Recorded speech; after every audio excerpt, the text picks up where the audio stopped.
clipping. Like, come on. How many people's hands did this go through with, yeah, acceptable level of quality? That's how I feel about the audio, that soundtrack announcement for Dwarf Fortress. Although, to be fair, that's not too difficult to fix. Although, I have a question. Is that something that actually just happened, Nuclear Sneeze, or are you using that just as an example? You're real tired? Gotcha. Well, maybe at some point you'll be back on a schedule where I won't have to.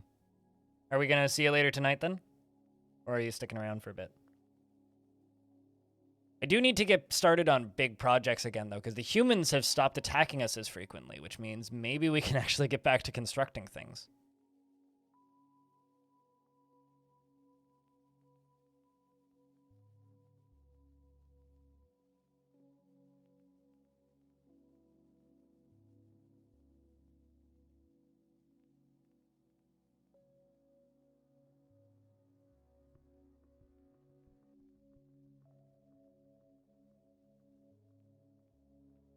Moving windows around, turning that up. Turning that up.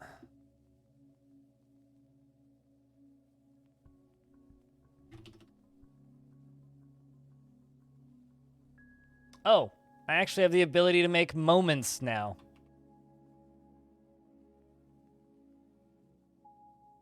Clip moments on stream and recognize viewers that were there with a commemorative badge.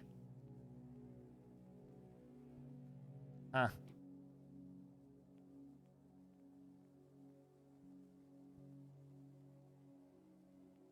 I feel like Twitch has added in a bunch of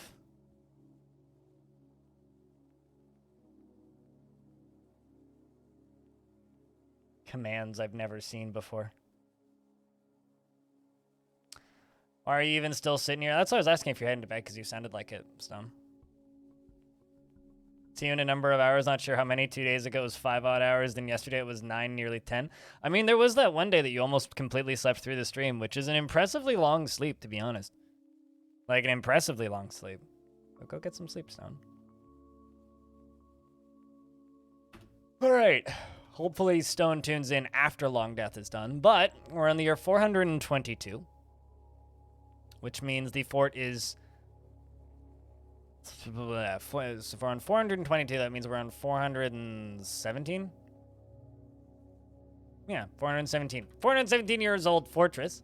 The dwarves that are currently alive and named in the fort are Dragon, Volleylol, Letharticus, Anonymo, Anthony, Malden, Disco, Diamond Destruct, Piranha, Tygo, Lolamkatsu, Zindros, Bloodcat 17, Mist, Hoshan, the Skoid, Rory, Stone, Paranoid Metroid, Arch, Do-It, Hops the Second, Jimmy Tibby, Ayer, Havoc, Aquafunkalistic, Booty, Whap, Pilot, Cannon Fodder, Fight Attack, Lemond, and, of course, Navy. So that's everybody. A few streams back now, the king died. So we are currently ruled by the Iron Fist of Do-It, who is, you know, she's a decent mayor. She just has this weird obsession with electrum beds and crystal glass windows, which is probably why her spine is bruised. She got beaten up by one of our unhappy citizens, which is, you know, probably for the best, frankly. But her sandy taupe skin is extremely wrinkled. She's covered in scars, and her nose bridge is incredibly concave, and her short hair is neatly combed. Her cobalt eyes are slightly protruding, and her hair is white, because she is 158 years old. Almost as old as a dwarf can get. I do need to assemble an iron ballista arrow. Okay, sweet, we got 2 of those gone. As for other interesting dwarves, we got Diamond Destruct, who's been rigging all the bets. I mean, Diamond Destruct, who's our manager, who is blissful after sleeping in a bedroom like a personal palace. Within the last season, felt satisfied and at work and felt funness when talking with a friend about how much money they've made. I like to think that this dwarf is actually just like, you know, withholding funds somewhere, because she personally sees family as one of the most important things in life and believes that the world it would all be a fine thing if all time were leisure time, and would have the world operate in complete harmony without the least bit of strife or disorder, and sees fairness as one of the highest ideals and despises cheating of any kind. Got that, Stone? And has a deep respect for animals and plants and the natural world, and finds moderation and self-control to be very important. Sees those that attempt to maintain dignified and proper behavior vain and offensive, and truly values merrymaking and parties, strongly values tranquility and quiet, and thinks that there is something deeply wrong with people that persevere through adversity, and has a negative view of those who exercise power over others, and values cunning, and sees sacrifices wasteful and foolish, and believes it is important to conceal emotions and refrain from complaining. Dreams of creating a great work of art in this dream was realized, and you often feel filled with joy. Those are some fun facts about Diamond Destruct. What else do we have here? Some other interesting dwarves. Let's take a real quick peek at, I don't know.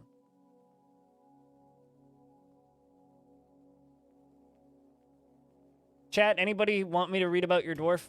Check in on your dwarf? If you heard your name called, give me a shout. I do have some unnamed dwarves in the fort, but they are all merchants, so they're not permanent workers. So generally what we do is we name babies when they are born. So if you would like a merchant, I do have some available. Some of them are more problematic than others. It is currently late winter, so I think we're going to wait until spring before we really do anything. But it is that time of year. Late winter. Longdeath begins here at this place. In the absolute realm. But yeah, I had a productive week, generally, especially for the YouTube channel. I was finally able to get that video done. Does it cost bits to be picked? No, it costs Ask Me Nicely to be picked. If you want to give me bits, I won't complain.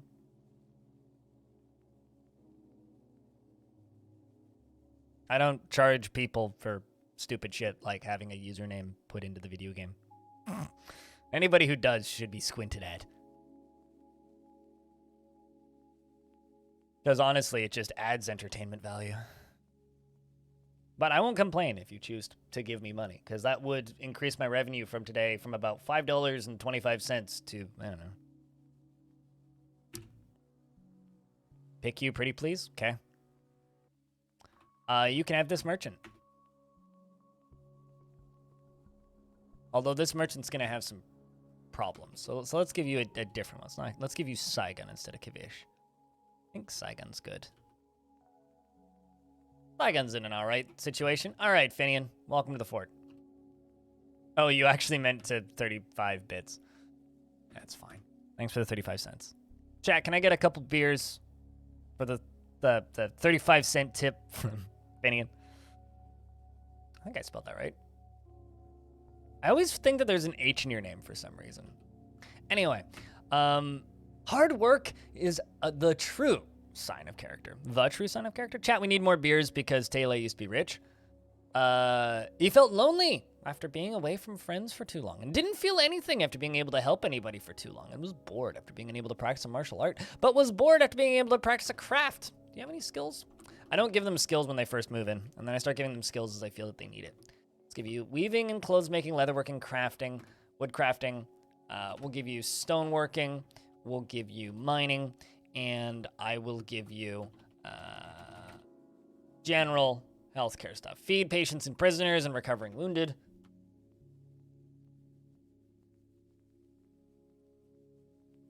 But let's follow you some more. He is 135 years old. Still got, you know, maybe 20 years left.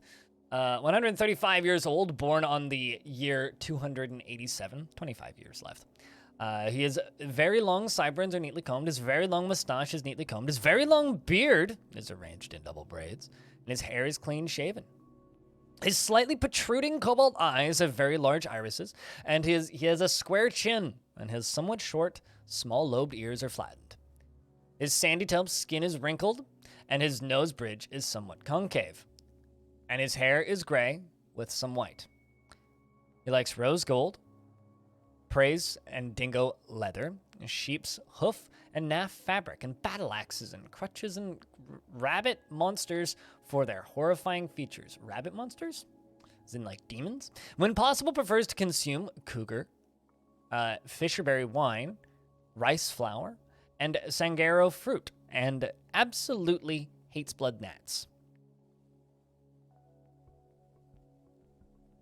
You have a beard? At least you can grow one. I really can't.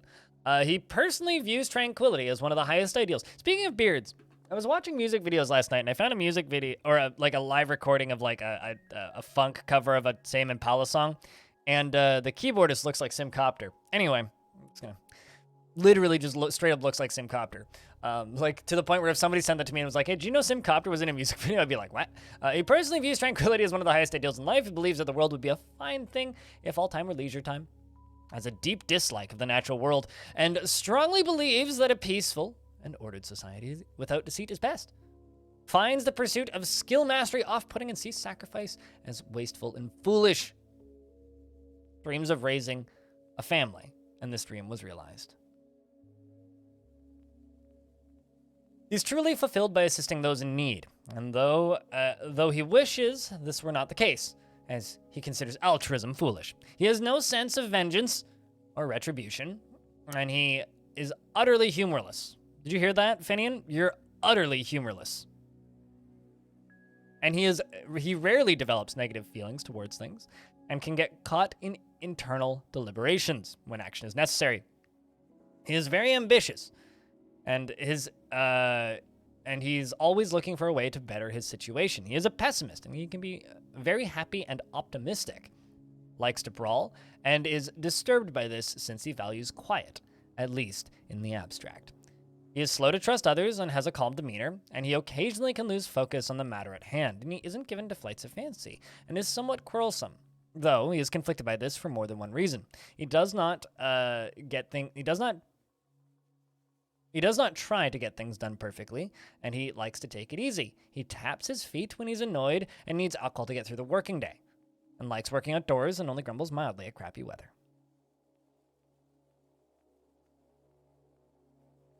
Pessimist sounds good. You're quite pessimistic. As a pessimist, I would like to confirm that this is a very accurate representation of me.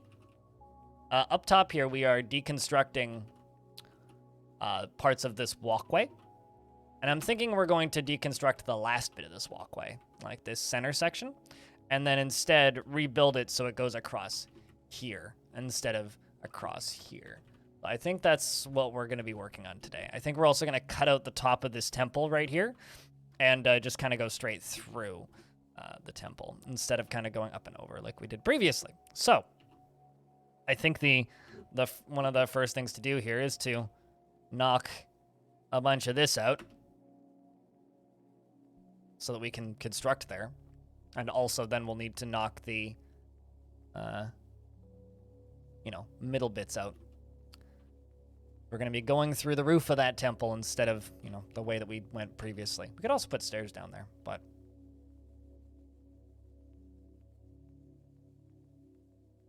Also, Ayer's here, so if I scroll down here, little, well, not baby Ayer. You're a child Ayer. How old is Ayer? You're 8 years old, Ayer. Born on the 5th of Limestone in the year 414. You were angry upon dwelling getting into an argument, but you feel really good due to inebriation. But you were kind of exasperated after being caught in a snowstorm. ×2. 8 years old, born on the 5th of Limestone in the year 414. His sideburns are clean-shaven, and his very long mustache is neatly combed. His very long beard is arranged in double braids, and his very long hair is arranged in double braids. His cobalt eyes are close set, and he has an angular chin, and his ears are narrow, and his hair is a crew, and his skin is sandy toe. Personally, he's affronted by the whole notion of maintaining decorum and finds so-called dignified people disgusting. Strongly believes in a peaceful and ordered society, without deceit is best, and truly values merrymaking and parties.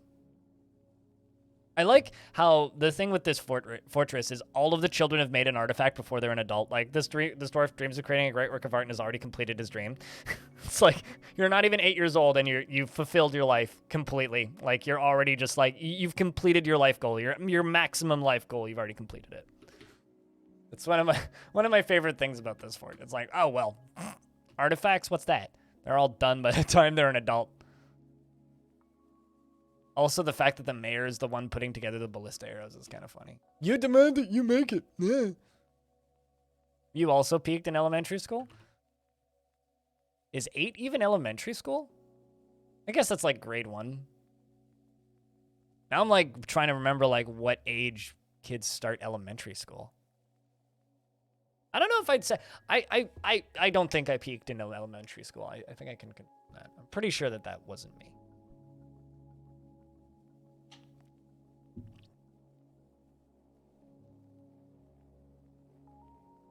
Okay, so 8 would be 2nd grade. Yeah, I guess I could see it. Be kind of sad though. All right, let's cram this in here. It's kind of sad we didn't get 2 Dwarf Fortress updates this weekend and just the 1.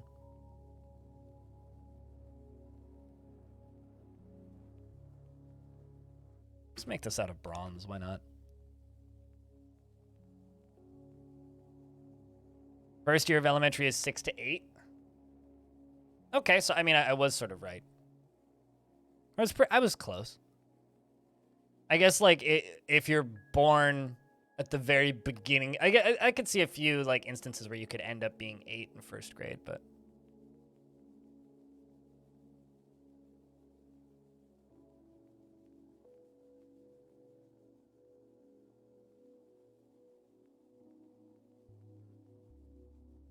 But yeah, we're just going to be doing this renovating.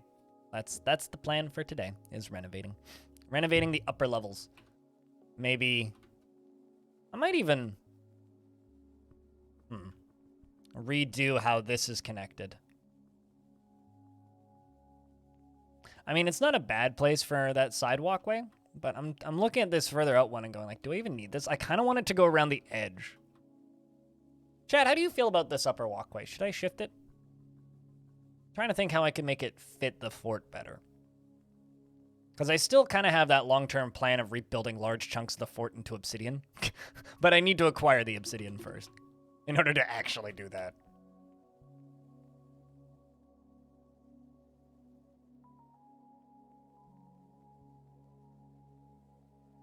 But, you know, details. Did I really, like, miss a spot up here for all eternity? That's kind of amazing.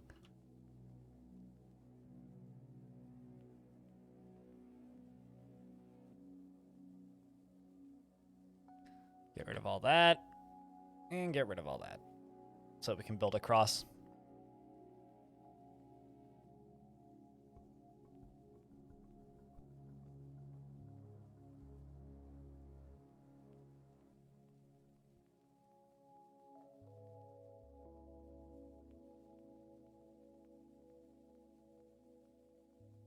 You know, so I received a comment on a much older episode of Longdeath on YouTube the other day, which literally just said, this guy's going to be so happy when Premium comes out and he doesn't need to play this fort anymore. And I just want to say to that person, if you ever end up watching this VOD, you're right. I'm super duper looking forward to Premium coming out. Because it's just going to be an opportunity for me to, like, do the fun stuff in Dwarf Fortress again, which is learning Dwarf Fortress again. Like, frankly, the best parts of Dwarf Fortress is just sitting there and learning the game and messing around with all the tools and trying stuff. It's going to take a long break, Diamond. It's going to take a long break. Because let's be honest, out of all of the Dwarf Fortress stuff I do, Longdeath is not the thing people tune in for. Longdeath is like this very slow podcast, right? And that's what it is, really. It's a solo podcast at this point. It's no longer even really a live stream. Like, yes, it is a live streamed thing, but it's practically just a solo podcast. And it's not something that a lot of people outside of like the immediate people who watch this stream tune in for. And it's a stream that entirely lives and dies for my own entertainment and for your guys' entertainment based on the activity of chat. If chat's super talkative and there's a lot of people hanging out, it's a great show. And I have a great time and you guys have a great time and it's a good time. Without chat, it's a horrible, boring show for me. Like, if chat decides to be quiet one day, which is like, let's say 40% of the time when I stream Longdeath, it's a grind. It's a very slow, boring fort to play because there isn't that much happening. It's a lot of me just kind of sustaining, and it's not that exciting. Yeah, like today. Yeah, exactly like today. I mean, in the last 10 minutes, 2 people have spoke, right? So it's not an easy fort for me to stream, right? And it's difficult. And premium coming out is just going to make that worse because this save file is not going to be compatible with premium. I mean, current game where did my bronze go? Current game save files are not going to be compatible. So it's like, I am in fact looking forward to taking a break from this fort. But what I am planning on doing with this fort post premium is hopefully the number of dwarf people, hopefully the number of people actively streaming goes up significantly. Where the fuck did that bronze go? I had 99 of it, and now I'm just like not seeing it. Chat's gonna be like, you went by it twice, which I probably did. Oh, there's the mudstone.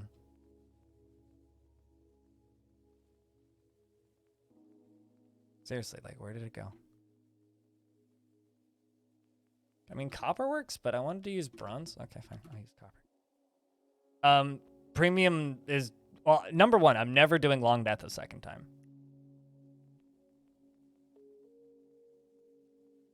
Longdeath is the name of this save. If you type in exclamation point Longdeath, it'll tell you what it is. This is one save file that I've had going for 2 years. The thing about the questions is, like, they're very answerable by just simply typing an exclamation point Longdeath. And for reference, we're getting close to halfway. But save files are not going to be compatible with premium. None of the current save files are going to be compatible. None of them. So people need to realize that. So, like, I've had people ask me, like, in YouTube comments multiple times a week, hey, am I going to be able to use my save file? No, you're not. Straight up, no, you're not. You're not going to be able to use your save file from older versions of the game.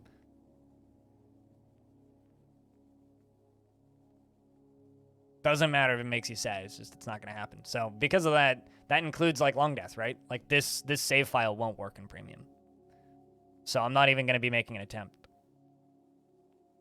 And there's no way in hell I'm doing another 1,000 year save. Like, at least not in the next couple of years. Yeah, but I'm not converting it. This save is already 2 versions behind. I'm not going to convert it ahead for some arbitrary reason. I would rather retire it permanently than move it ahead. Like, that breaks the whole point of the thing. Like, have you been watching this run for 2+ years, Diamond, or no? Because I thought you had been, but clearly you haven't listened to anything I've said in that time. Which is, you know, totally fine. You don't need to listen to anything I say. But when I correct you constantly, go, no, we've talked about this. No, we've been over this. Don't be surprised. Because, yes, we've talked about this, and no, I'm not. I mean, you've been here plenty long enough, sir. You've watched this stream for over 1,000 hours. But no, the plan is post 1.0 or post Steam. I need to not call it 1.0. Post Steam release, I will be taking an extended break from Longdeath. Probably not touching it for... I can't prove that. Bet. I will be taking an extended break from Longdeath, probably 3 to 6 months. And then when I bring it back, I'm going to hope that there's enough other... And I've talked about this like 3 or 4 times before.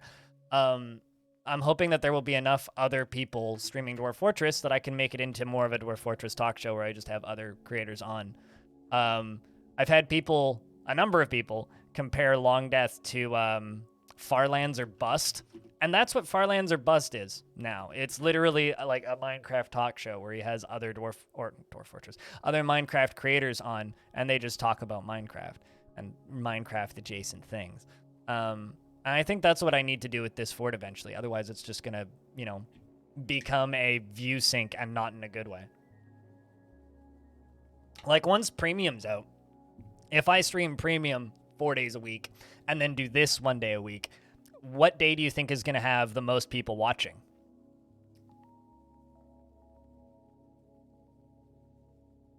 Not this one. not the one where I play the fort that's virtually automated, where I just sit here and ramble about tangentially related things. Like, there's absolutely no way in hell that Longdeath would be the most viewed day. So, do you think it's a cool idea, Cathead? I've been. Is it CA Thed or is it Cathead? I think it's Cathead, right? All caps names throw me off every time. I usually do a better job like deciphering non-all caps games, but.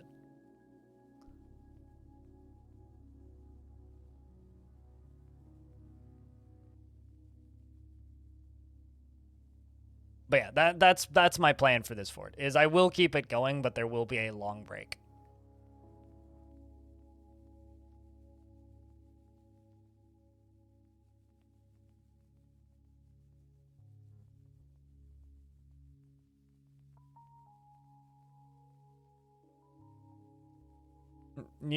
But, you know, it turns out to not be very... I mean, it's just like my username's Blind IRL, but so many people, like, second guess it and go, like, wait, are you Blind IRL or are you Blindy? It's like, which one makes more sense as a username? It's probably that one. It's probably whichever one sounds like someone would actually use it as a username. Get over here, Dwarfs. Put stuff away. So we're currently at 29 dwarves, 46 total. And we're still kind of in the I need my dwarves to make babies, so we can't be doing crazy amounts of stuff mode. But we're going to build this new walkway together, and we're putting it above this walkway so that there's less area covered, so that they get more sunshine, so we don't have to worry about them puking as much as adults. Investments are open, chat, if you would like to invest your tickets.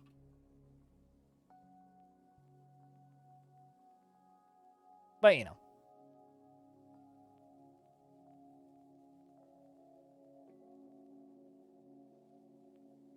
And as always, if you want to help the stream out at absolutely no cost to you and you happen to be cursed by having a Twitter account, retweeting that helps. If you're cursed with the possession of a Twitter account, you could also follow me on Twitter and get pictures like this of Vancouver on my days off. And pictures of my garden stuff. Pretty good. Could do worse. Gotta be honest. Also, I just want to say shoutouts to Brian because this made me laugh way harder than it should have.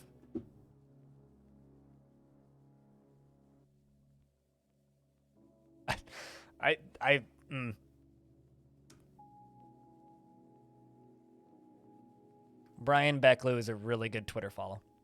All I gotta say. A really good Twitter follow.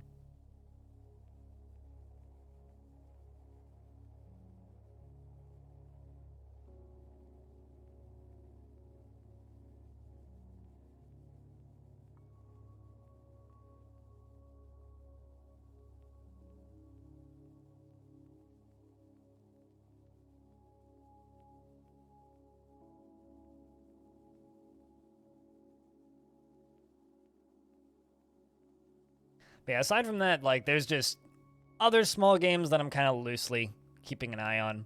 There's enough games that are, like, kind of in the sidelines right now that I'm just kind of pretty keen. There's stuff for me to play, and that's got me happy. I also, some of you probably heard me rambling about it, but I tried that game Brigand over the weekend, and I was able to get it working. I played for about 90 minutes. I think that game might be really good. Good job, Diamond. You win again. Shoutouts to actually, did everybody win? No, Nuclear Sneeze didn't. Sorry, Nuclear Sneeze. To the rest of you, good job. I tried that game Brigand. I think it might be really good.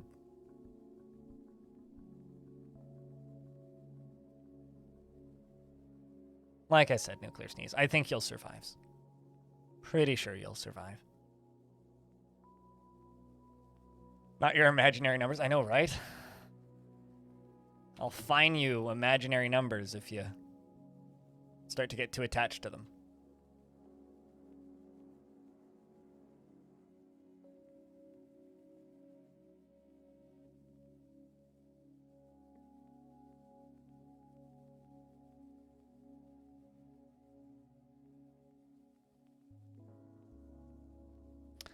Why can't I read this menu today? What is wrong with my eyes? It's like, I know they suck, but like they're worse than normal today. There's bronze.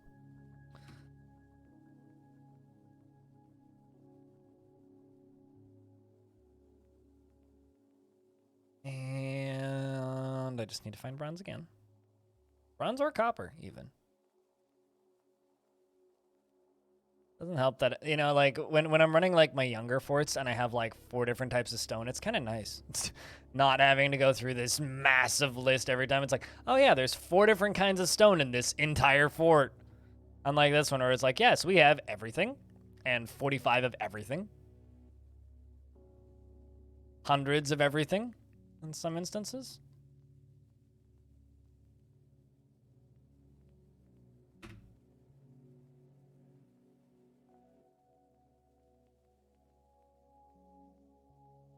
But yeah, without your arbitrary imagination numbers, however, how in the world are you ever going to arbitrarily imagine anything? My mayor wants more ballista arrows. You know, on the bright side,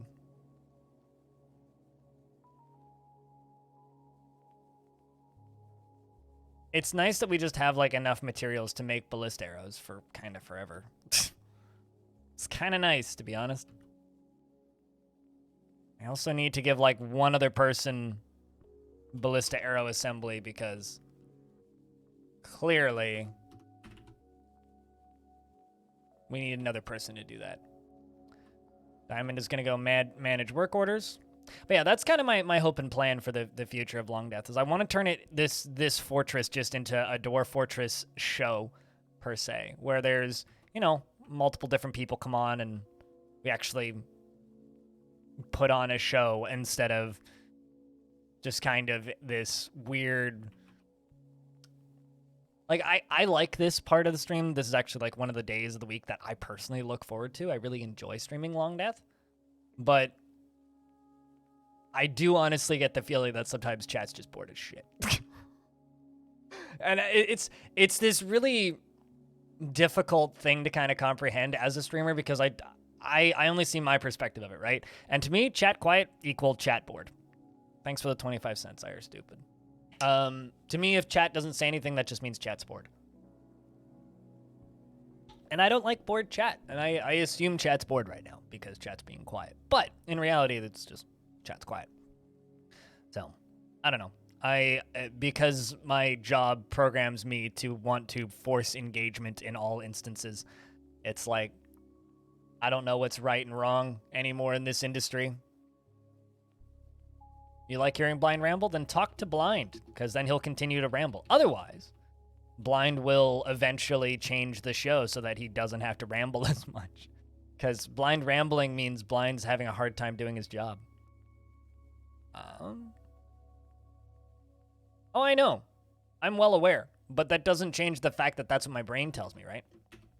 No feedback is bad feedback in this industry. And often I get no feedback. If anything, that's the majority of the time.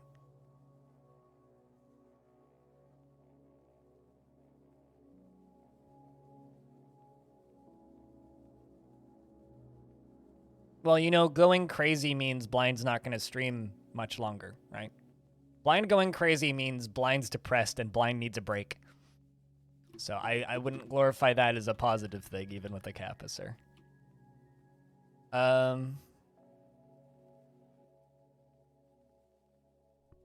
What's the cost-benefit analysis? There is no cost because I have virtually unlimited resources. The benefit is the dwarves get to see more sunshine, which means the kids don't get sick as quickly.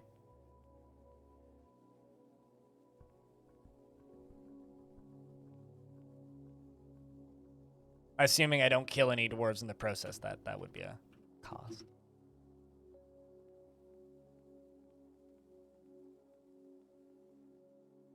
If you actually think that there's cost-benefit analysis that needs to take place here, it's like there really isn't any. I'm moving this bridge because I don't need it there, and it's impractical where it is currently.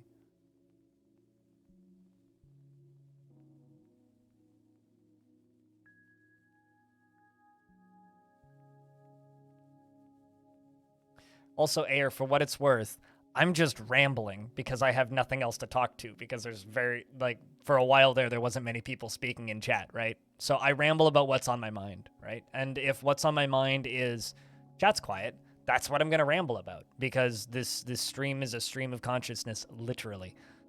For better or for worse, it's what I do. It's been my style of streaming for a decade, and it's not going to stop or change anytime soon. We just need Premium Dwarf Fortress to come out, and I don't know why you're putting beers in the chat. It's late. You should have done that for the 25 cents up there a little while ago, but thanks for the beers. We just need Premium Dwarf Fortress to come out in this channel to grow significantly, so we don't have this problem for a while. Be nice. Would be really nice, to be honest. But unfortunately, you know, I've just streamed for a decade. I don't get the luxury of always having a busy chat. I just streamed for a decade. I haven't streamed successfully for a decade. I've streamed successfully for the past, 3 years. 3-4 years. Maybe 5. Getting up there. Actually, 6 years. I think I would say that I've streamed successfully.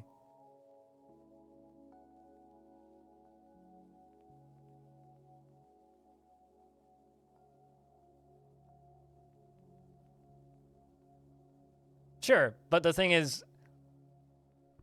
that's the only response I ever get, right? Is me saying, well, I assume chat's bored, and then chat tells me, it's because we're at work. So my response is like, okay, cool. That doesn't change my perspective of chat feels bored. Doesn't matter if you guys are actually capable of talking or not. What matters is inactive chat equals inactive stream. Inactive stream equals my days in this industry are numbered. And it's always been that way, right?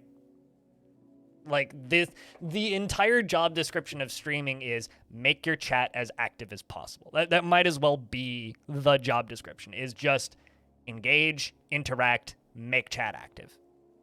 I've always sucked at that. Partially because that's the audience I tend to cultivate, and partially because I guess I've always sucked at that. So for me, it's this endless struggle of, yeah, I fucking know you guys are all working. You telling me that doesn't change the fact that I already know that, and it doesn't make my job easier. It's this really annoying kind of frustrating loop of just like, yeah, I know.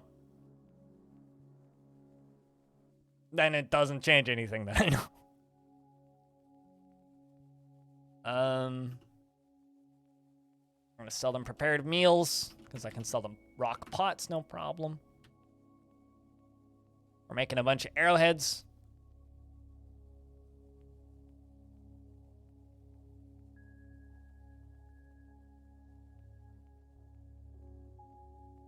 Art rarely makes people smile. But it's art. Is it finished? It looks unfinished. Although I didn't read what you wrote above it, so I'm assuming that's probably got an explanation there. Yeah, which is the only reason I'm still here, Space Vikings. Frankly. My ability to engage is the only reason that I still exist. If I engaged as well as... I would name drop somebody that doesn't stream anymore, but I won't. If I engaged about as well as the person that I was thinking of... Okay, I'll put it this way. I know a guy who went from 1,500 to 2,500 concurrents down to about 12 until he finally quit because he just engaged so poorly. Whereas I've never been in a position where I've had a stream that's had more than 200. Gone up and down over the years, and you know, when we get to points where it's quiet on a Tuesday or whatever, it does get frustrating. It does. But at the end of the day, I've also survived longer than so many stupid numbers of streamers. It's a little incredible, actually. Do kind of want to pretend that this actually is supported by something, so I think I'm going to throw some... That nice went. Granite would work, too. Granite's a little bit of a lighter color, though. At least I think it is. Don't actually have that much dice. All right, let's go with granite then. I could go with slate blocks. I only have 2 though.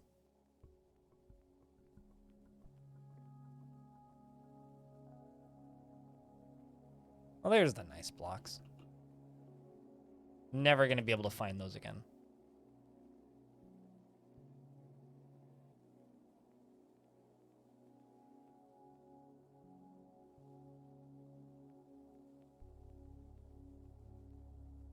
Okay, so I've used up all of the nice blocks that were there.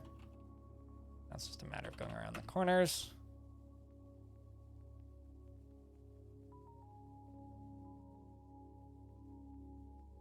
There we go.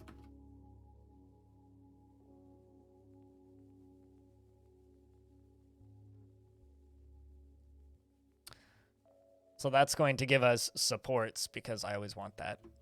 And it's also going to give us an easy way of filling out this side a little bit because it's going to look like it actually needs it now, which I also like.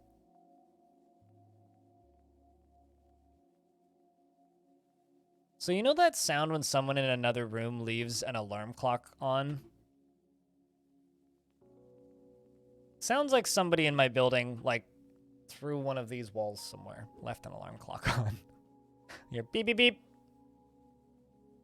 Beep, beep, beep. Beep, beep, beep. Off in the distance. Purgatory ambience? Sure. Yeah, it's not too far off.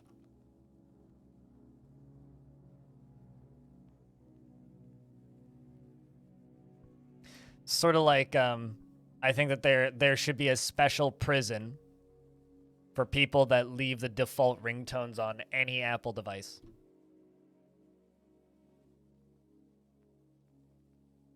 I'm so annoyed by those. Whenever I hear someone's like fucking...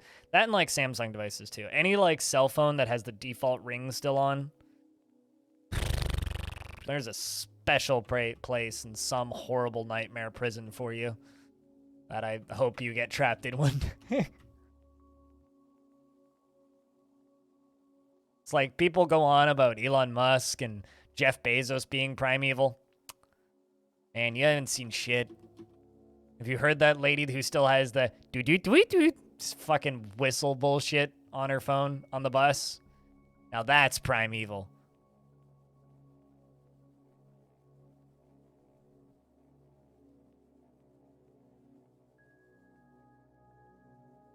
That and also, like, recently there's been this trend of documentaries using the Twitter tweet sound when they put tweets on the screen.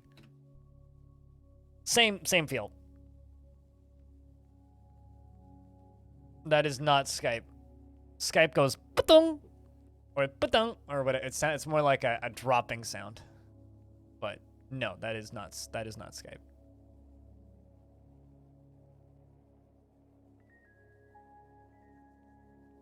Oh, the calling sound that you typed in? You know, it's funny because, like, I feel like in my brain I should be able to replicate that sound in my head, but I don't think I can. You know, it's probably for the best, frankly. Probably for the best. All right, we're going to cross over here as well. Kind of make this into a little bit of a plaza thing. No, I don't want to. And no, I'm not going to play it. It's okay that I can't replicate that sound in my brain. That is good, even. You go play it and listen to it forever in your own hell. I'll stay over here in the world of dwarves and, you know, slightly more pleasant sounds.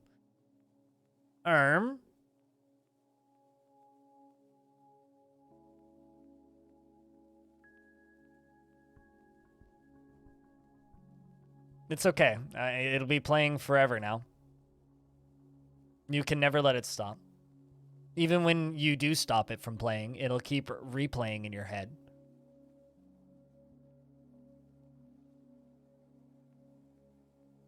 You know, it's kind of funny. You're like, can you feel it, Jack? Can you feel the 20-10 years? It's like, no, I really can't, actually. You know what I can feel, though?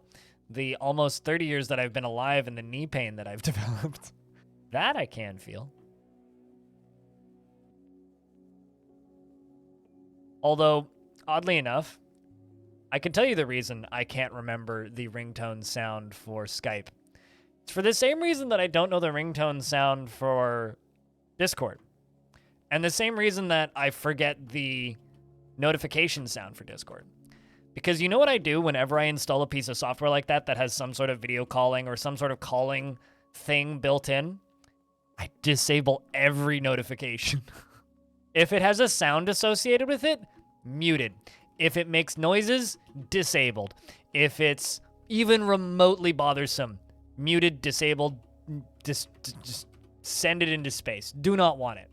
And the reason I do that is because I'm extremely easily annoyed by those things. To the point where it's like, if I hear more than one, like, blip, blip notification for a thing, I immediately want to throw the computer out the window. So I can't remember what the Skype calling sound sounds like. Not because, like, it's been a long time, but because I heard it maybe once in my life and then instantly muted it. Anybody else here do that, or is that just a me thing? Chat, do you leave notifications on?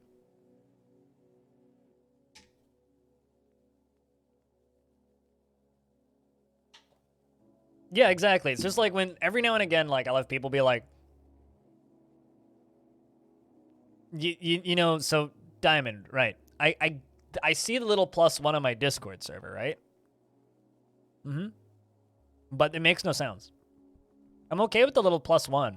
Like, seeing a little red dot, I can click on that and take a look at it, because Diamond just added me in my Discord.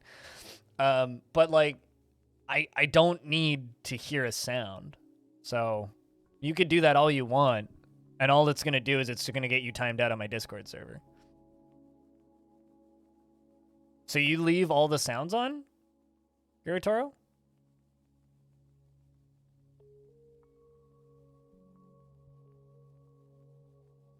Specific places you allow to annoy you. Yeah, that sounds awful. Not gonna lie. It genuinely just sounds awful.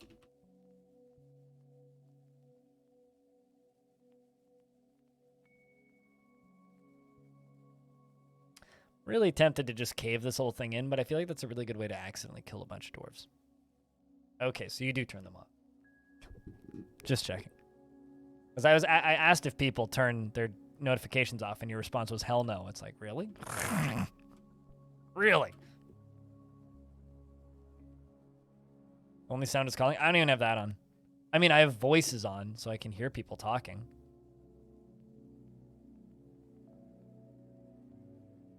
That's it, though. Was that me that paused the game, or did the game pause the game?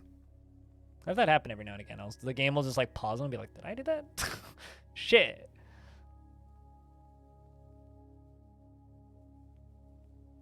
And it's like, why is the game lagging? Oh, it's because you paused it, you smarty.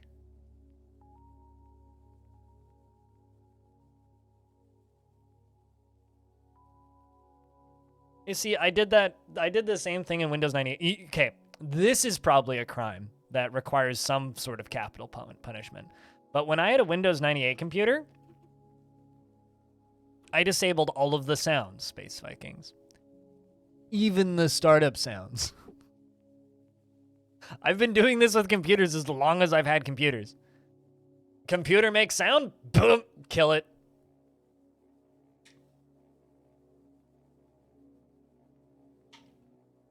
I don't care what sound it is. I don't even want my computer making a sound when an error pops up. Just don't want. I want it all gone. I mean, every now and again, I go and listen to it. Like, I will literally go, like, watch a YouTube video of the... I will literally, like, go watch a YouTube video of...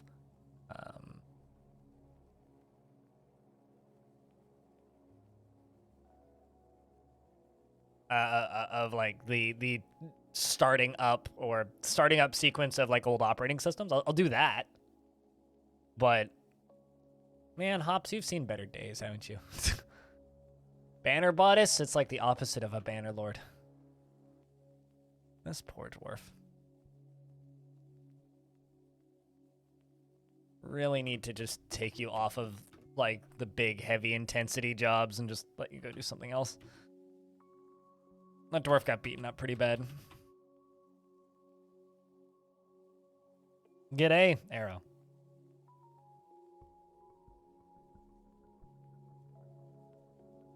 It is now safe to turn off you. Do you remember when you could like just straight up brick a USB drive by just unplugging it? Does anybody remember those? Because I did that to one or two USB drives, just ripping it out of the computer. You can still do that? Really? Hasn't happened to me in like a decade. And I just turn off all of the windows on the USB drive and then unplug it. Especially in cars. I haven't ever been in a car with a USB drive. Also, I haven't been in a car,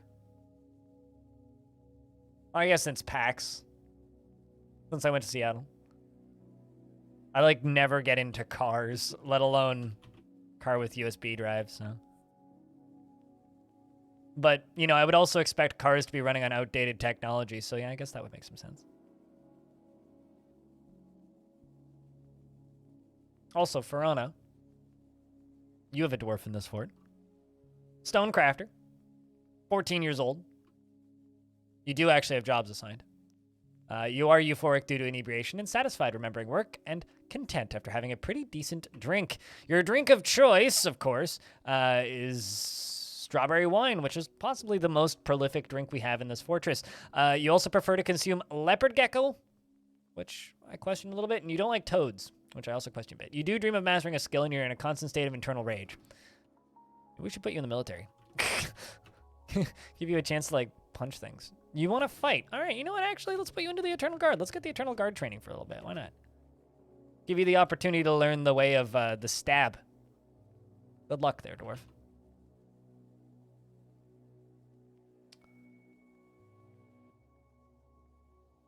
You had a lull in PCs where you didn't get the early USB sticks because you had 100 megahertz of 486 computer until like 2005. Gotcha. Until then, no need for USB sticks until years afterwards. Yeah, I had this weird jump in computers where the first few computers I got, so like the first computer I got in like 2003, I got a computer in 2006, and then I got a computer in like 2008.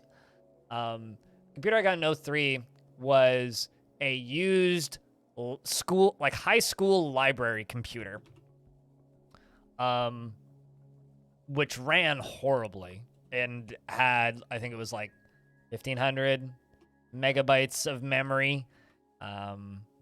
After I upgraded it, initially it had like 256 megabytes of memory, if I remember correctly. Of like hard disk space, because I put another hard drive in it. 2 other hard drives in it, actually. And it had a disk drive, a floppy drive, it ran Windows 98.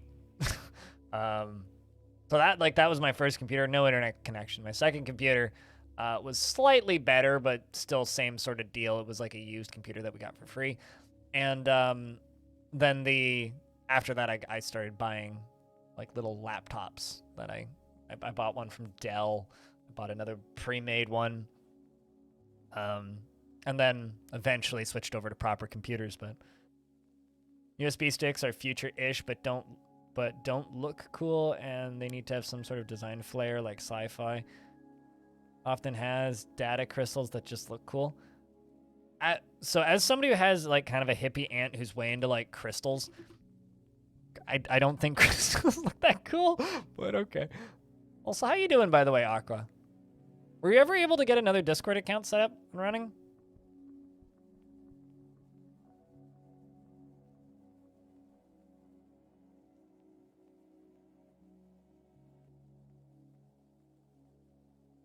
All right, let's do that and that.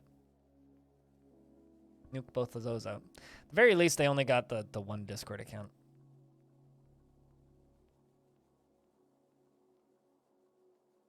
People plug in USB to play their music and then pull the stick out, giggity, when stopping their music. Yep, which will brick the stick.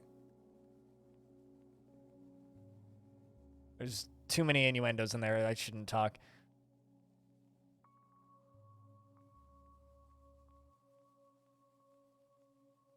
You know, the internet doesn't run with crystals, but synthesizers can. Just saying. I'm not saying synthesizers are cooler than the internet, but then again, you can make a synthesizer and power it with mushrooms. Or use mushrooms as connections. Which is even cooler. Or like potatoes.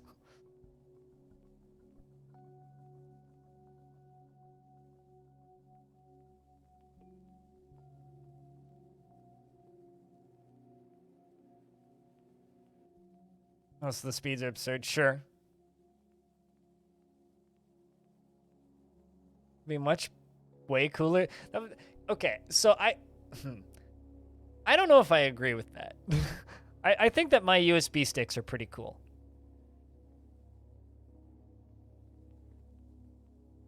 Wants to stick a rock in his computer. I'm pretty sure people have already done that. Considering I saw a computer on PC Master Race relatively recently that was just full of weeb stickers, I'm pretty sure people have put worse things than rocks in their computer. What's up, Nyako? How's things? But yeah, I'm pretty sure people have put worse things in their computer. It's just like that one viral tweet from a while ago that was, I don't know why I need to, it literally was just like, I don't know the person who tweeted it. There was just somebody with like a couple hundred followers. But the tweet literally was this.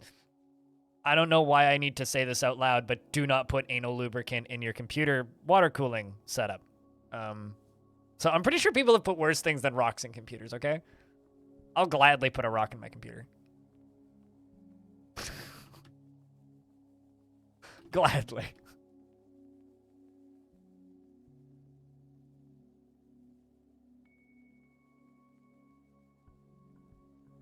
Although the one response to that tweet that I saw before I died laughing was, are you sure that the lubricant won't like help increase market penetration?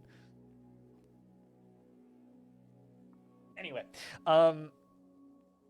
only slightly listening. Do not put anal lubricant in your water cooler. That's what I said. Let's see. This is how you engage chat interaction. It's by saying shit like that. I just got to become like an 80s shock jockey. Let's go. Just got to say things so that everybody like immediately pulls over and calls in, right? Sudden sirens. This is what happens when you live close to a police station. Looks like the elves are leaving. G'day, lads. Thanks for trading.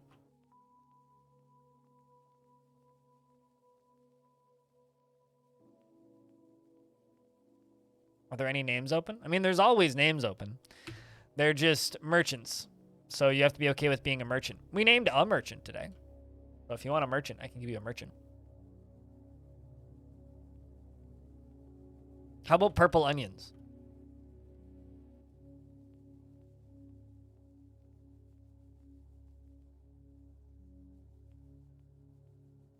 Merchant is fine. That smiley face isn't fine. So be careful with that smiley face.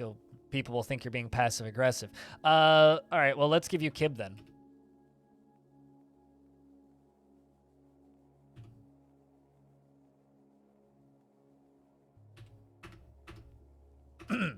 Within the last season, she was blissful, remembering sleeping in a bedroom like a personal palace. Also, actually, I want to check something real quick.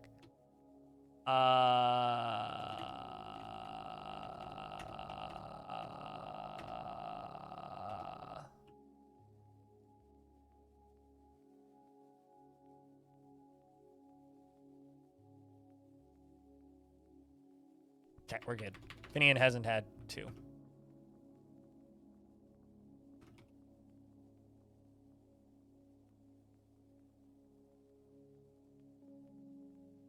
So first off, you're married to Lear. Your kids are Ayer, Aquafunkalistic Booty Wap, and Cannon Fodder. Cannon fodder is 5 and out and about. Aquafunkalistic booty whap is 8 and out and about. And Ayer is 9. Big nope. Also out and about. You're good friends with Diamond. And you worship Shin Russet Amber, the Red Rocks, deity of mountains. She is 143 years old, born on the 4th of Moonstone in the year 280. She has a broad body, made broader still by no shortage of surrounding lard. Her nose is short, and her hair is long and neatly combed. Her cobalt eyes are slightly close set, and her sandy taupe skin is wrinkled. Her lips are thin, and her ears are close set, and her ears are somewhat narrow. Her head is somewhat short, and her hair is white mixed with gray.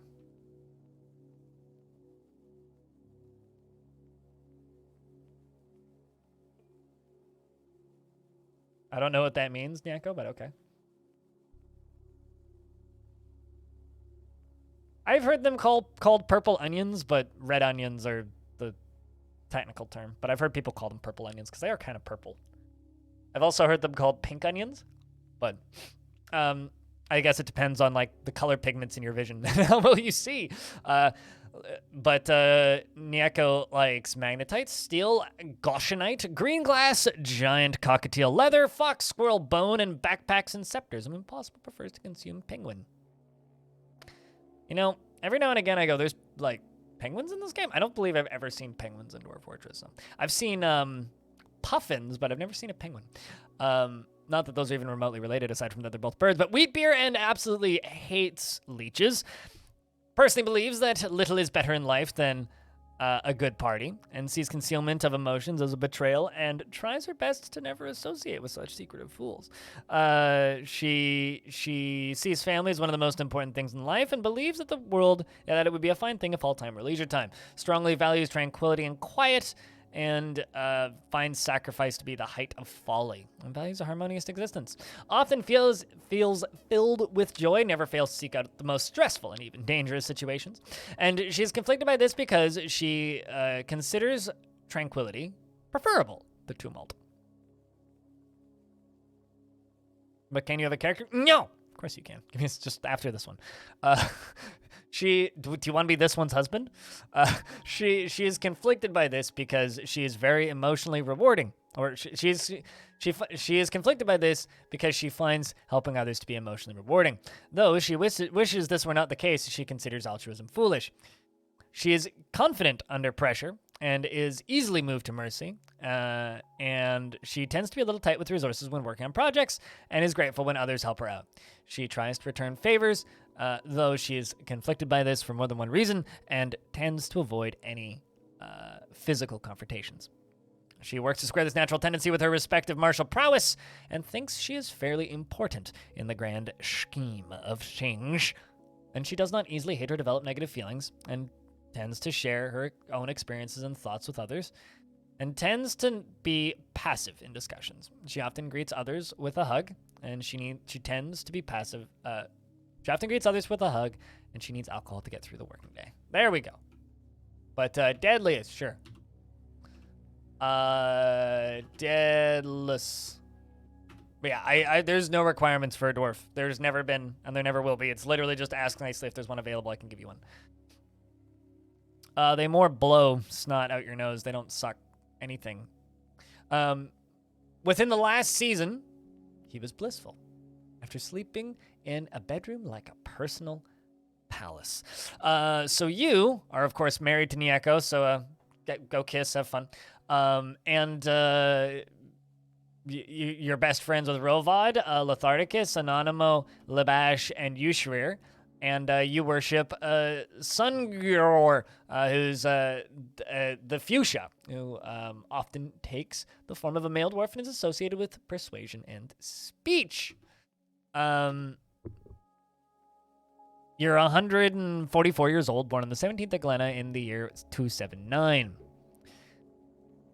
His wavy hair is crinkly, and his very long sideburns are neatly combed. His very long mustache is neatly combed, and his very long beard is neatly combed.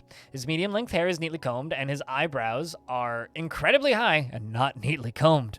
Shocker. His close-set, protruding cobalt eyes, I certainly hope they aren't neatly combed, and his somewhat short nose is extremely narrow, his sandy taupe skin is wrinkled, and his nose bridge is somewhat concave, his ears have small lobes, and his hair is white, mixed with gray.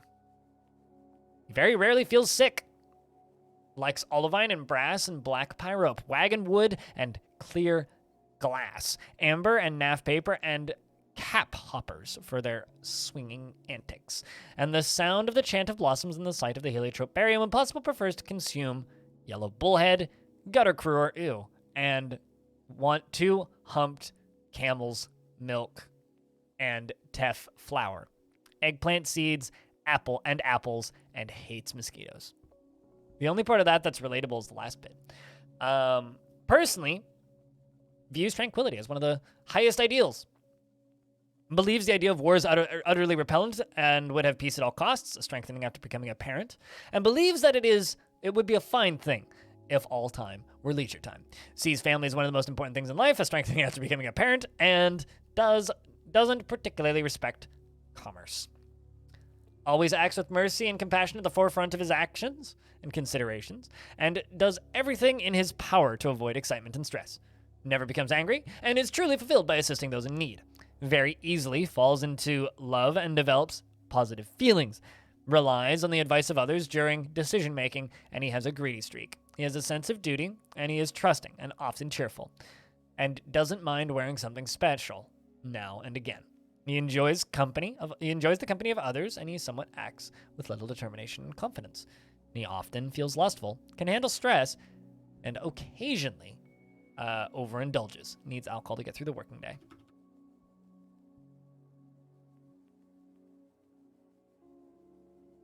I mean, I would say that disliking war is probably a positive thing. I'm curious about how Farana likes being a recruit. Amused after remembering wearing old clothing. That must have been while you were a child, because it's been a while since I made anybody do that. Let's see what you have for gear.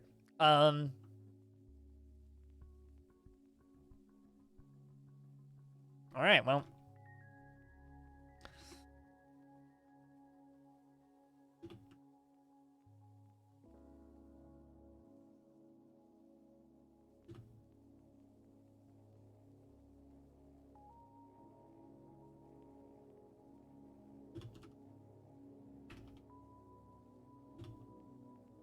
Greaves, iron, high boots. Probably be making more than one of these, but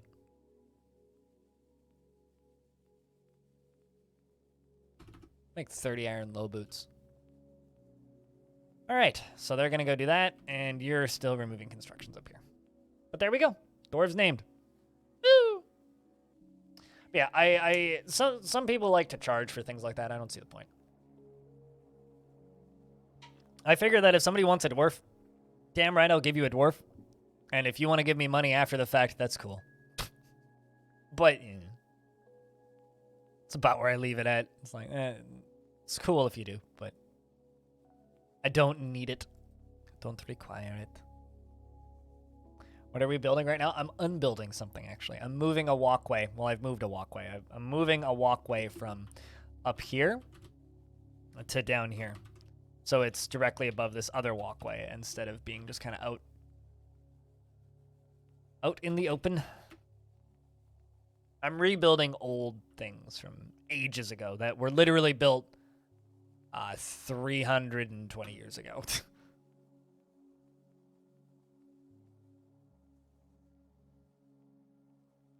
You and like most of the planet right now, I think. 29 dwarves? Technically, 46. Also, just remember, the more you say oof, the more I think you're a 12-year-old who just plays a lot of Roblox. It's very much a judging a book by its cover thing, but... Well, I mean, there's 46 technically. I mean, population's fine.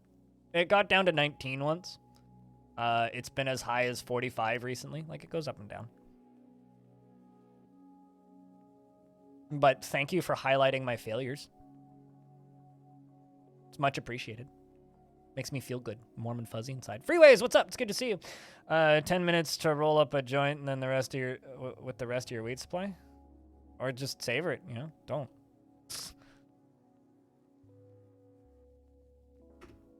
Or just come over to my place. I've got an ounce in my cupboard. We seem to be building new bridges. I'm moving old bridges.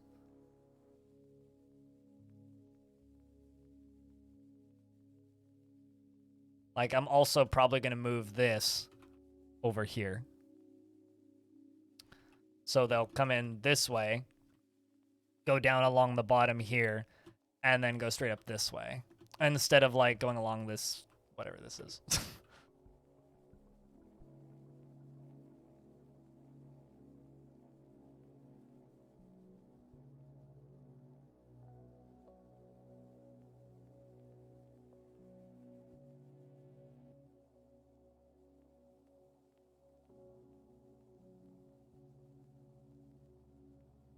No.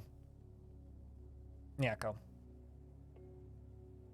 So, there is a bug in this game, which is well documented and exists in this version, and to my knowledge is getting removed, hopefully by premium, which is, if you look at this menu, you see this right here? If you say oof at the end of this, I might time you out, by the way. So, if you look at this, see it says 15,697. If that number is above 3,000, you stop getting migrants. It doesn't matter how big your fort is. Doesn't matter if you want migrants or not. So we haven't actively received migrants to this fortress. And just getting more migrants speeds that up, by the way. We haven't received a new migrant to this fortress since year 122. I checked recently. 122. The year 122 was the last time we received a migrant. Meaning, it has been over 300 years since we've gotten a migrant. So it doesn't matter whether or not I want people in my fortress. I can't get people in my fortress. The only people I can get in my fortress are temporary merchants who have kids in the fort. That's it. Otherwise, if I wanted to refresh that and fix that problem, I'd have to reclaim the fortress, which would break the entire continuity. Continuity? That's the word I'm looking for? Of the entire fortress, thus, like, ruining the whole point of keeping a fortress alive for 1,000 years. So it literally doesn't matter. Sure, I'll send it via mail. I don't think that's legal, sir.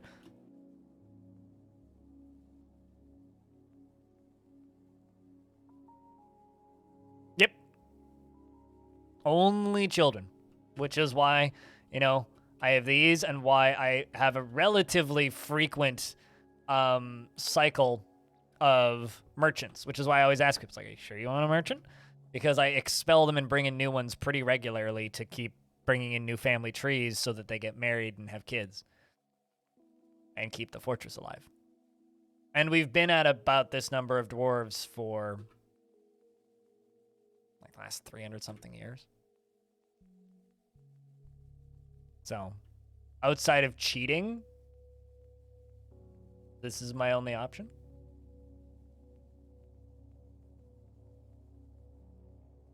Which is also why this fort's so slow, because there will be points in time where I literally can't do anything for, like, a couple of weeks worth of gameplay, because all I can do is just, like, wait for them to have kids. How's it going? It's going. Sketchy. It's going.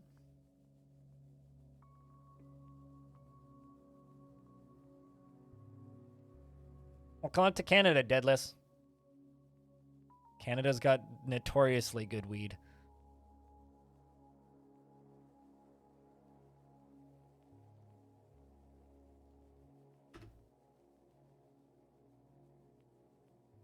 Main point is to have fun. Well, I'm streaming, so what counts for most normal people doesn't count for me. The point is to do things other people haven't done because it attracts audience and sometimes pays me money. I'm the co-founder of Halcyon Frequency, so yes, I am in fact a part of Halcyon Frequency. Me and FG started it, so yes. I thought I just saw something die. Nope, okay, I'm just a wild boar. Being born.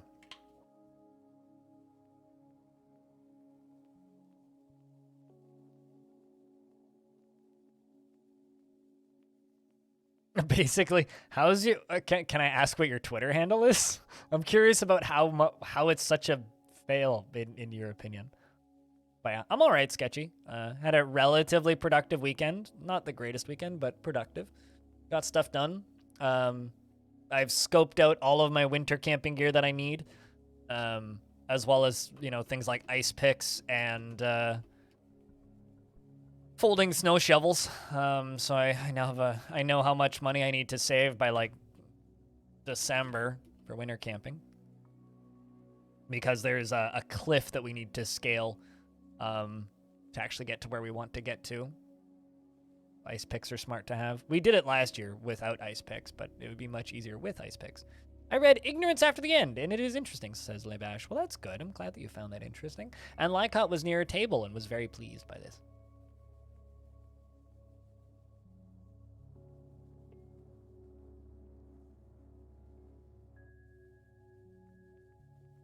But yeah, I would call Halcyon Frequency kind of my baby. Kind of my baby.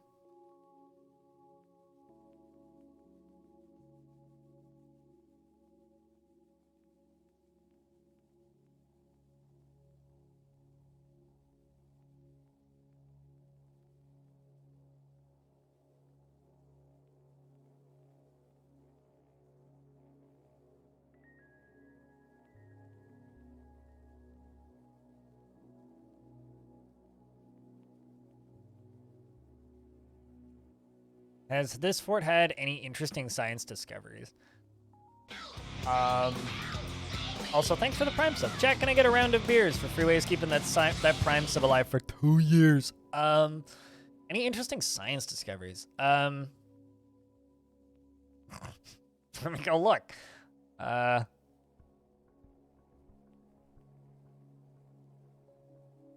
Understand. I actually probably like they had this whole route of like discoveries of knowledge, which reading into it is like the concept of cataloging and storing information. They discovered glue and adhesives, pulleys. They were staring at clouds. I've got a bunch of guys working in the library that have just been pondering disease for a while. They learned a lot about animal migrations and reproductive habits. They learned a lot about doctoring. They were staring at they were figuring out sundials for a bit there. And water clocks.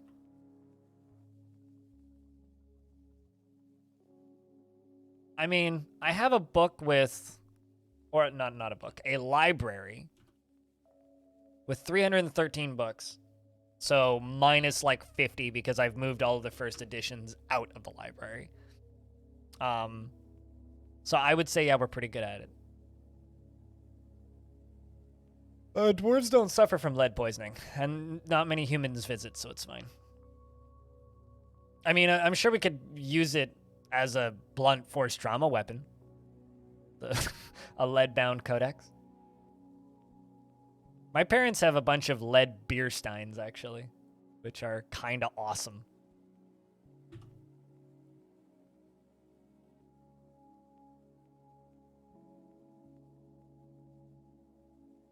But yeah, we are the fortress equivalent of Wikipedia.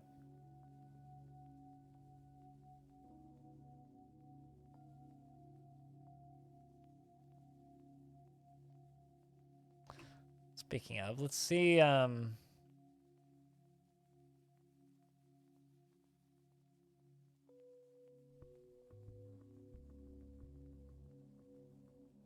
Frustrated after being unable to fight. Bitch, you're literally fighting. Also, I guess that means that we should remove you from the military.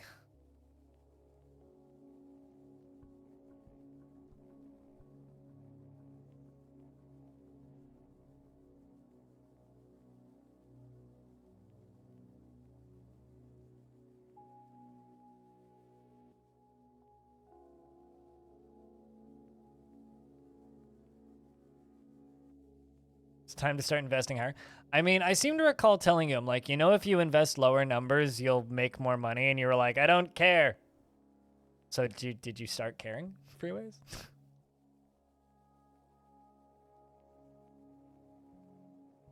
Someone's got to compete with Diamond. Let's make cloth. I mean, seriously, someone's got to.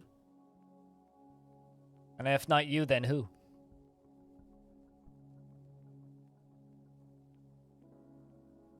Well, I mean, Diamond, type an exclamation point tickets or I'll just publicly out how rich you are.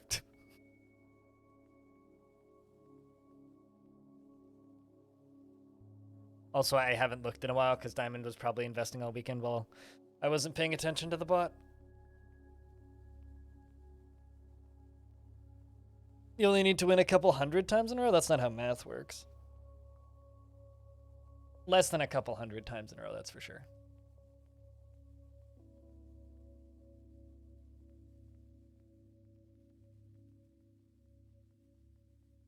Although I don't even know if Diamond's here at this exact moment. All right, well, I'll just out how many tickets Diamond has. Hold up.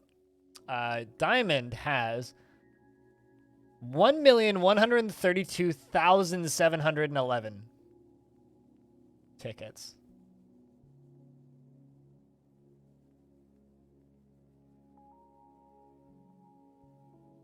Also, Aqua, fun fact, did you know, since I installed the new bot, you are 1, 2, 3, 4, the 5th most talkative person in chat?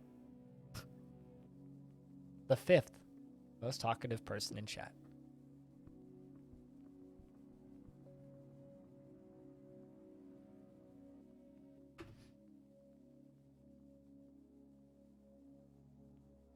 Damn. Good wins, lads. Diamond's the 3rd most talkative person in chat. But I think that's largely because Diamond's here talking to himself half the time when I'm not streaming.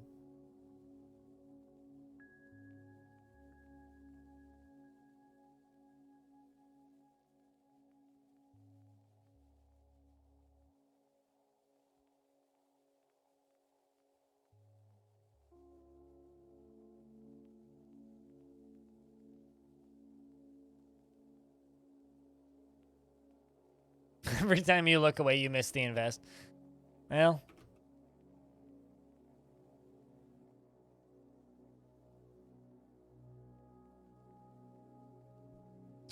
Can't win everything, can we?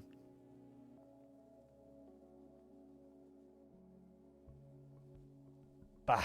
Bloody work meetings. If Longdeath dies, you're thinking of going all in on the invests? I mean, I won't let Longdeath die.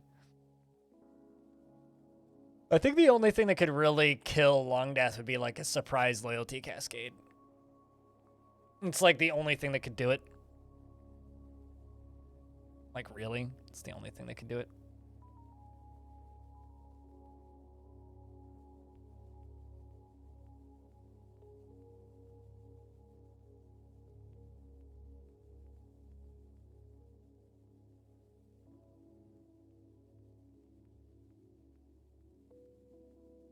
I mean, but you just lost the game, Frog. Just saying, you just lost.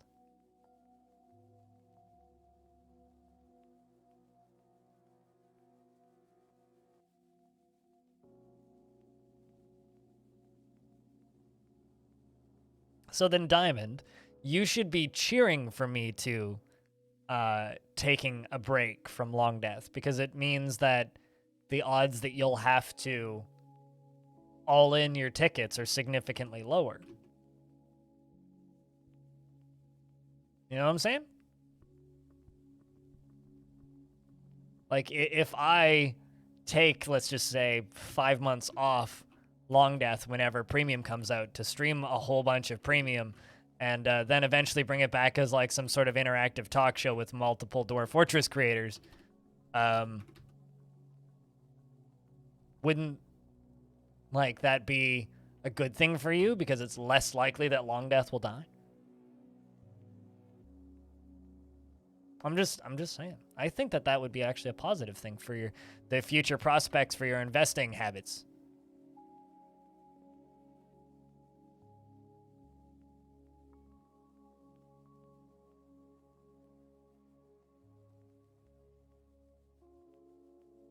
Now you're just saying things and I don't understand what you're talking about, Frog.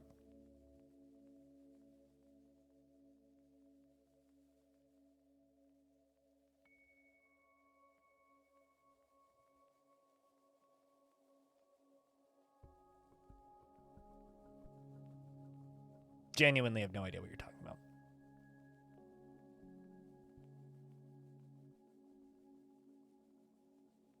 I mean, you could be like one of my really long-time viewers who's never participated in the bullshit gambling minigame in the chat. He's like above 10,000 tickets and he's literally never invested once.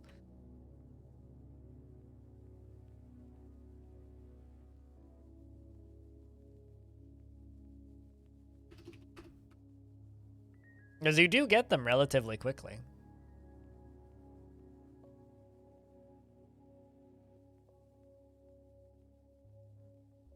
The only way to win is to not play. Speaking of, Twitch should ban gambling. Just straight up, Twitch should ban gambling. Streaming gambling should be a bannable offense on Twitch.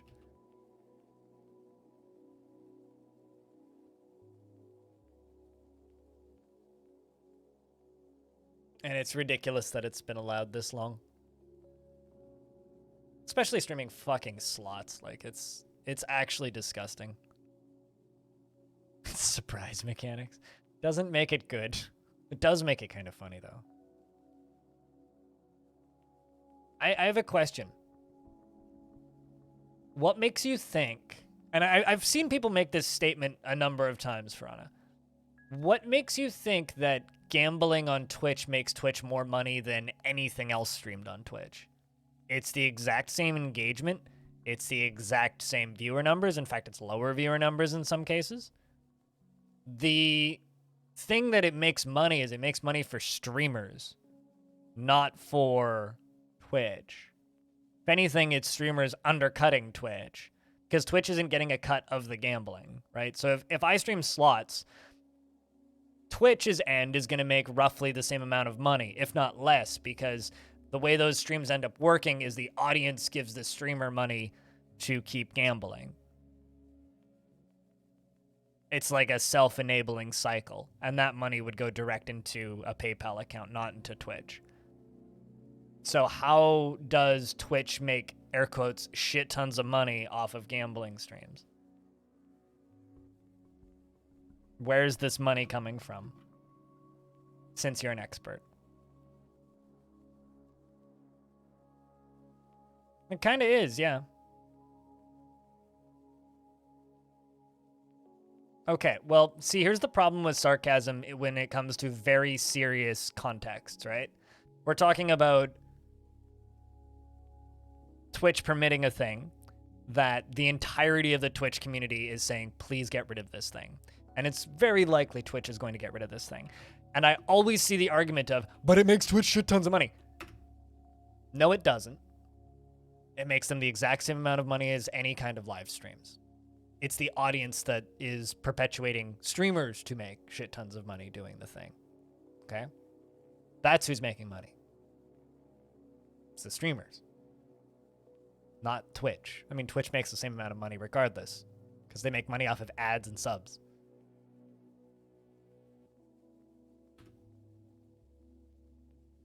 And if you're going to use sarcasm, there's emotes for that.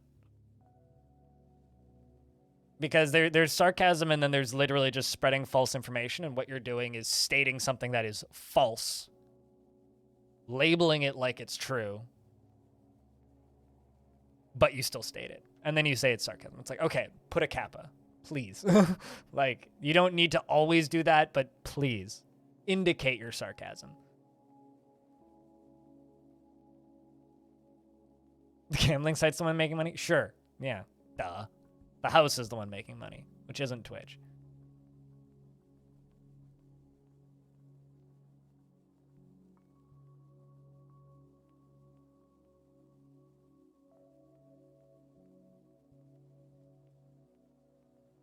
Can I just say, I don't understand why body painting girls always come up in the contexts of things like actual fucking gambling addictions. One is an art stream, and it's always brought up like it's this big negative thing. I will never fully understand that or grasp that. One is art, the other is slot machines. Why are those even in the same conversation, even if it's sarcastic?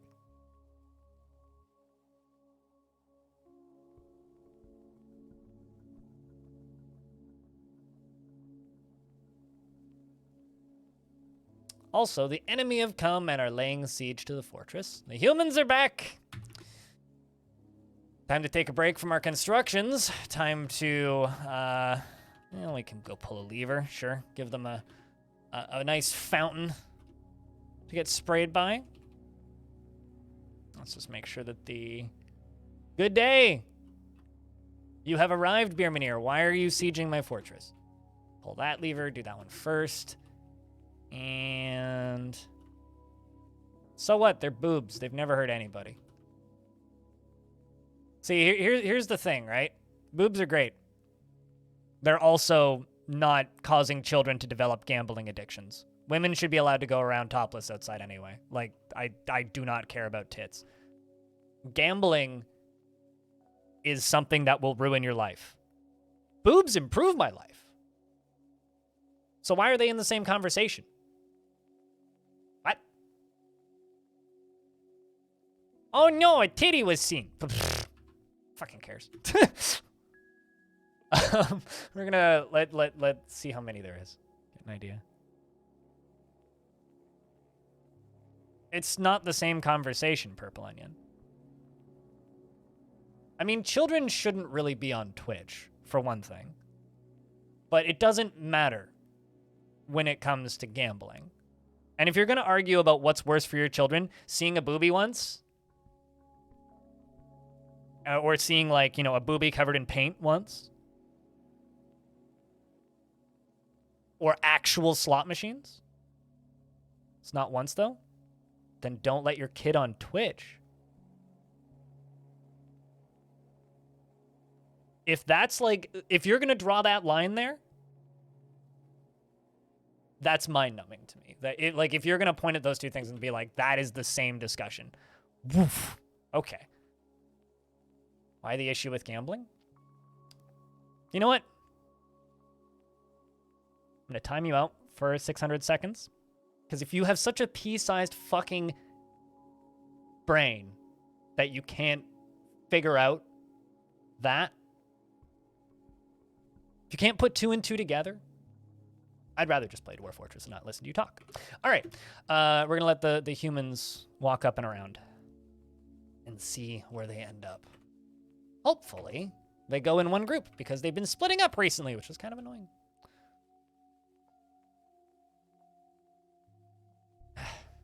People just hurt my brain, Frog. People just hurt my brain. How many humans? So far, it looks like it's in the 60s. Because, like, I mean, a bunch of them are, like, wild animals, right? But it's, like, roughly a page. Not actually that many. Quite a small siege. Like I was talking about earlier, it seems like their numbers have gone down, which is why I've started doing construction projects again.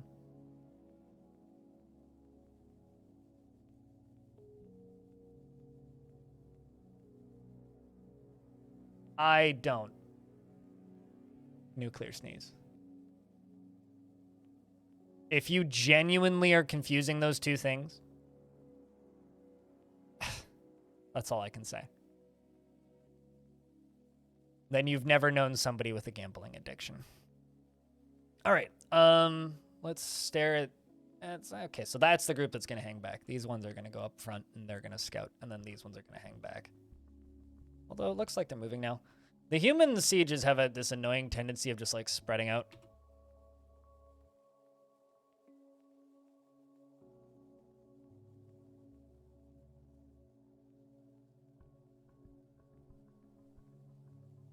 But at the end of the day, I guess it's proven that, you know, it's funny. I pride myself on the fact that this channel is capable of having discussions in a mature context. But every now and again, I bring up a topic that I think is really interesting that needs to be talked about. And you guys just throw the most painfully American arguments into the middle of it to the point where it's like, right, 60 to 70% of my audience is from the States. Right, I forgot. Shit, I'm sorry. Oh no, somebody saw a boobie. World's gonna fucking end. Yes, there's a big difference between people throwing money at somebody who has very little clothing on versus slot machines. Yes, there's a big difference there. And if you can't sense the difference there, go outside and fucking touch some grass. Jesus Christ.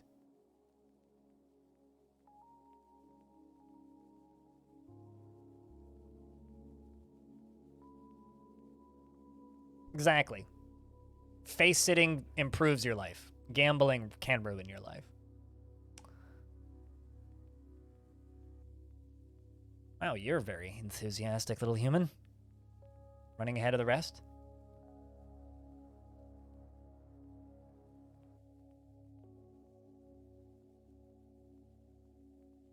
Also, for the bajillionth fucking time, body painting is not nudity.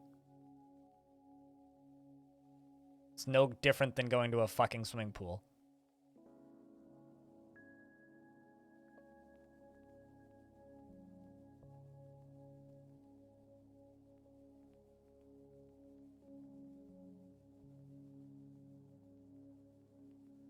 Wish you could trap them and ransom them back? Yeah, I agree with that. It would be nice to have more interactions there.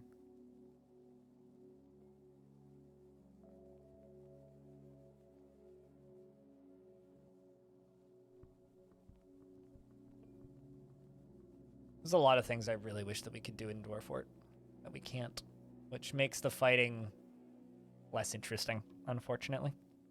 So they got that side door shut. It's 2. All right, where's the rest of the crew? That's basically what we're waiting for. We're waiting for that little blob there to get inside. That was quick. One of them got caged already. I have to catch these few that run ahead in cages, which I wish I didn't, but...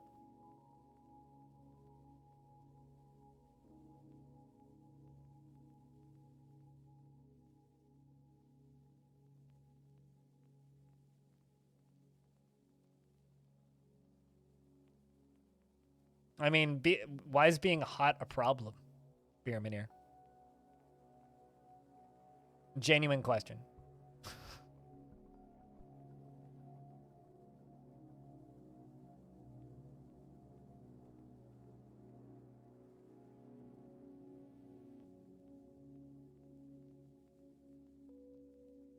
All right. Guess we didn't put cages in that corner one. There goes another one.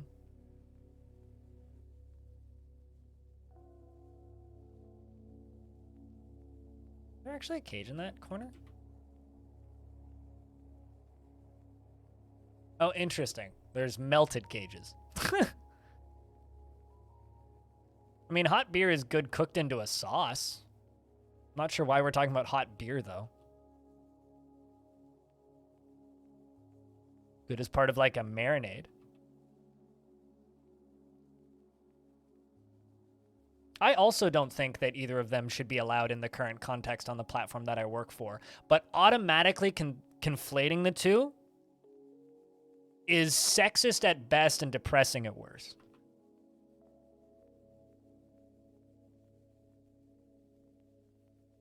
When it comes to things like body painting, I have zero issues with it being on Twitch, as long as it's in the art category on Twitch. What I have issues with is streamers who stream body painting and permit their chat to make it a very sexualized environment. Not every streamer does that, right? It's the same thing with those stupid hot tub streams. If it's just a fucking joke, let it be a joke. If you're making it all weird and awkward and making it all sexual, then yeah, ban them from the platform. There's no way to present gambling in an artistic function. Like, there are plenty of great body painting streams out there that aren't even remotely sexual and extremely cool to watch. Extremely cool. Very, very, very, very, very talented artists. So when I talk about not wanting gambling on my platform that I work on primarily, that is a blanket subject. I don't want slots. I don't want poker. I don't want any of that shit. I want it all gone. I want it all gone. But then people immediately go, but body painting. Yes, there are some people who do body painting that shouldn't be allowed to do it in that format. But the act of body painting is fine on Twitch. And it's fucked that people automatically immediately draw that line. And I hate it.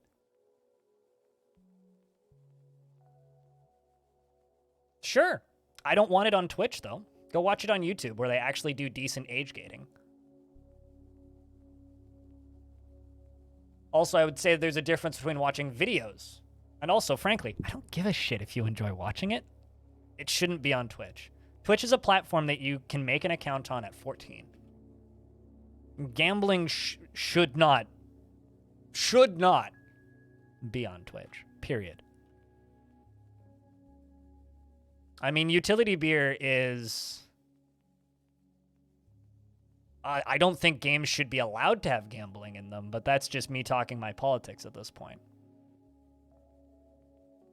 I don't think loot boxes should be a legal thing to put in a video game that is sold, unless it has an AO rating.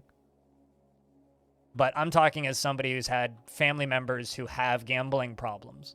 I'm talking as somebody who has addiction problems. To the point where I can't watch videos of people gambling. I can't watch live streams of people gambling. I'm always that, like, if somebody I know is streaming fucking slots or something, I have to turn the stream off and just sit and chat because I can't watch that. That should not be on Twitch, period. CSGO gambling shouldn't be on Twitch. None of that shit should be. All right? What irks me and disgusts me genuinely is whenever I do talk about this, there are people that actually want it to stay. And you know what? You're fucked up. Get the fuck out of my chat. That's my take. Shit's disgusting.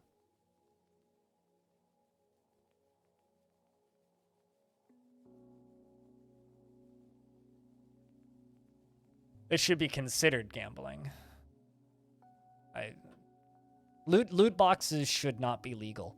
Which is why whenever, I see people going on about how great Genshin Impact is, I just feel gross. All right, let's take a look up here. But banning slot machines is a start.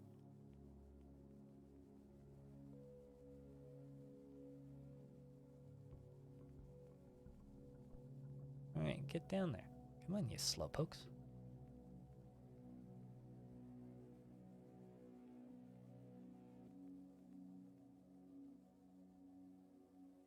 On Twitch, if you want to go to a goddamn casino and go gamble your money away, fucking be my guest. Never talk to me again. That shit should not be allowed to stream on Twitch. Period. Just had a tantrum. Anybody reporting the crime? Yes. Also, if you missed the first half of the conversation, ask for the context of the conversation. Don't start asking questions that aren't relevant to the conversation.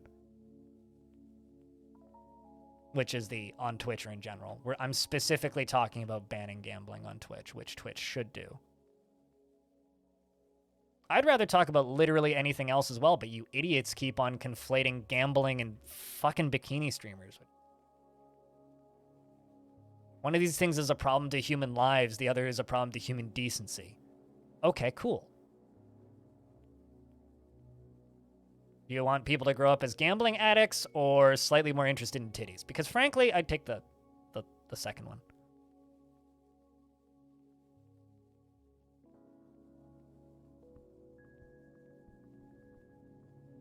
Also, turns out my chat moves at 10 times the speed when I talk about this shit. So, you know. If you can make chat more interested in the human siege, I'd gladly talk about the siege.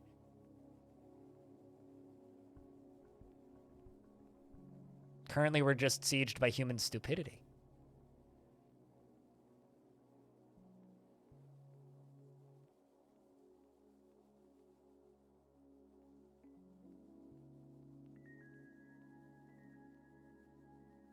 Refreshing. Well, I mean, my stream was once described as a bottle of water. Sometimes you consume it, and sometimes it's dumped on your head with no real notice.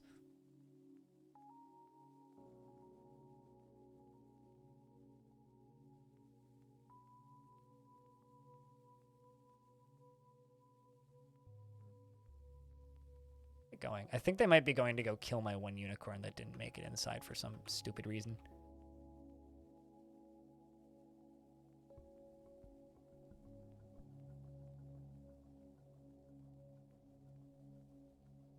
I mean, that's more than enough. Let's just fucking torch him.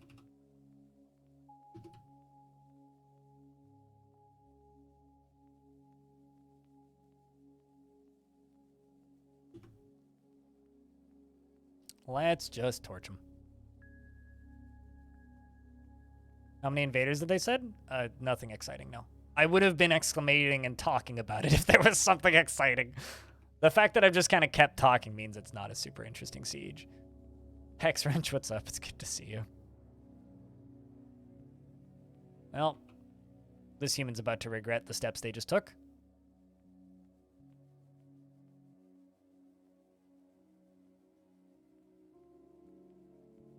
Like I said, you might want to run now, human. You still have the opportunity. The gates haven't shut yet. The gates really haven't shut yet. You really should take the opportunity to go leave. Gates are now shut. You can no longer leave. So let's pause for a second. I want to fly up here.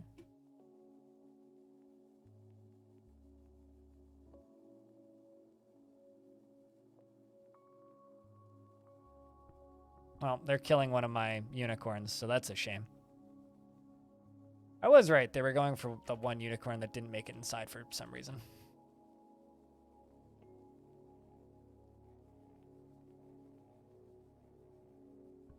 There's a bunch of them over on the left there, and they're, like, incapable of killing this unicorn.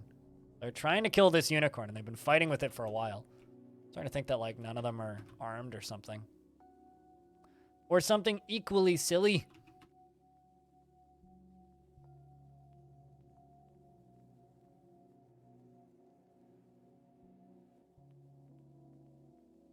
I don't know what that means, Diamond, but okay. Oh, like the Sal dancing emote? Yeah. I mean, Hex Wrench just needs a blind sub so that Hex Wrench can, you know, debug dance.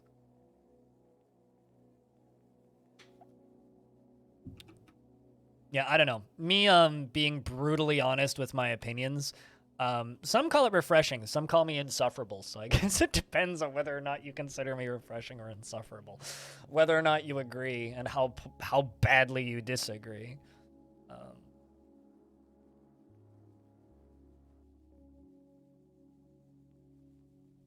Refreshingly insulting. Yeah.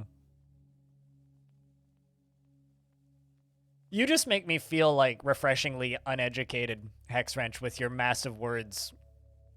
But, you know, like, it's for the best. You know, I learn something every day. Whenever I look at my Discord, I read something Hex Wrench writes into my chat or into my Discord, and then I realize very quickly that, oh, I just, Holy lol? I'm sorry, what? Since when are you depressed?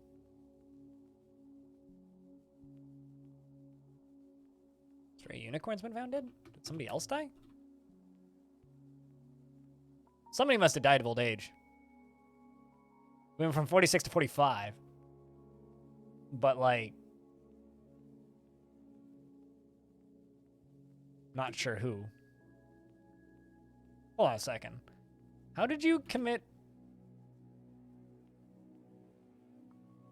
a crime? What? I'm so confused by this dwarf. He must have been brawling under the influence or something.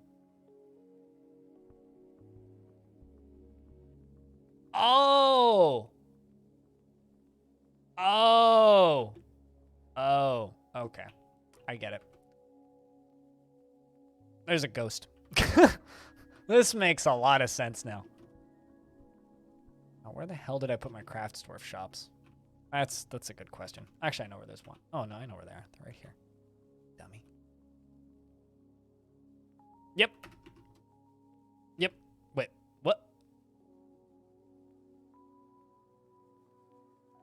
Okay, so Fenian died of old age, I think. Yeah, so Fenian died of old age, and there's a ghost of Merc who's here, apparently. I'm not sure how that dwarf didn't get memorialized, but...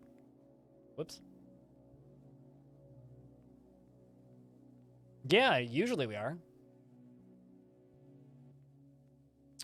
So there's a human lasher fighting with my unicorns, which is a little frustrating.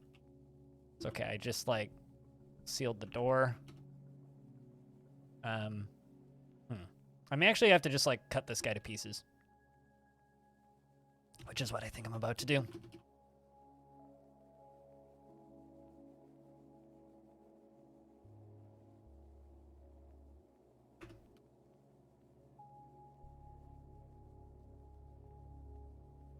No, totally. I was just very much done with the conversation and was trying to desperately change the subject and used you as a punching bag. So I apologize for that.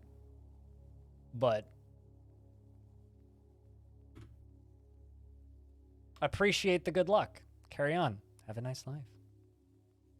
You know what's amusing is how many people like are convinced that like getting timed out in a Twitch channel is like a reason to say good luck with your future endeavors. It's like it's not a. You haven't been fired. I slapped you on the wrist for being annoying. You know, it's like the equivalent of refusing to, you know, go back to work because you got told to go speak with your boss once. Well, I mean, you did enough to annoy somebody.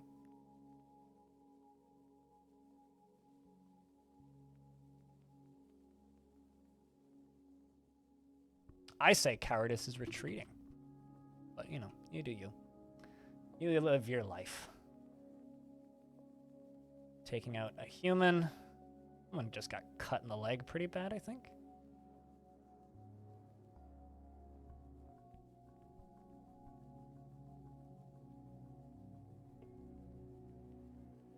So we're engraving memorials.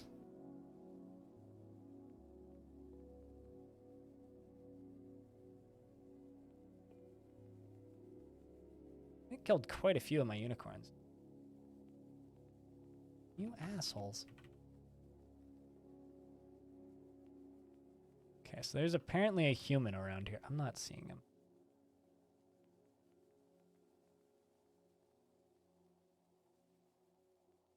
The problem is... I did read the first part.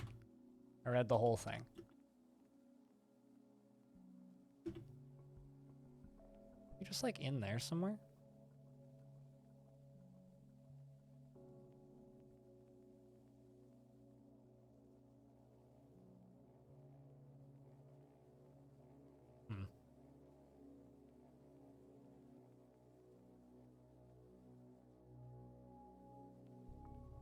Okay, there you are. You're blending in with the trees, you silly, like, spearman.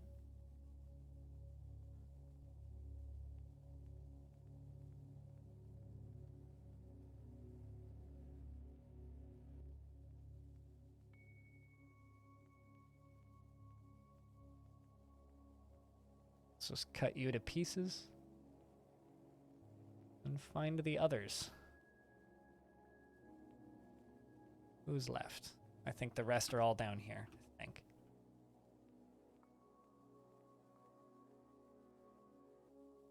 You have chores to do? Best of luck with your chores. Volleyball seems to love being in prison. So I'm assuming Volleyball got possessed, I had to guess. You know what's the actual cowardice here, chat room? Is when somebody leaves after getting timed out and calls me a coward. If you think I'm a coward, explain to me how I am exactly a coward, and then finish the conversation. Don't just blop like a wall of text into my chat and then just vanish. I made my point pretty fucking clear, I think, and I'm sure that this person had time to listen to it.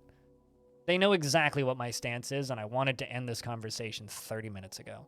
If you weren't a coward, you'd grow up and move on because you got timed out once. But, you know.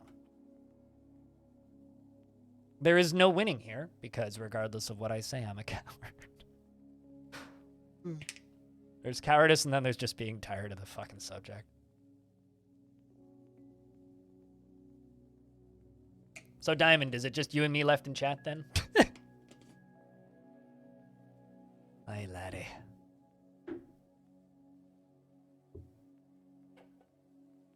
No, you're not. I are stupid. You're never here. You just AFK and then occasionally tune in and drop 25 cents in the chat. I know you. Just me? Okay, got it. Yeah. You could provide B-facts? I will always listen to no context B-facts. If I already know the fact, then it will be like me feeling smart. You had to pee? That's no excuse.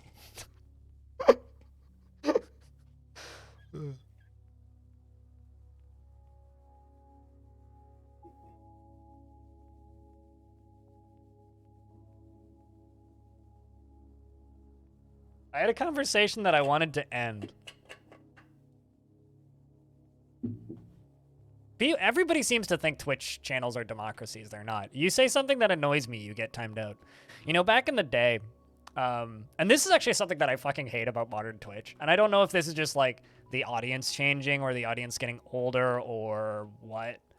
But back when I started streaming, getting timed out in a channel was like a badge of fucking honor.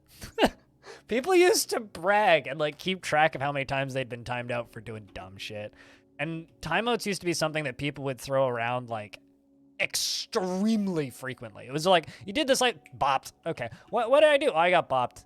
And it's like, now for some reason, it's like this, oh, you timed me out? Oh no. I'm gonna cry. Fucking 600 seconds, man. Grow up. All right, let's do that. And this.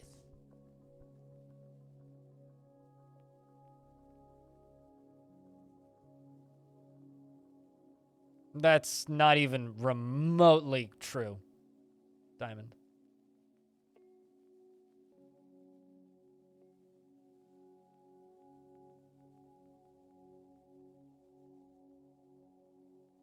Calls it the Hot 600.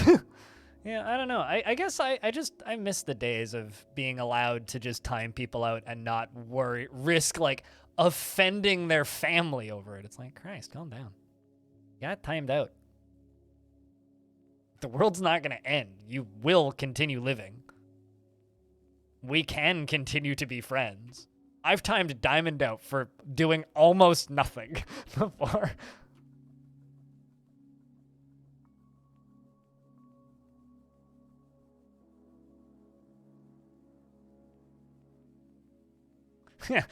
Twitch chat member will remember this.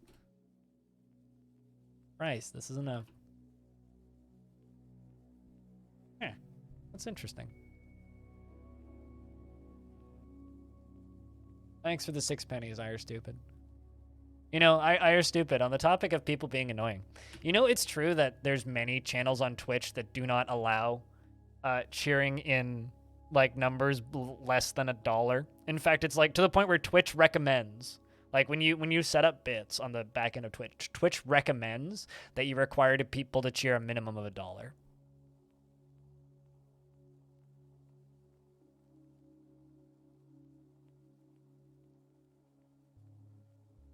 Like they recommend that you require that, and it is because like the sub like $1 amounts are so small. Like I don't even want to acknowledge them, but I feel bad when I don't. Spicy channel? Nah, not even remotely. You should see me on a spicy afternoon. Jeez. No, I'm in a good mood today, which is ironic. Normal stream actually, yeah. Blind spicy is like me, like in fully no THC manic mode is difficult to talk. That's the reason I'm single, actually, is the best way to put it.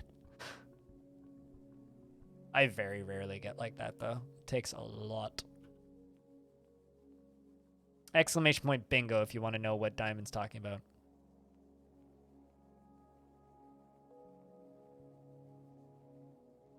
You know, it used to be like a running meme in this channel where it's like, if you haven't been told to fuck off by Blind yet, are you really a member of this channel?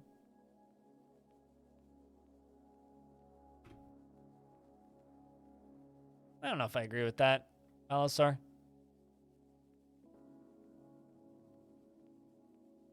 You know what? How about this? Let's not discuss my past love life because of how, like, basic take that is.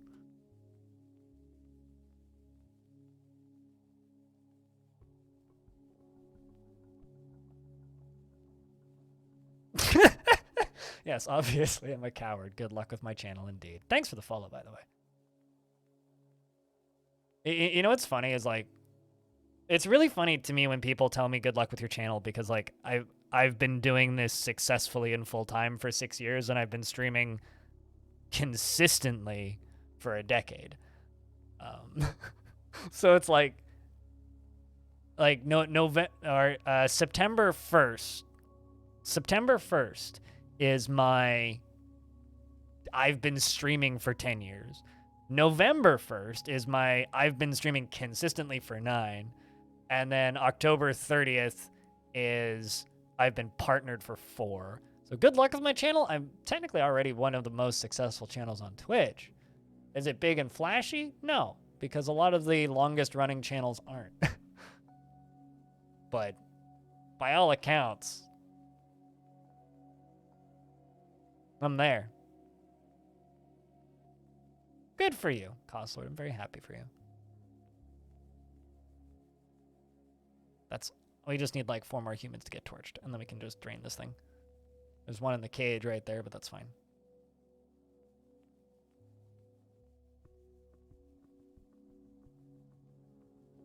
Fuck off, Beermanier.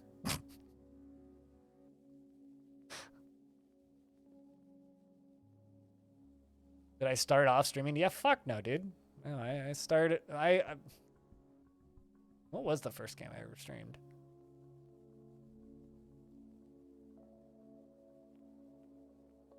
I know I played Game Dev Tycoon very early on.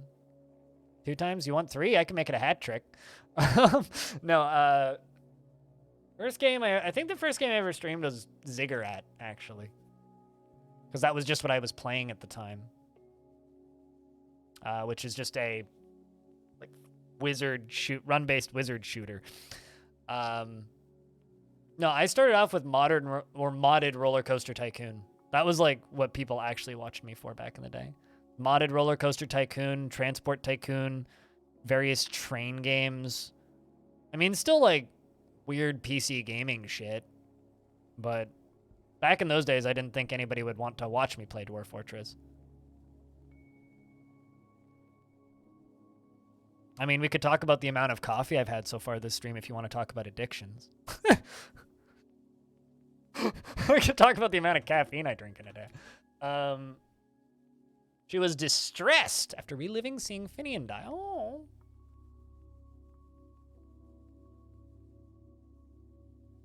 This is why people don't want to be the merchants, is because they have a tendency to die, like, immediately. All right, let's...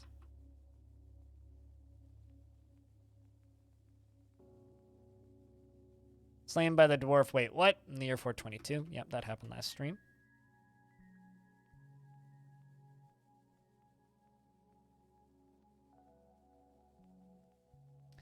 We found some super raw open RCTs too the other day. You got back into it from watching my streams. I mean, I will just link this. Actually, I wonder. Does he still follow me? Damn, Andy's still subbed. Okay, hold on. I owe him a shout out every now and again. If you want to see some absolutely bonkers roller coaster tycoon,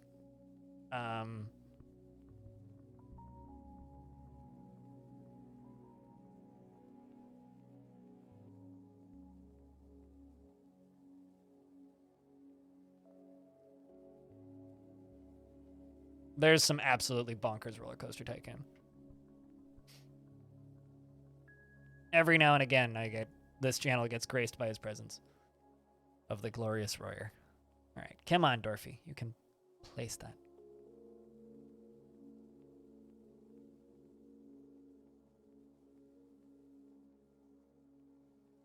You really ought to do something with it. Yeah, I mean, depends on how much connection they have. If they don't have much connection, the cities would be small. Bled to death, slain by Volleyball.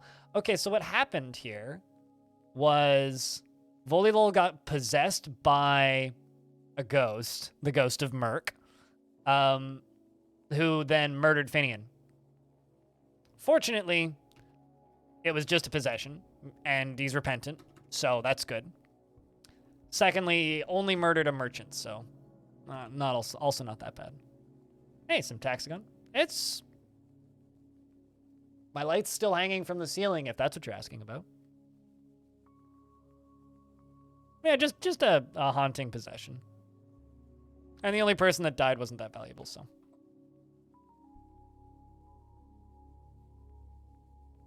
I value dwarf lives when I value them. Rest of the time, I don't. All right, so you pull that lever and pull that lever.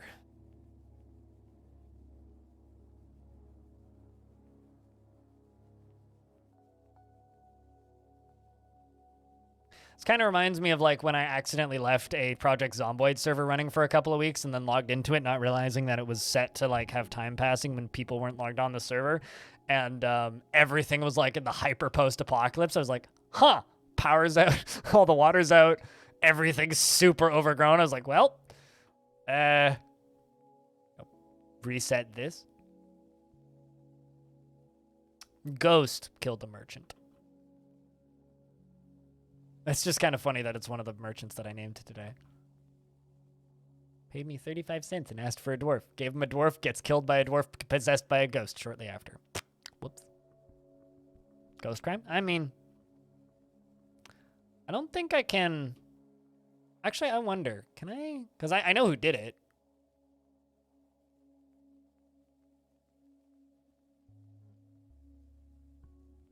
It's going to take me 1 billion years to find them. Actually, you know what? Let's do this thing. Let's interrogate.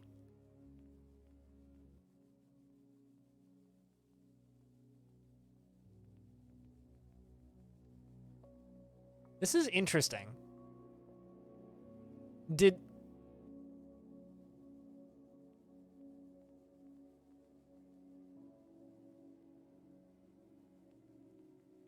Because Merc's dead. But Merc witnessed a crime. I'm gonna interrogate Volleyball. I'm suddenly curious, like, did a ghost witness and report a crime?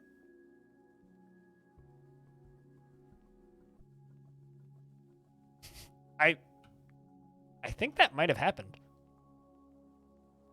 I don't want to jump to conclusions here, but I think a ghost witnessed and reported a crime.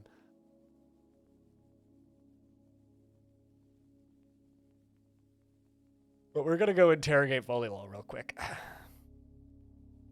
Also, hey, Minstrel, I hope you've been well, by the way.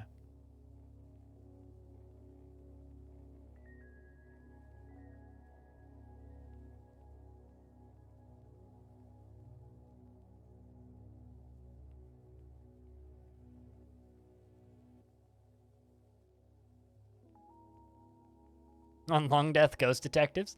It's my favorite Longdeath spinoff, I'm telling you. It's right up there with Longdeath Demon Hunters. Who committed the crime? Boom! Okay, I agree. All right. Unfortunately, no new information. Well, the subject did comply, but...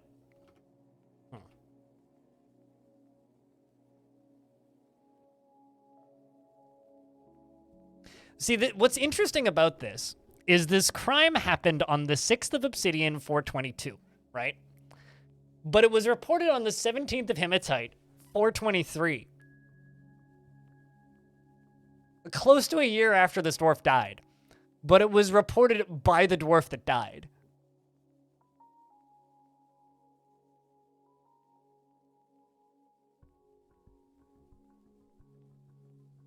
That's really cool, actually.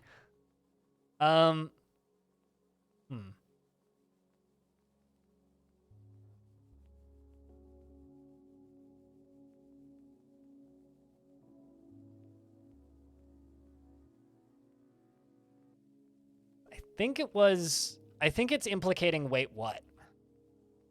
Because Wait What was the dwarf that... Oh no, that's the bottom. That's gonna take 10 years. Wait What was a dwarf that I had to expel over crimes committed due to frequent and constant tantruming. Yeah, so a dwarf died, right? And then that dwarf came back as a ghost and possessed another dwarf and reported the crime. And then went out to go commit 2 other crimes. Right? So committed 2 crimes, possessing this dwarf, but in the process also report... Because I saw the crime report going through, and I was like, huh? That's... So there's no way that I can complete that. Because both dwarfs... One of the dwarves has been expelled and the other one's dead. So both dwarves involved are no longer in the fort. So there's nothing I can actually do with it. Yes, the dwarf reported its own killing. That is what I think happened. Beermanir. Why does your head hurt? A dwarf dies. The murderer gets expelled.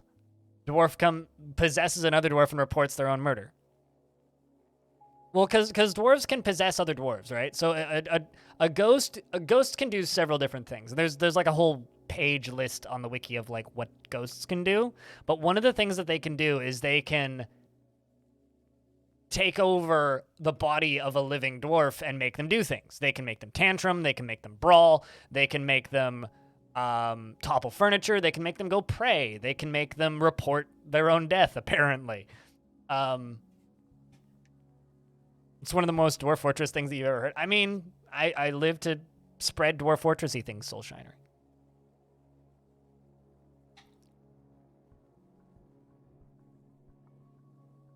Also, investments are open, so best of lucks.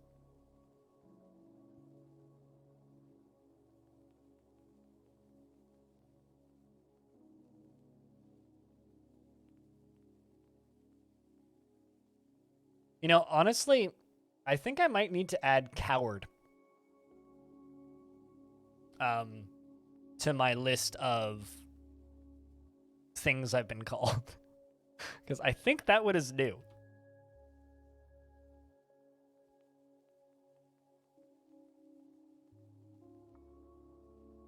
You wish that was easy to make a clip of, but it takes so long to suss those things out. Oh, what, me talking about it? I mean, I could do a short version. How is Hasdorf? Is Hasdorf still alive?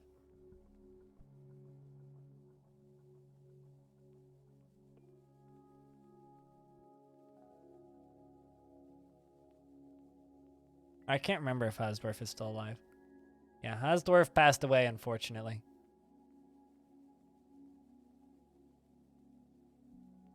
If you give me a moment, I can figure out why you passed away.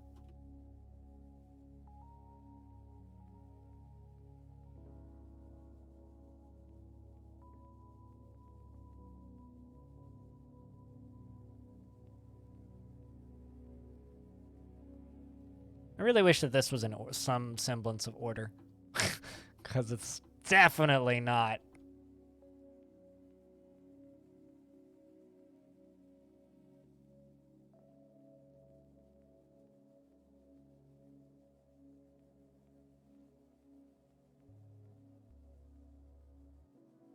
Never mind, I give up.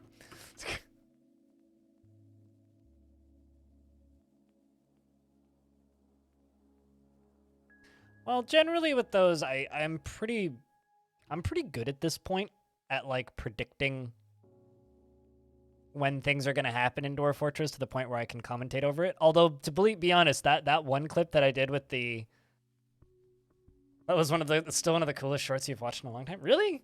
That short for me is like, it irks me when I watch it because chat was being really quiet that day. And I was just like, well, I need to do something. So I was like, well, I guess I will make it short. So I legit did that said those lines, clipped it, downloaded the clip, edited the short, and scheduled it on YouTube while streaming because chat was really quiet. So I look at that short and I go, that was a rough day. Like it came out well. I think it's a good short. Yeah. 90K tickets gone. Oh no, you lost probably more you just lost more tickets than most people in this chat have ever had. Diamond's lost more tickets than you've ever had. Look at you with only just over 1 million tickets. You're basically broke. You should start from square one now.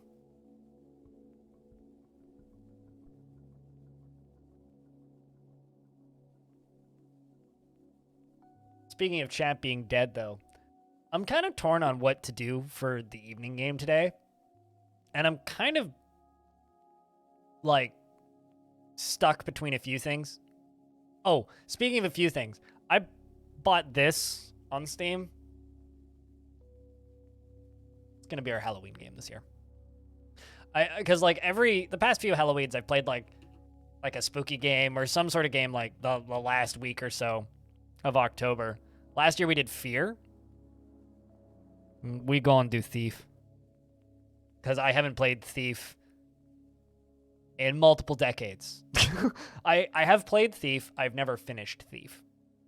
So, GOG version works a bit better. GOG version just has the mods prepackaged, but I'm just going to do that myself.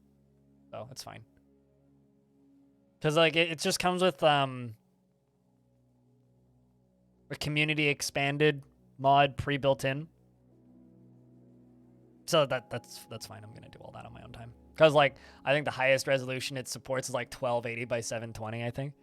Which, you know, for a game as old as Thief, that's pretty good, but like doesn't exactly you know, support things like borderless windowed and other stuff. I don't even want to mod it very much. I literally just want to like make it run at modern resolutions and in windowed mode, and that's it.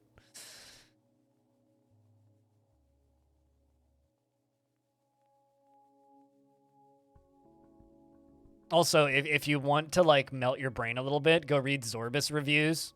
There's a few negative reviews on that game that are just, like, the most cookie-cutter reviews that a roguelike's gonna get. Like, but there's no progression. No shit, it's a roguelike. What are you even on about? Speaking of games that don't work, I was able to make this thing work. This is one of the possibilities for tonight's stream, by the way. One of the possibilities. Yeah, this is one of the possibilities for tonight's stream. The fuck is that? That's what I said. So, I've told this story a couple times on stream, but I might as well tell it again. I received a DM on Twitter. It was last week. It was like last week before I streamed last week, so it would have been like Monday or so. Or Sunday even, sometime last week. Like 8 or 9 days ago now. And it was the developer of that game saying, hey, I just found your YouTube channel. If you have time, it would be awesome if you could check out my game. And they gave a link to Key. I was like, okay. I clicked on that, like no information on what the game was. But I clicked on it, and that was their game. He did mention the name of the game. So I found it and looked at it for a few seconds. I was like, oh my god, this looks awful. And that was like all I really thought about it. And then I went and did my normal evening routine, which is like I went and made dinner and got a little stoned and then came back over and I sat back down at my computer and it was still up. I looked at it again. I'm like, oh my God, this might actually be really good. First off, it's got 250 positive reviews. Second, the more I stared at it, the more I'm like, oh, this just kind of looks like Deus Ex. In a good way. Turns out, runs like ass, looks like shit, but it's like partially voice acted. It's also like $4 right now. It's very cheap. And I think the developer is a raging alcoholic. But I think it's very good. I managed to make it work with some finagling, and some fiddling and some messing about. I managed to make it work. It runs. It runs. I won't say it runs well, but it runs. And it's actually a really neat immersive sim. So I might try that. Even though that's probably the response I'm going to get from everybody who sees it is, what the fuck is that? And you know what? I wouldn't blame you. Like, that is the appropriate response, frankly. That is, in fact, the appropriate response, is what the fuck is that?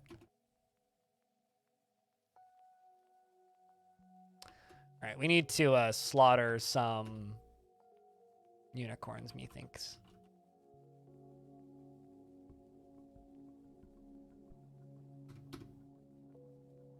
You've never seen screenshots that obtuse? I mean, it's, from what I can gather, is like when you go look at like the developers like patch notes, right? He put up one. Where was it? Okay, I'm not even seeing it. Wait, did he patch it? Oh wow, he put up a patch yesterday. That's why I'm not seeing it. Fixed a script with a where was it? It was a while ago. Yeah, he says, long story short, he says he's gonna take a break for a few months and work on a different game. And says, please just make mods and sell them on itch. Like, please just mod the game and sell them on itch. I don't need to see a sentence, fine. Some of the strangest things I've seen a relatively modern developer ever do.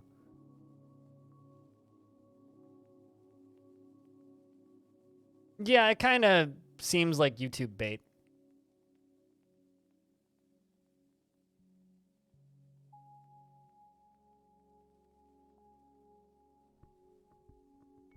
Like, I'm not too surprised.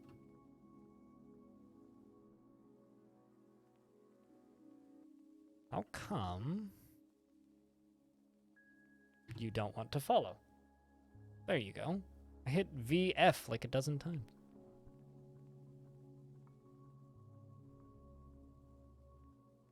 I mean, I know what they are. Or I know what it is. Also, it's not both the I don't actually know how to pronounce it. They're not two separate games. It's one game, but there's a DLC for it that adds another game. It's a game and then an expansion pack for the game.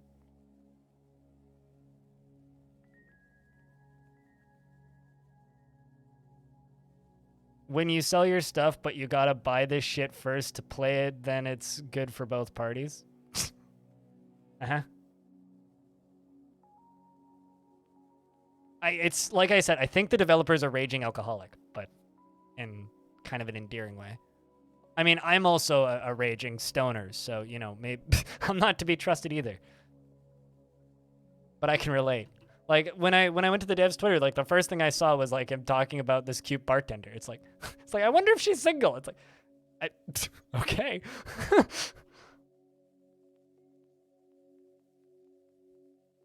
Just so he keeps paying updates like that. I know, right? It's like, Anyway, I'm gonna stream some of that tonight, assuming I can make it run and it doesn't crash my computer again. Don't run it in windowed mode. It never loads. By the way, only run it full screen, because if you run it in windowed mode, it will get stuck in a loading screen. Although, if you run it in full screen, once you get in game, you can then put it in windowed mode.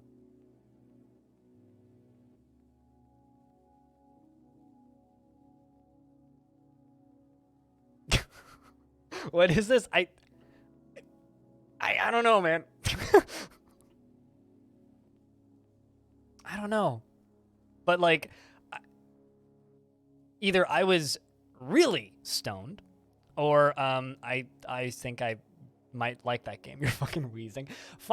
The final ultimate patch for Eternity, you can now modify the headshot multiplier in the world editor, and you can tell Elsie and Carmen to wait at the you can tell Elsie and Carmen to wait at the bar of Junk Fort when you enter the sewers.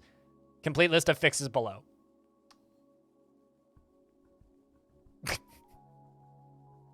Oh, this is the one that I was looking for. Please make mods and sell them on itch. It's going to be a while before Brigand is updated again, so please feel free to make your own mods with the world editor and sell them on itch.io. I don't need to see a dime. Just don't include the EXEs, obviously, and put a link to on laughingcoyote.net.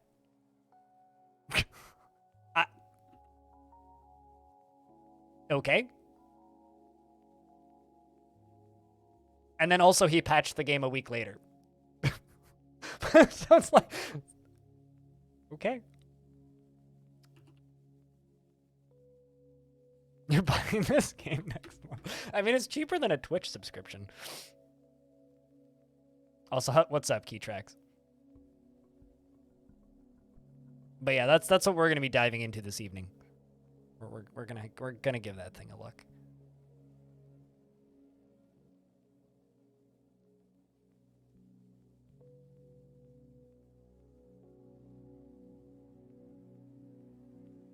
Like condoning sales on another platform, as I say about like literally every platform like Steam. Are you a cop? Also, Steam does allow you to sell your game on multiple platforms, and Steam allows you to promote the sales of another platform on Steam. Steam just doesn't allow you to promote exclusives on another platform, and that post was a developer saying, hey, take my game, make mods, and sell them. It's fine. So that's somebody asking their community to mod the game, and you can sell them if you want. So yeah, there's nothing wrong with that. Side dang out here. Well, you picked a weird day. Although isn't it usually a weird day with me though? Yeah, that post was literally just him saying, hey, you just go make mods if you want, and you're allowed to sell them. This is all that post is. Not even remotely close to breaking anything that would annoy Steam.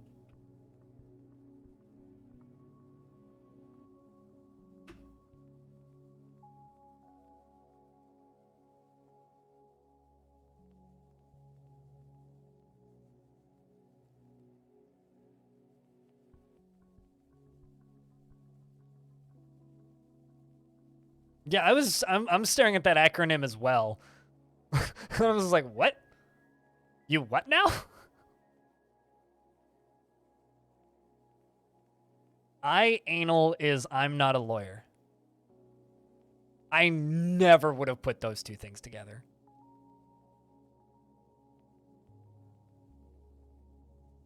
Never. So then, hold on a second. Would anal with two L's be I'm not a lockpicking lawyer? Or LPL, I guess it would need to be.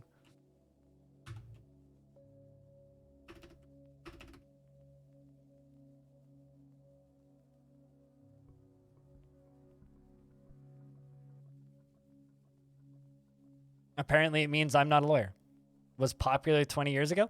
So we've been over this discussion many times, but you know why a lot of acronyms were popular 20 years ago? It's because 20 years ago it took twice as long on your phone or keyboard to send a message.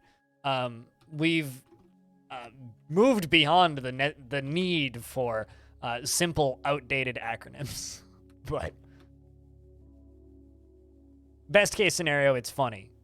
Worst case scenario, it just confuses everybody. And that one is just kind of funny, so that's fine. But I would never have picked that up.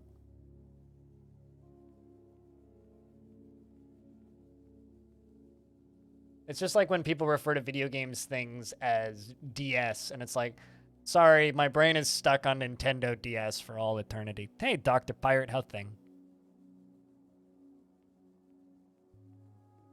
Yeah, okay, that would make sense. I would never ask anybody on the internet for legal advice.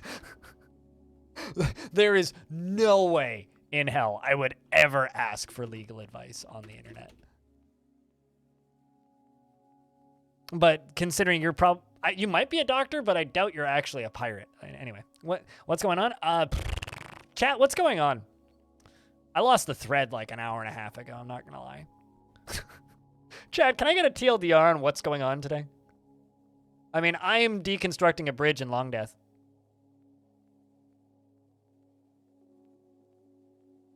We're recovering slowly from the early internet or from NASA. I mean, like, major companies are large companies and organizations are allowed to have acronyms. Not everything needs an acronym. And my exact example for why not everything needs an acronym is Path of Exile.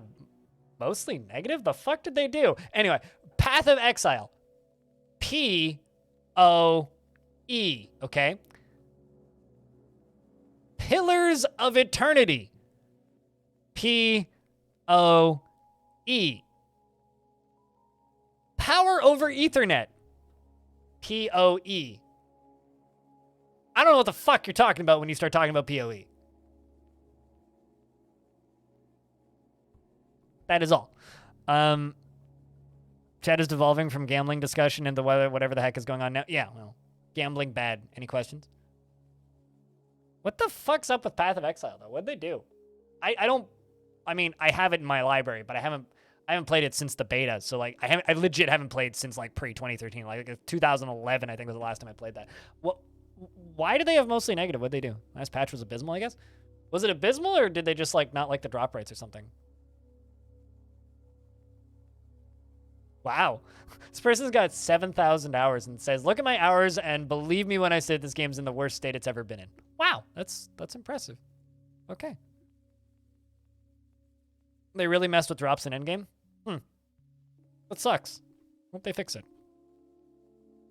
I genuinely feel terrible whenever, like, a game like that gets a really bad patch and it just, like, instantly hurts the entirety of that community, because it's like, man, like, just that would be like if Tarn was suddenly like, by the way, we're removing elves from Dwarf Fortress. Actually, that might make some people really happy. By the way, we're removing necromancers from Dwarf Fortress. Nobody would be happy. Actually, no, Clinodev would be very happy. I'm trying to think, like, what kind of thing could... where we are removing World Gen from Dwarf Fortress. There you go. On a downward trajectory for years, and it's to the point where people who still liked it now hate it too. Isn't that just... Okay, so I have a question. Lots and lots and lots and lots and lots and lots and lots and lots and lots of people still play Dota, and lots and lots and lots and lots and lots and lots and lots and lots and lots and lots and lots of people still play League of Legends. You ask somebody right now who's new to League of Legends, like let's say my little sister, right? She started playing League of Legends in 2020. She loves it. She thinks it's a great game. You ask anybody who started playing League of Legends in the last 5 years, and they generally say, oh, it's pretty good. Yeah, I like it. I have fun. Yeah, we're removing dwarves from Dwarf Fortress. And generally, like, people are pretty positive on it if they started playing in the last couple of years.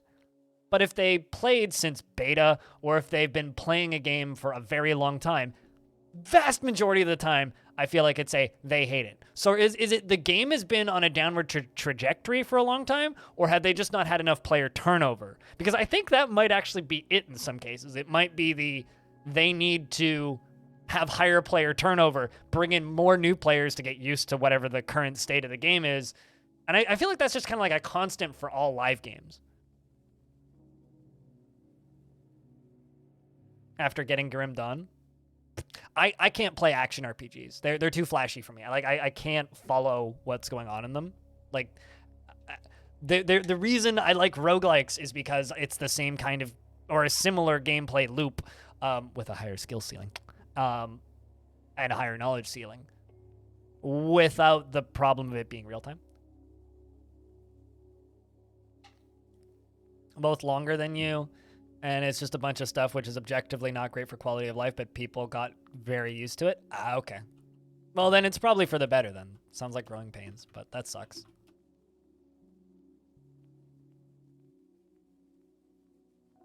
I think MOBAs, that is the least part of the whole negative slice of the opinion pie. A game like that, having muscle memory is crucial. I mean, but muscle memory can be relearned. Although, to be fair, when it comes to the mostly negative reviews, Dwarf Fortress is removing all of its hotkeys, which for some people is not a positive thing. They're all going to be changed. My UMKH muscle memory is going to go away, said. Welcome back, Diamond. I didn't realize you were gone, but you already said that bit, so I will just say welcome back, Diamond. Stellaris is in its third state now with 3. Yeah, no, like, Stellaris 3 just came out. Isn't it great? Like, I had a friend who worked on the Stellaris team for a little bit, and he's like, yeah, the joke internally was that they're working on Stellaris 2, and Stellaris 3 is in the works. It's like, I almost wish that they just would release a new game, but I think that would actually upset people more than just updating that game so much. I mean, when did Stellaris come out originally?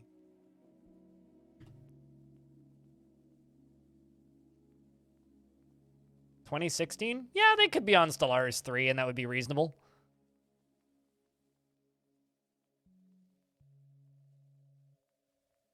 But whatever. Doesn't matter. Oh, hey, that Gundam game released. Neat. Yeah, I don't know. I didn't like original Stellaris, and I had like the same exact problems I have with every single Paradox game, which is I find them really boring. I think that they're very well-designed games. They're just not a style of strategy game I enjoy, which is fine. But the result is, like, I just never got into it at all.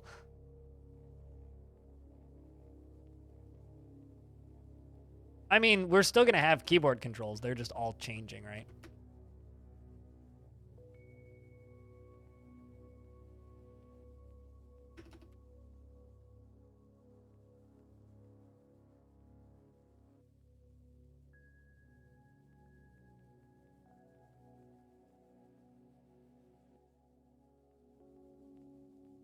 I mean, I'm not going to say anything ill about Victoria 3, but I won't play it. You enjoy Victoria 3. That's totally phenomenal. You have a great time.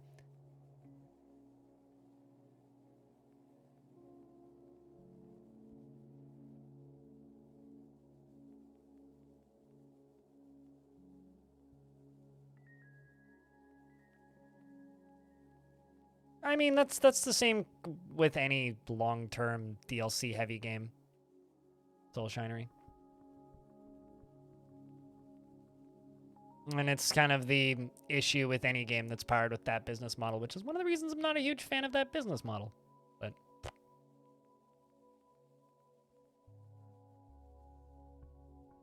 it just is what it is.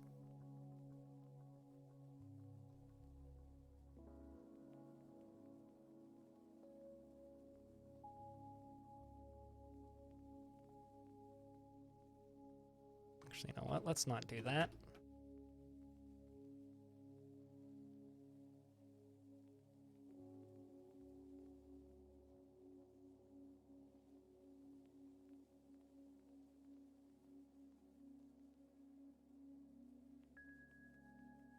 This is going to take an annoyingly large amount of time to deal with. Oh, well.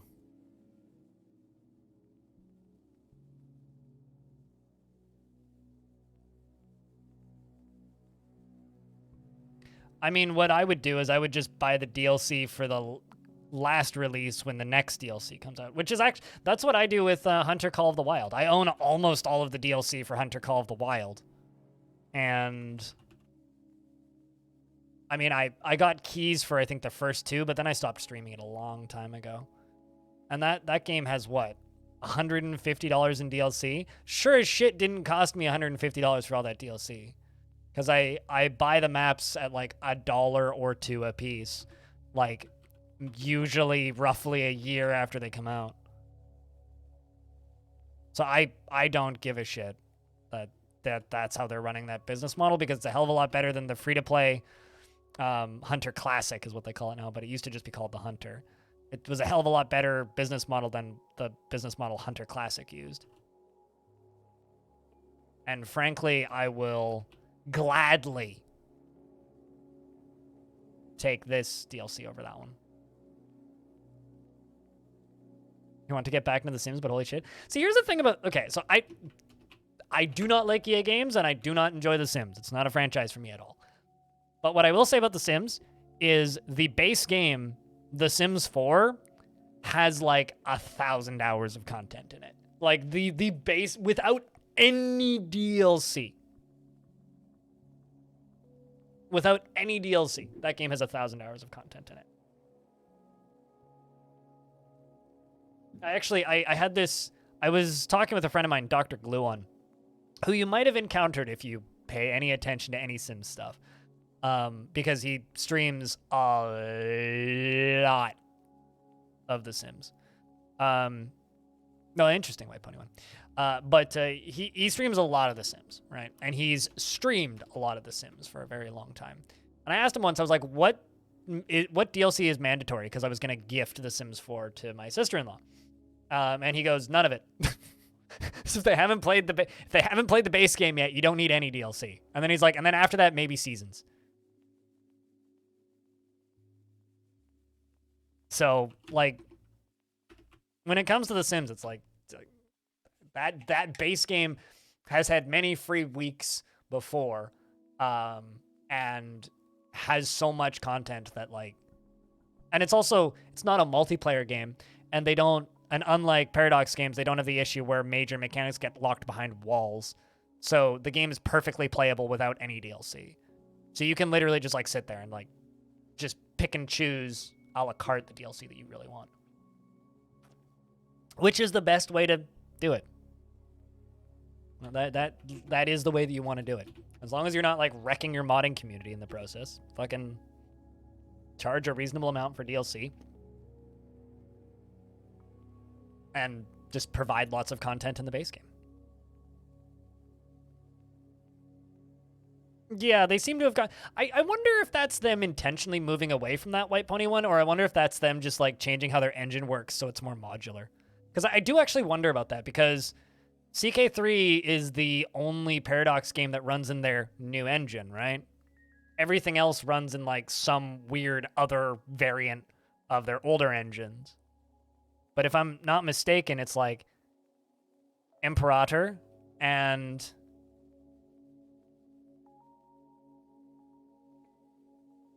CK3 that runs in that engine. So I do wonder how much of it is that. Well, I mean, Vicky 3 is not out yet, so that doesn't count, but... Yeah, so I'm correct then.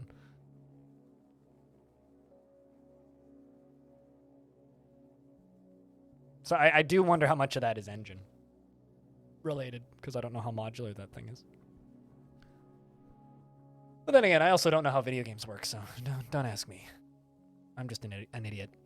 Also, I thought, speaking of like various things, I tried the demo for this because it looked cool. Wizard Room. It's like a very Hexen-ish, like magic-based first-person shooter. Holy fuck, that thing made me nauseous quickly. So I sent the dev an email.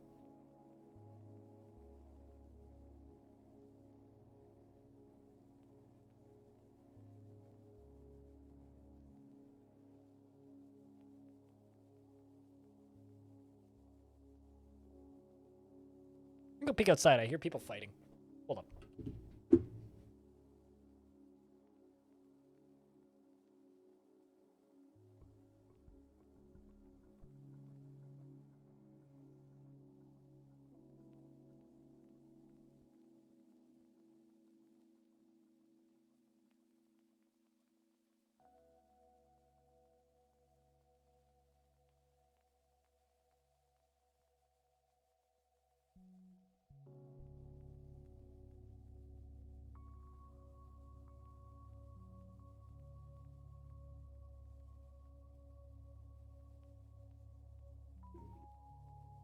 Never mind.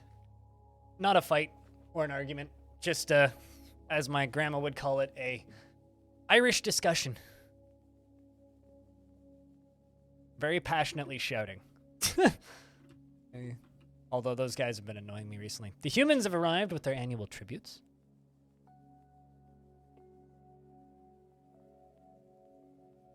What, adding new mechanics that break your engine functionality is an unintentional feature? Or ghosts reporting crimes that were committed to them while they were alive after they're dead? A spirited discussion, yeah. I've been getting really... There's these 5 dudes that smoke just outside of my building right there. And they don't live here. They don't live in my building. They're on private property. And it's those dudes. There's about 4 of them right now. Not all 5 of them are there. I only saw 4 of them. But one of them's shirtless and lying on the table, and the other 2 are just, like, discussing whether or not they should go back and beat somebody up. Hold on a second. They're shouting louder now. And now, and like, whenever they're here, I always, like, question, should I call the non-emergency number and boot them out for trespassing? Because they're not exactly quiet. You guys can watch this, human.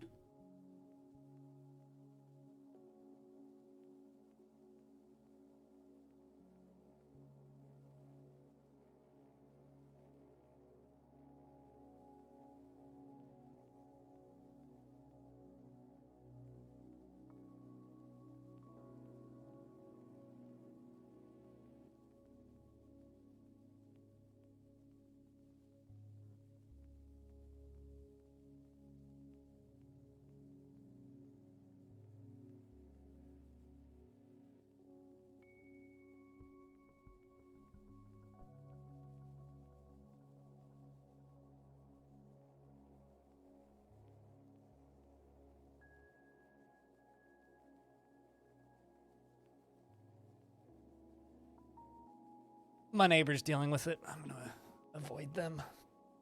Almost got into a fight with them one evening.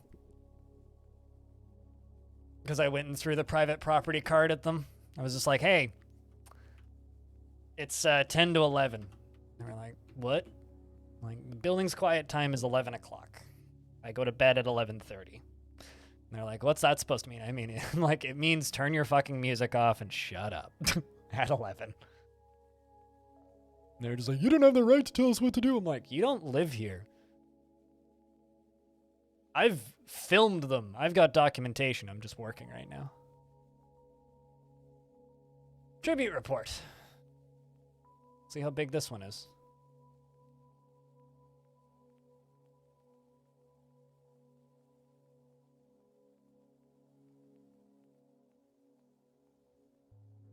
Oh, I've got documentation.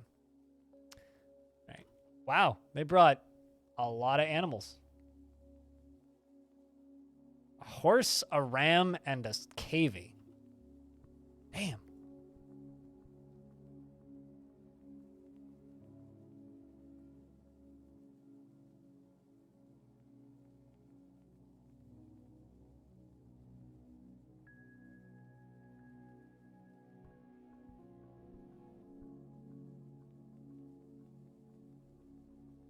Wild Pig, hello. Good to see you. People outside are being obnoxious if I act strange all of a sudden.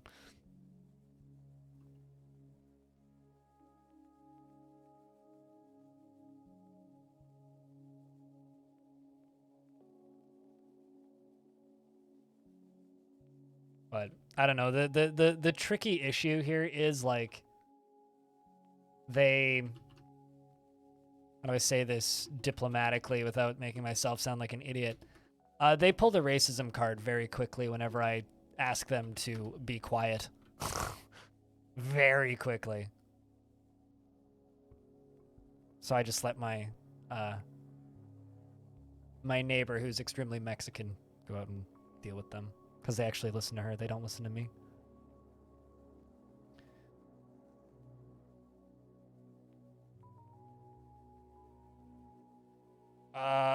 I'm not sure exactly what you're referring to. I mean, I have degrees of ideas of what you're referring to, Costlord, but I'm not totally certain. You solve your problems with violence? I'm in Canada, so... Also, I wouldn't say you solve anything with violence. You create more problems with violence, sir.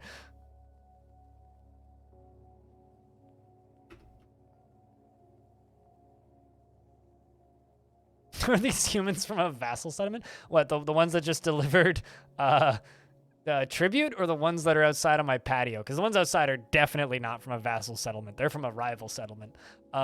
Those ones, not really. I mean, I demanded tribute hundreds of years ago, and they're still bringing me tribute. Because I'm assuming you're talking about the game, but in my head, you're talking about the people outside. They are definitely not from a vassal settlement.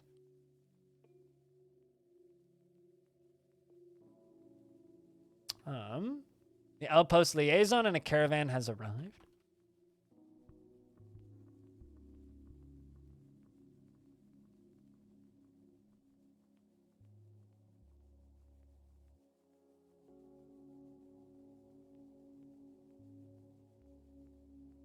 But these dwarves are from the mountain home.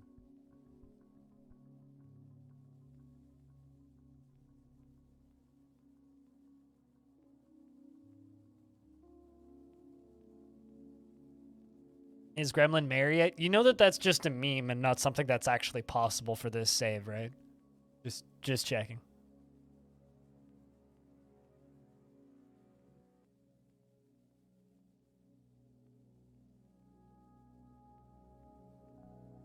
But I mean, Gremlin's been the mayor in our heart. Wait, what? Yeah, right. Yeah, that's just a meme. It's never actually gonna happen. There was a possibility of it happening really early on in Longdeath, and it didn't. So, I should rename the role of mayor to Gremlin, which would be even better. Because then we could have our elected Gremlin instead of our elected official. Just imagining the conversation those humans were having before they bring the tribute. Should we bring more this year? Well, you know what happens if we don't. What happens? You know. What happens to the other humans? You go to war with Longdeath? Because the other humans used to also bring us tribute. But you go to war with Longdeath, and that happens. So, you know, that happens.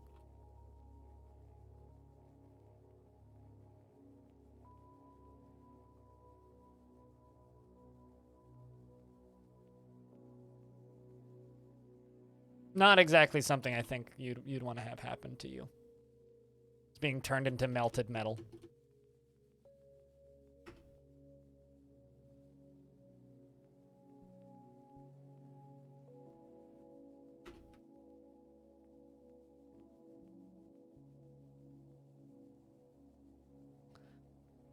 Right, so a bunch of levers are getting pulled. Can queue up the melt metal object job again. And then Zun says, I'm your liaison from the mountain homes. Let's discuss your situation. The role is the same as ever. What requests do you have of our merchants?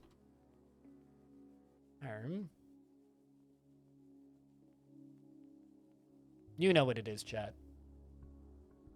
The obvious requests. Your job is pretend to be a gremlin pretending to be mayor. And then pull levers sometimes. Anzan says, I look forward to our meeting next year. Our fortunes rise and fall together.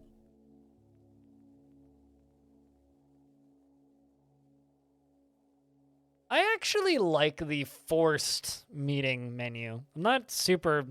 Because, like, I'm just going to be very tempted to skip them when they're just a single check mark. So,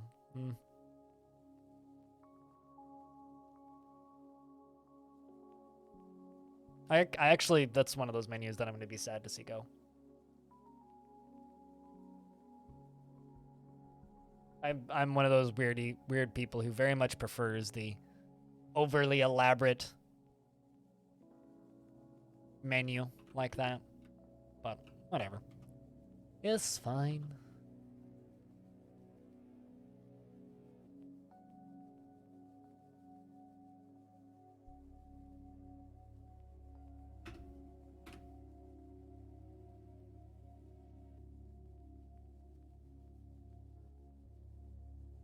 Yeah, I'm assuming just that the ticking the screen requests, but I was more just talking about the wider. I didn't realize what you were talking about initially, and then just kind of started rambling. But It was one of the good menus. Yeah. I mean, the new one's fine. I'm just sad to see it change because I like the current one. But there's a difference between sad to see something change and but being totally fine with it and being mad that something's changing. I'm not mad. I'm just kind of sad to see it go.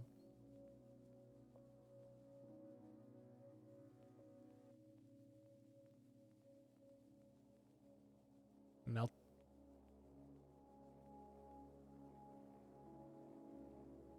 Man, I really hope somebody just calls the fucking non-emergency at them.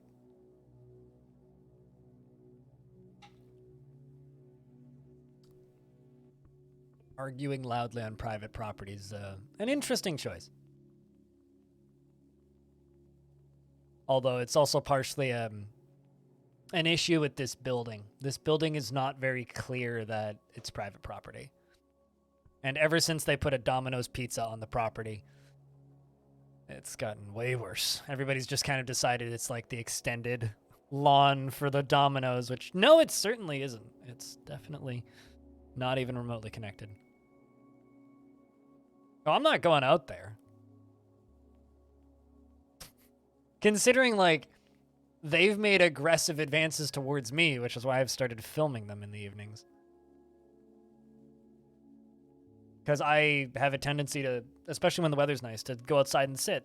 And several of my different neighbors will walk in and out in the evenings, and I get people to talk to. It's like this is like I've graduated from being a young person to just being an old man with no friends. So I will just sit outside with like a beer, and sometimes I'll smoke, and I'll just sit out there for like an hour at a time. And those guys have gotten confrontational with me for sitting there. Yeah, it's a common area for residents of the building.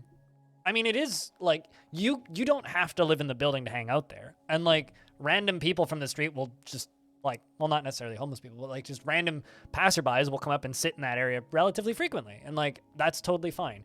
It's repeated daily not cleaning up your trash and getting into loud arguments that will get you booted out of here. And if you do it enough, eventually someone will just start repeatedly calling the police on you. And at which point, then, yeah, you basically aren't allowed to show up here anymore.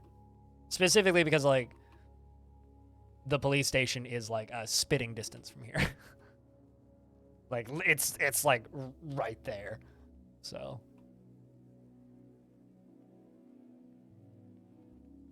They're more just bothering me right now because, like, I went and stuck my head out there and listened to what they were saying for a minute.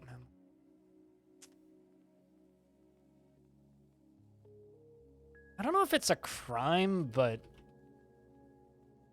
although I guess at that point it's like, what's the difference between like a public infraction and a felony, right? Like, it's a crime. It's just a really minor crime. It's a fine here. Like, they're not gonna put you, like, for my stupid brain, when I think crime, I think something that'll put you in prison. It's not gonna put you in prison, but it will get you yelled at. And if you're intoxicated, you might get an overnight, but it'll give you a hefty fine for sure. I don't know where you think I would get the money to hire a gang of gay prostitutes, but there is a very large gay porn industry in Vancouver. Why do I know that? I used to hang out with one of their cameramen. Not even joking. He's a film student, and he made some really good money for a couple years.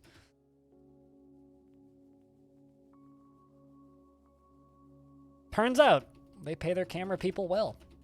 They make a lot of money.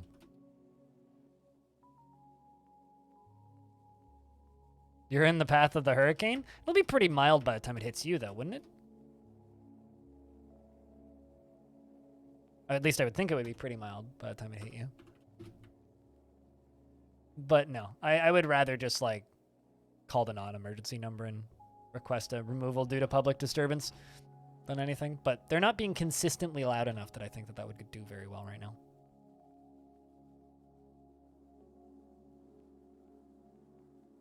Okay, where would you prefer a car be, Farana? Would you prefer a car to be in a road, driving away from you safely, or would you prefer a car is speeding directly towards you? Because that's the difference between being in the path of a hurricane and not being in the path of a hurricane. It's the hurricane figuratively coming straight towards you.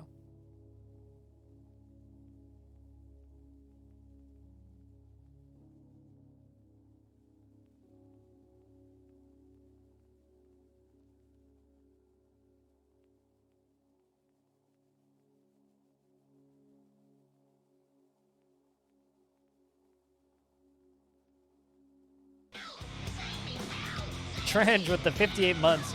Am I crazy or did you do that like a couple of days ago? But thank you. Thank you much.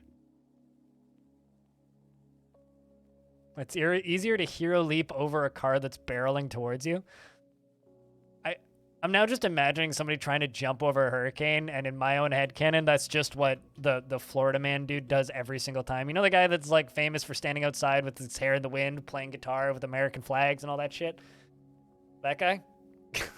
I like to think that he's just hero leaping over the hurricane.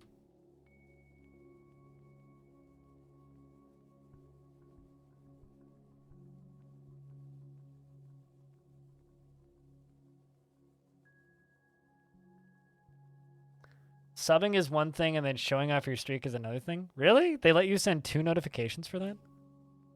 That seems silly. But thank you for keeping that sub alive for, you know, very long time. 88 months. Actually, I think the last one might have just been 57. It might have just been late in the month, but... I wish you could just figure out how to sub like 4 times a week. My revenue would go up so much.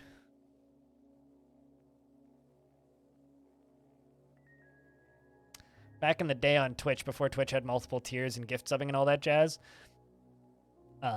I used to have somebody that watched me who subbed 5 different times on different accounts. Then I made a Patreon, and Twitch made multiple sub amounts, and then he stopped doing that. But it was some silly shenanigans back in those days.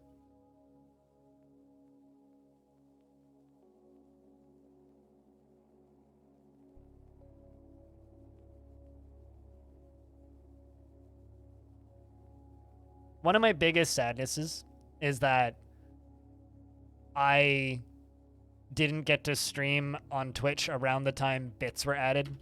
Because most of the people I know who streamed on the days when bits became a thing, that was the most money they ever made on Twitch ever. In a month was the month that Twitch added bits. And what's kind of weird, well, not weird, but interesting, is Twitch is probably going to be changing bits and renaming them to something else. I know they're a working title, but I don't know if they'll actually be going with that name. There's the name rolling around is called Super Cheers. And they look just like Super Chats on YouTube, which is kind of funny. And I don't know if this is going to be taking it from Mixer and YouTube. Yeah, pretty much. Although Mixer had an even more complicated system. That's not copying some other platforms at all. Yeah, the thing that we don't know is whether or not they're planning to remove the current system and implement that system, which I kind of hope they don't, because as annoying as it can be sometimes, I love that you can cheer like a penny, right? Whereas that system's just going to be, it's $10. You know? I still prefer the functionality of bits over the other one. Like, I find that super chats on YouTube are, you know, sure, it's a method of tipping, but it's like, it's not fun in any way. You know what I mean? Like, there's nothing entertaining about it. It's like, oh, money, cool, thanks. Which is great. Money's great. I like getting paid. But maybe it makes it simpler for newcomers to the platform, which is like the reasoning behind it, I guess. Is allegedly it makes it simpler for people who are new. But I don't know. Maybe I'm just getting curmudgeonly, but I kind of like the silly gamification of bits and the fun stuff that you can do with them. Like, I really like just buying $1 worth of bits and then cheering, like, you know, 5 cents here. You get 10 cents. Have my 2 cents, literally.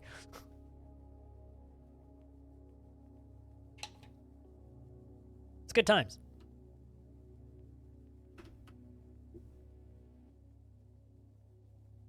Yeah, see?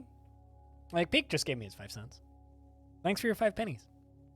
I've made almost $1 in bits today. We're getting there. If I keep talking about bits, maybe people will make it up to $1. Only in, like, 5 cent increments, though. Speaking of 2 cents, thanks for the 2 cents. Cheers.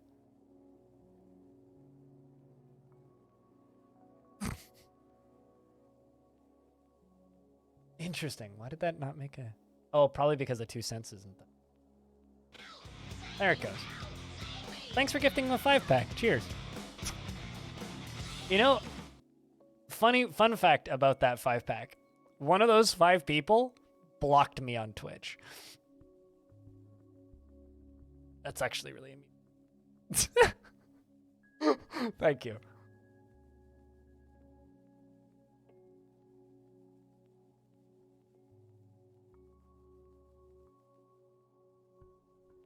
Kill them with kindness, I suppose. But cheers. And Whitcode, thanks for re-upping that sub for 21st month. That sub can drink in America now, because it's 21. Crypt Bear. I'm typing in Twitch chat and not Dwarfort. So that command that I typed in 4 times didn't work. And here I was wondering why.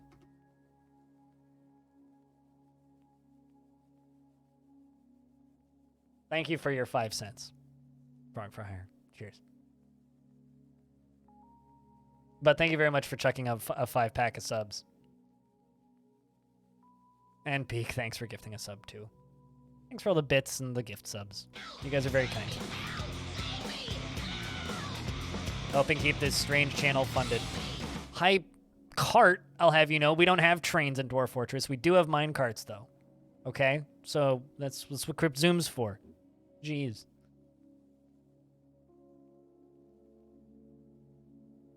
Uneasy after seeing Finian's dead body.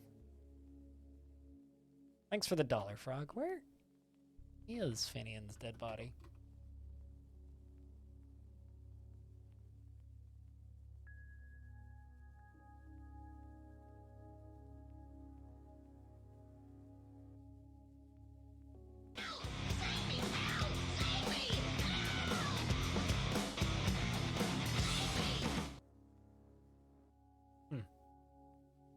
And Haz, thank you very much for gifting a sub to Hex Wrench, by the way.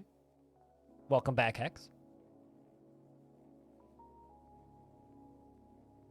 Now suddenly worrying that there's like dead bodies around that I haven't seen, that are like in a weird place where the dwarves can't reach them.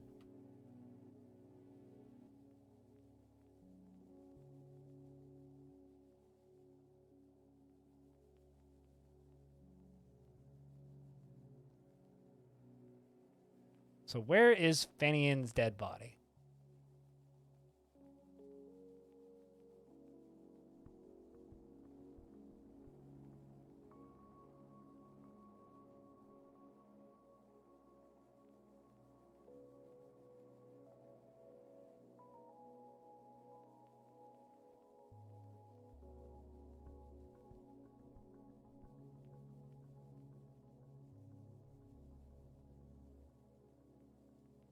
Let me... This is one of the features I do miss from DF Hack, is being able to search this menu. It's funny, I always go on about how, like, you don't need DF Hack. You don't, until you need to search this menu.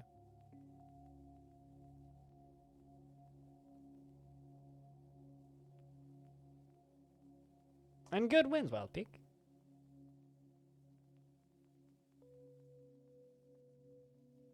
Chat, did I tell you that I've had lots of dwarves in this fort?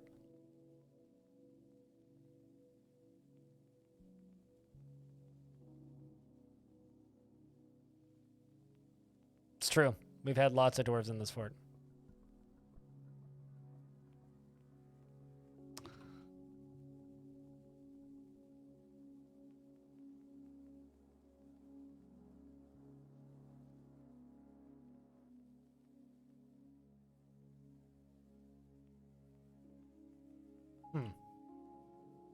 Now I'm suddenly worried that there is, like, a body around. I've got so many non-permitted tombs. I apparently didn't finish setting any of these up. Thanks for the $9, White Pony 1. Cheers.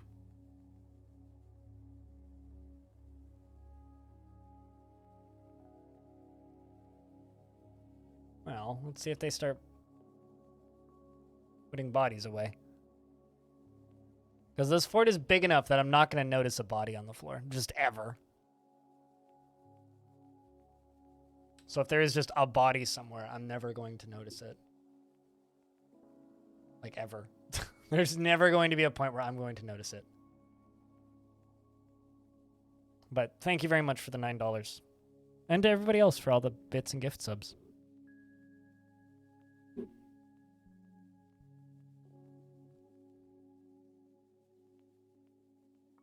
Meanwhile, I'm just trying to figure out if there's like a body lying out.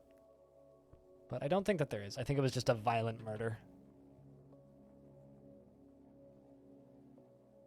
Is over 9,000? I mean, we're at like 70,000 blocks in this fortress. Meaning we've made more than 70,000 blocks. So I'm not surprised. I'm pretty sure the square footage of our constructions are over 9,000. Like, not even counting anything else. This fort is big. You know what I just really wish? I just wish that Twitch would give us some new hype train emotes, because they really, really suck. Like, the emotes suck, and they haven't added new ones in forever. Floors aren't, beds and bins and furniture do, but walls don't. I've had to replace my beds twice, otherwise they would have completely degraded. And I'm getting to the point where I'm starting to have bins degrade. Which is real fun, because you just suddenly have these huge stacks of stuff in your stockpiles just full of, like, random items. Cool. Let's all dry it up.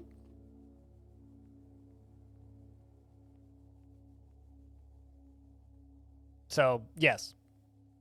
I'm not sure what the basis for that question is, though, because, like, I'm pretty sure that's just, like, a fact that wood rots. But I don't know why I would need to figure out if my wood is rotting. I know my wood is rotting.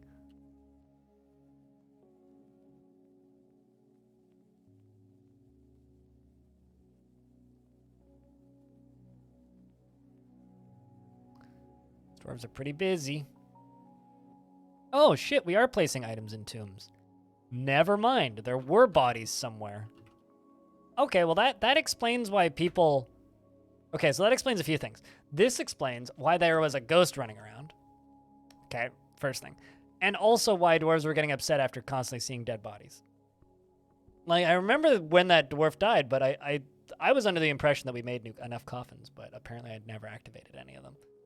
So, whoops. Sorry, Merc. Hopefully this makes you a little happier in your life. We'll say the hype train's made me a little happier, so it's working for one of us.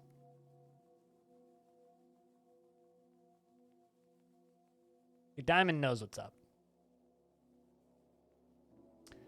So chat, since we've hit the magic number, is amber the color of your energy? I like to just randomly reference 311 because one person always goes, fuck you. Night for you? You're going to bed early today, dude. Chat, say goodnight to Diamond. You sleep well, laddie.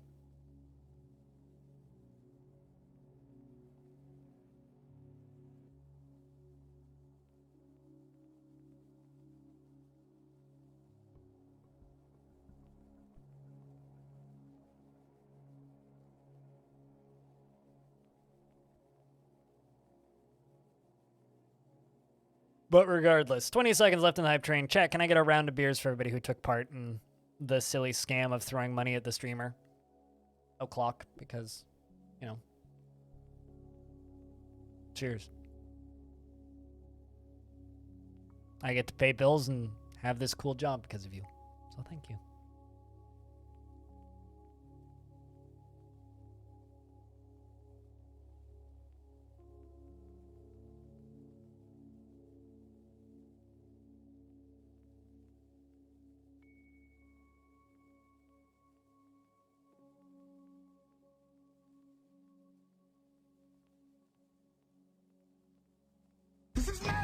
Madness? I got called a coward today. How's your day going, Hobo? Yeet. You have all the tier 2 hype train emotes? I've had all of them for like a year. They've like not added new hype train emotes in forever. But thank you very much for the 1,017 bits and the 8 subs. Cheers, lads. I'm very, very amused that you guys nailed somebody who blocked me. For clarity's sake, I didn't ban him from my chat or anything. The reason he blocked me was because he kept going on about how it's impossible to figure out how to play ASCII games, right? And I said something snide along the lines of like, well, it's not like it takes extra intelligence or anything to learn to read a game that uses ASCII tiles instead of, polygons. And his response was like, well, that's a small brain take. I don't want to hear that anymore. And then just said blocked and then literally disappeared from my leaderboard when he said blocked. Because apparently when somebody blocks you, they vanish from your leaderboard, which is very funny. Hey, Cappy, how thing? I too am stupid sometimes. You're just mega hype for 24 hours of Verstappen dominance. So here's my idea, Hobo. Every team gets to do their race. So it's just 24 hours with like each team doing their race. We'd have plenty of time. One team at a time. Yes, I know they rescheduled the Enduro race. It's more fun if you don't pay attention to whether or not they extended the endurance race. It's way more fun. So, Hobo, I had a dwarf get murdered in the last stream. Yeah. Who I kind of failed to... Okay, so, rewinding. I had a dwarf get murdered in the last stream, who I failed to bury, apparently. Didn't realize this, but I failed to bury him, which is very unfortunate. And that dwarf became a ghost and possessed another dwarf. While that dwarf was possessed, they then went to the police and reported the person who murdered them as that dwarf being possessed. So a year after this dwarf died, they then possessed another dwarf and went and reported the crime of their own murder. The dwarf that murdered them is no longer in the fortress, as I expelled them for the murder out of annoyance because nobody reported the crime because nobody witnessed it. So I had a dwarf just this has to be like the plot of a movie or something. Like a ghost possesses somebody and then informs the police of their murder.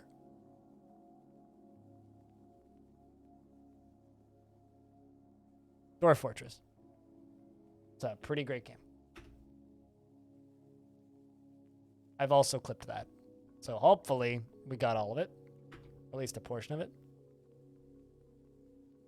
I can also edit it later and do that. Anime plot, I guess.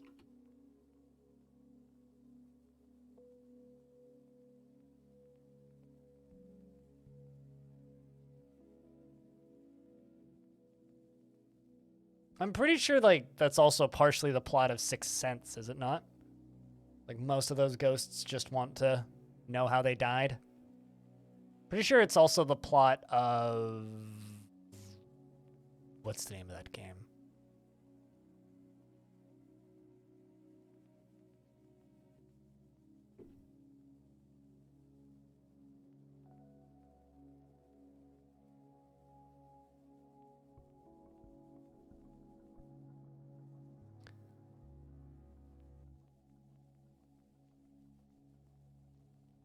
I'm trying to remind myself. What is the name?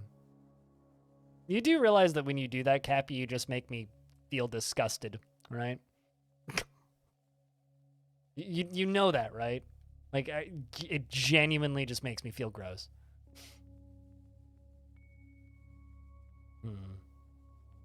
Which is fine. I mean, you're entitled to make me feel gross if you want, but it also makes me like you less.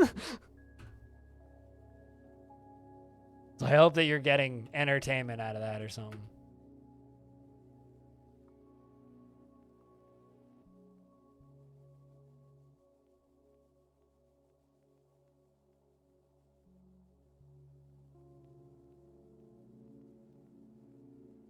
This is called Murder Something Suspects. What the fuck was the name? It was an Xbox One launch game.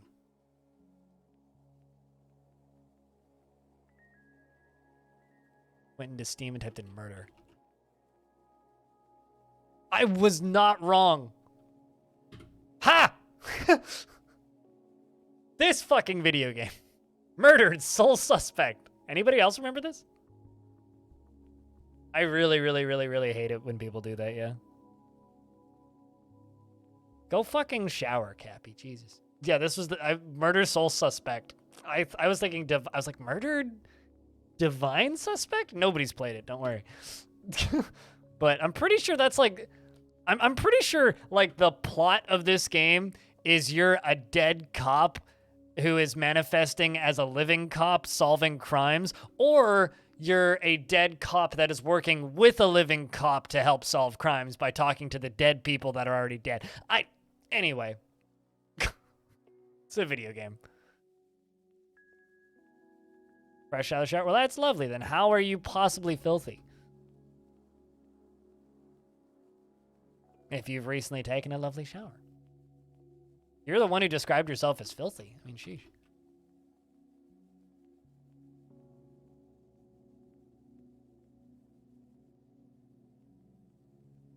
Are these words dangerous to Google? Only if you don't type them into Google. Or, sorry, only if you type them into Google. But ooh, probably not. It's just a annoying anime meme. Yeah, there's no weebs allowed in this chat. There's no situation where I would ever mod a weeb in my channel.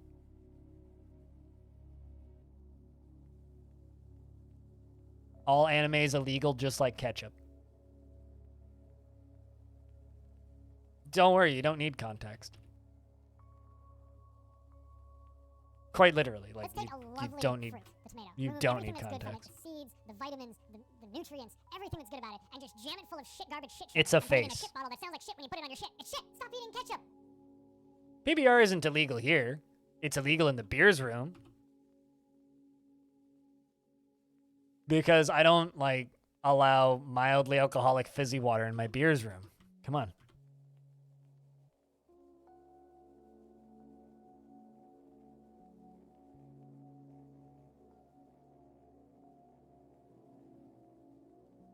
Although I do have a growler full of IPA in my fridge. So beers could happen, theoretically.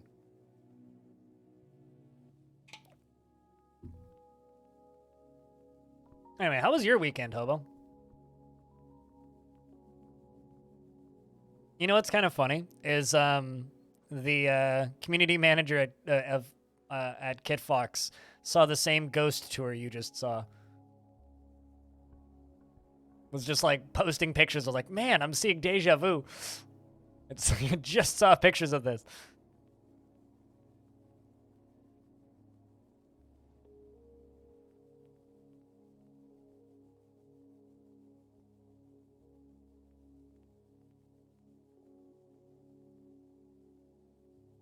When you were a kid, your father used to get this cheap beer called Red, White, and Blue. Okay. You told me it was the can as red, white, and...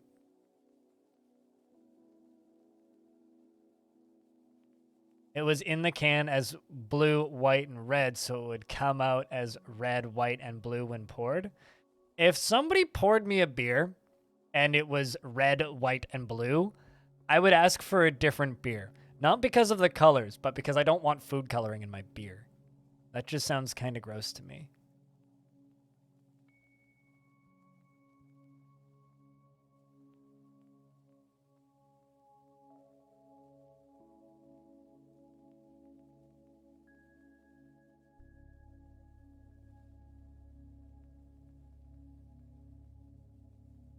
And you would tell him he was drinking it backwards? To be fair, that is a very dad thing to do, is just tell the kid that, oh yeah, no, it pours this color. It was just, of course it was just beer. I mean, it's like in St. Patrick's Day when they sell green beer. And I never want to drink it because I'm just like, green beer. Ugh. Sorry, don't want that. Also, chat, don't worry. We already have our Halloween emotes set up. I've started seeing other people dressing up their emotes for Halloween, but we're already fully Halloweened.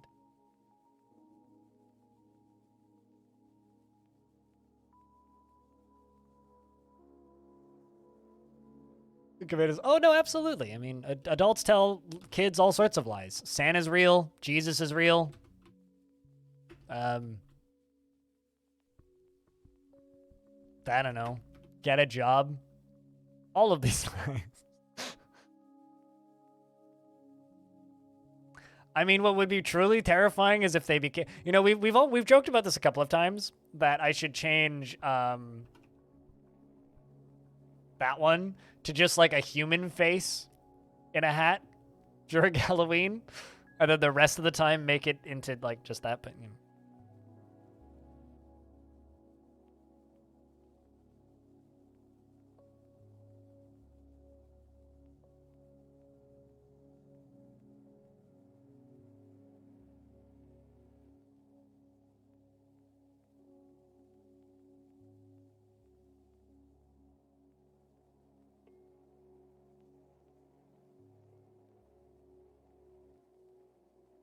Lots of people are named Jesus on Earth right now. Some of them maybe even listen to Nazareth.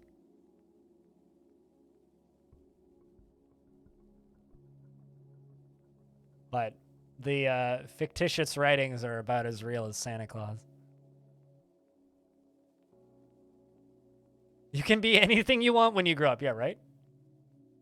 Can we listen to Nazareth on stream? No. But you can. Fun fact, my parents met at a Nazareth concert. Makes that cowbell sound different.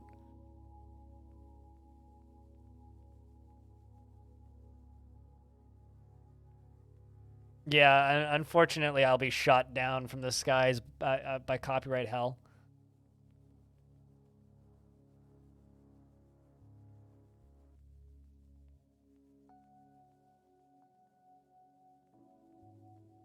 You know, calling them metal now is kind of generous, but yeah, they're metal-ish, metal adjacent. 80s metal, even by like 80s metal standards. Like I listen to quite a bit of 80s metal. They're barely metal even for that time, but. They're one of those bands that if I'm the person referring to them, I'm referring to them as just like, if it's me talking, they're like hard rock from the 80s, just 80s hard rock. Because there was like metal in the 80s, and it was way heavier than Nazareth, but. It's kind of like calling AC/DC metal. It's like, nah.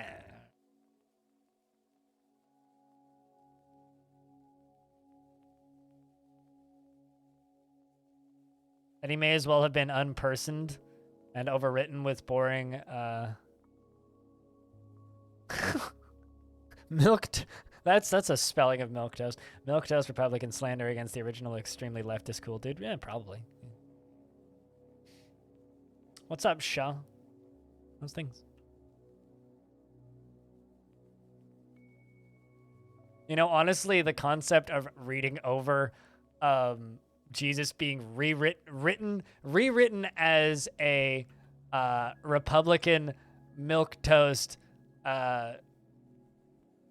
unpersoning is just a very funny concept to me. This is probably no place for a theology debate. I mean, for me, as somebody who was raised extremely Christian, there is no debate. It's all bullshit. There is no debate. Like, there's no reason to debate it. It's myths and historical legend that can improve your life if used correctly. But generally, it causes more damage to the people around you than it benefits. So, you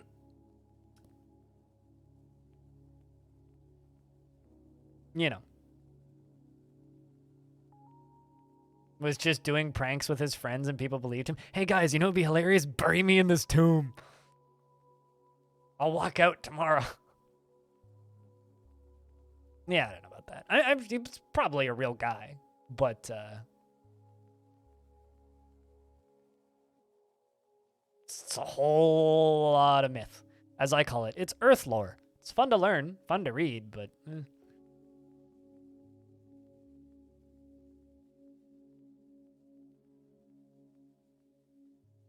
anything good was to come of it, that went out the window when we started appointing CEOs of it. What, CEOs of religion?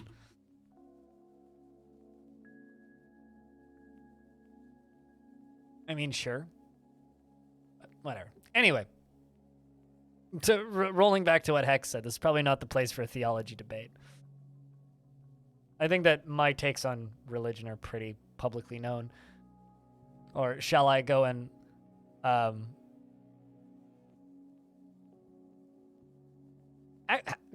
dumb question. What's the Pope's annual salary? Because if it's less than like 10 million a year, is he really a CEO?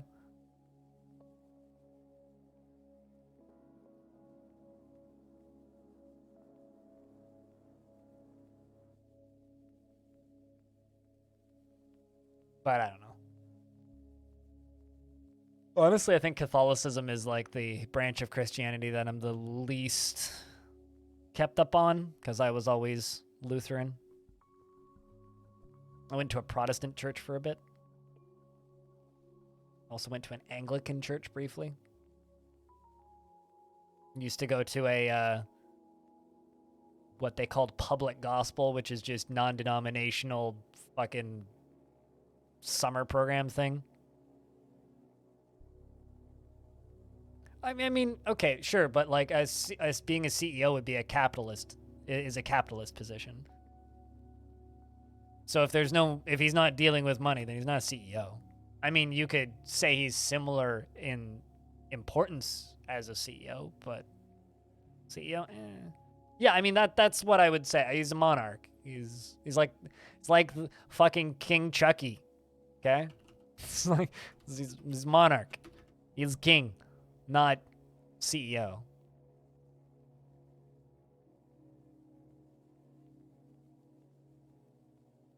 No, absolutely. They just pull out the money of the donations from people from around the world.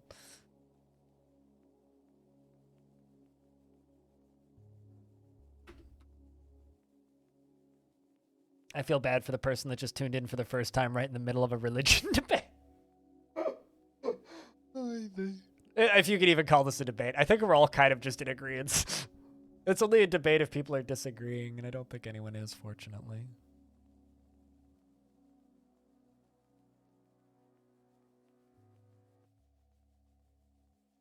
I do think that there is benefits to be gained from religion, though. Is that person? It's all good. A few people tuned in right around that happened because I just got a host, but no, it's let's agree to agree. Well, we can't agree to disagreement. We'll just all angrily say that we're doing this. We all agree. Otherwise, it's a circle jerk. Can we like have a circle jerk that's like less sexually charged? I haven't watched Top Gun recently, okay?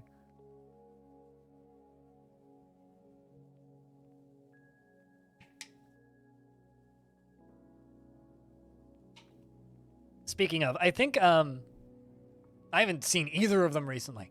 I've never seen the new one. I need to, because what I was planning on doing was I was planning on watching the original Top Gun, and then watching Top Gun Maverick once it popped up on streaming. But turns out it was $25 to rent the original Top Gun, and that was the only place I could find it legally, was renting it. So I then just didn't.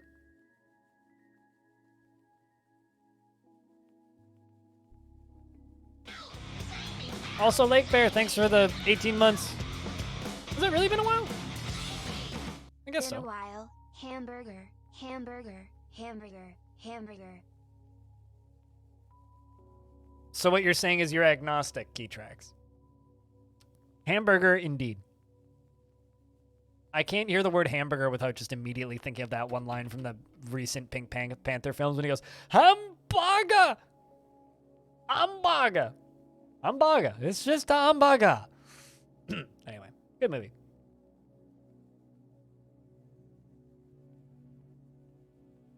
But thank you very much for the tier 2 for 18 months, my dude. Such a long goddamn time.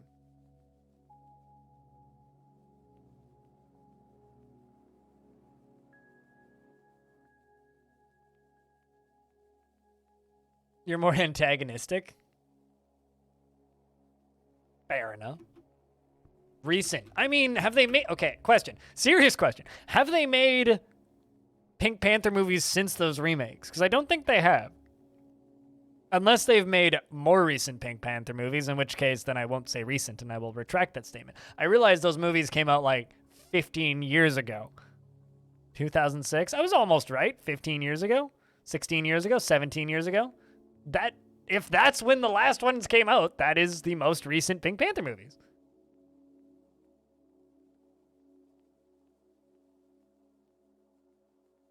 Unless I'm like vastly grammatically incorrect, I think that is the correct way to word that, is it not?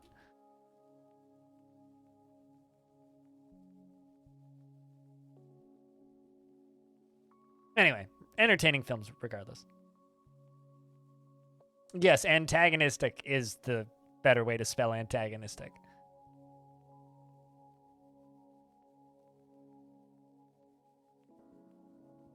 Unless you're spelling that antagonistic.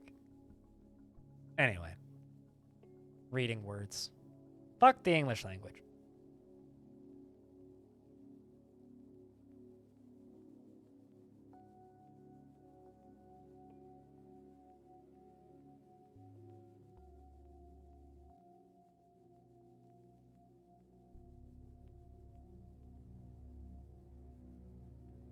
Speaking of being antagonistic, I'm glad that we can all agree that gambling should be banned off of Twitch.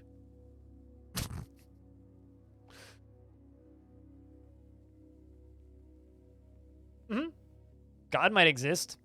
Dude, if fucking God shows up in front of me and it just like stares me in the fucking eyes and says, I'm real, I'll believe God at that point. But there ain't no faith here.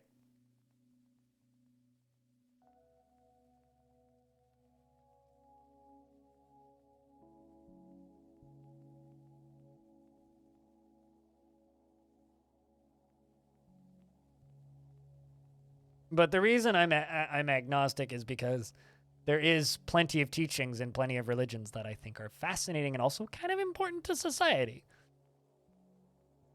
I think a world without religion of any sort is a worse world. I think just the current iterations of how we implement it is fucking horrific.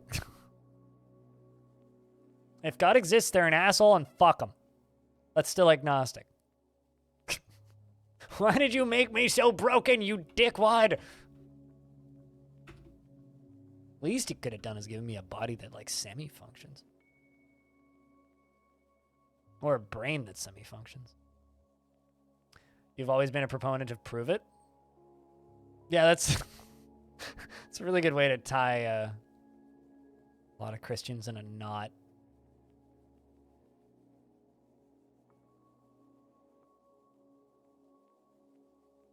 But the thing about agnostic is it isn't just God may exist. It's any God may exist.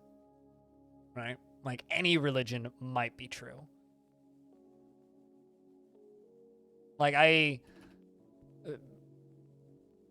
by a lot of accounts, you could probably also describe me as an atheist, but I think that that's just a natural pessimistic, far too pessimistic take to have. And also the fact that hail Satan. So... by that logic, I'm agnostic because I hope Satan exists. You know, it's one of those.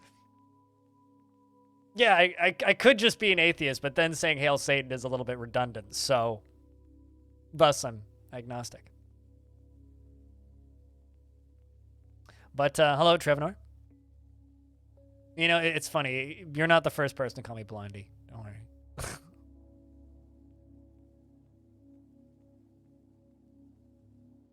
But how's things? How have your streams been?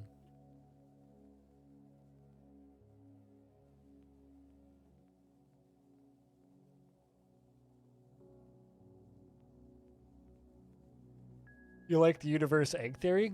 Wait, what came first, the chicken or the egg version of the creation theory?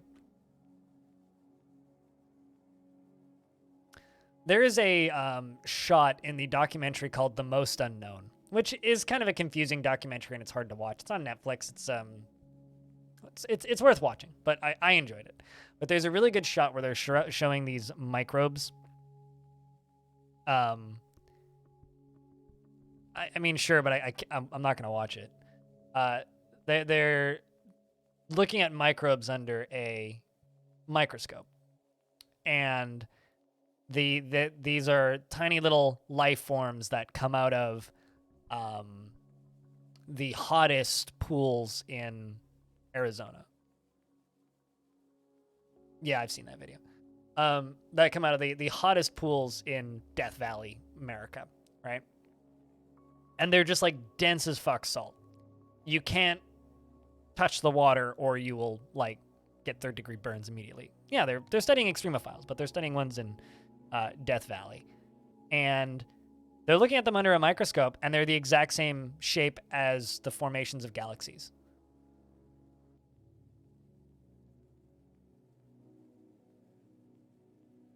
Anyway, I'm not saying that we're living on, like, inside of a gigantic organism, but fuck, wouldn't that be cool? Like, seriously, wouldn't that be fucking cool?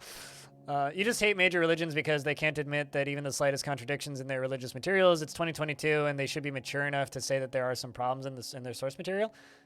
Not to, like, put words in his mouth or anything, but hasn't, like, the current pope stated that there's problems with their source material? Like, I'm pretty sure that dude's done that. But, yeah, I completely agree. No, I don't like the Men in Black film ending. I think that, I love the ending of Men in Black, but no, I don't think that that's even remotely possible. You already think that Earth is a giant organism? I mean, based on the number of nematodes on Earth, it kind of literally is. Like, because there's like the scientific fact that if you were to remove everything on Earth except for the nematodes, there would be a ball of bugs the size of the moon.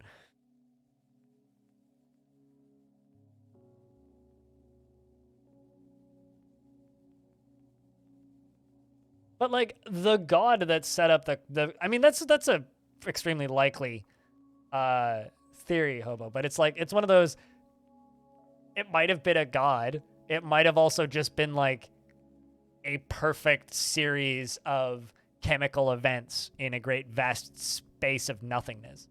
I mean, stuff does change over time. It's the right amount of radiation at the right direction. Hell yeah, dude. Seems like a fun way to interact with chat. It can be.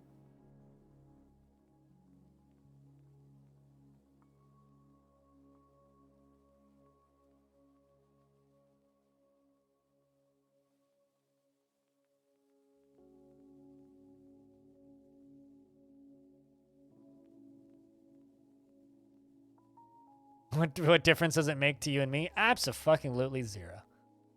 One piece of advice I will state is you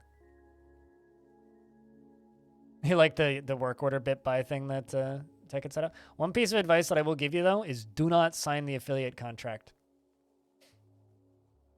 That's a piece of advice I'll give you. The reason I say that is sign it once you have enough people watching that you'll get the payout on the first month, which is $50 in most countries now. I don't know what country you're in. Not in Canada, but in a lot of countries it's $50 now. So do not sign the affiliate contract until you can make enough money in the first month that you will get the payout. Because there are so many channels on, because literally all it does is it puts ads on your stream. So it's like, there are so many channels that exist. That's not true, actually.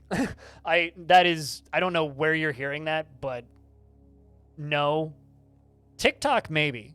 YouTube, if you're going to stream to a platform that has active chat, Stream to one. Do not stream to TikTok, or do not stream to YouTube and Facebook. If you're going to multi-stream, stream to TikTok and Instagram. Because if you're going to multi-stream, you want to multi-stream on platforms that do not have chat. Because if you are streaming to other platforms that have chat, then you're reading multiple chats. And that sucks for everybody. It sucks for the streamer. And like even idiots like Ninja, I'm not a big fan of Ninja. Even people like Ninja disable chat on every other platform. Only has active chat on Twitch, right? So I don't agree that it's good for small streamers to multi-stream, because I personally don't agree that multi-streaming is a good thing. But multi-streaming on platforms that don't have chat makes sense. Every single YouTuber that I know who used to multi-stream, and I, up until recently, could have named about 6 that would stream on Twitch and YouTube concurrently, not partnered on Twitch, but partnered on YouTube, all just stream on Twitch now because they made vastly more money and had better success, more active chat, and most people just came over to Twitch anyway. So, unless you are large,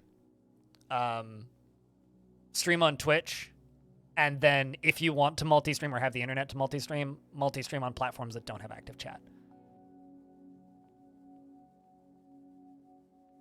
And also then you can sign the affiliate agreement and everything and whatnot.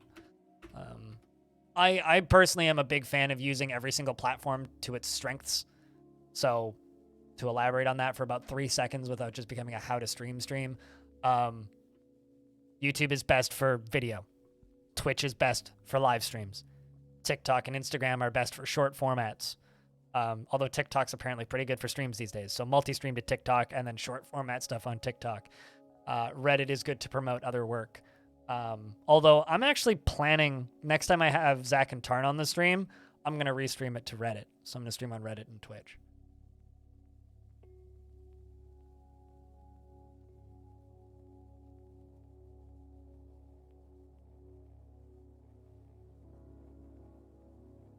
Oh, Hobo, do you mind if I show this again? This is an old tweet.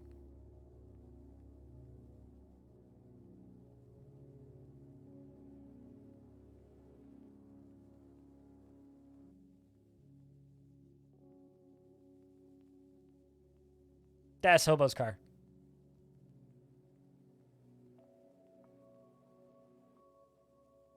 Hey, Darren. What's up?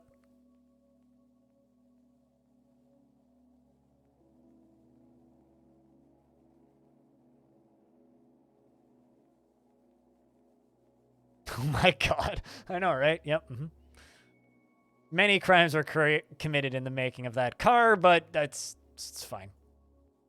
It's for the best.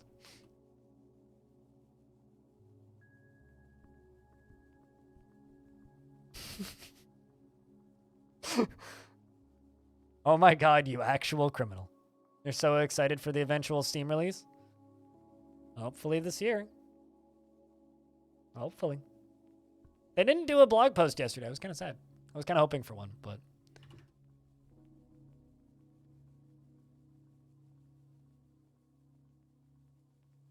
Anyway, BRB. Alrighty, Hobo.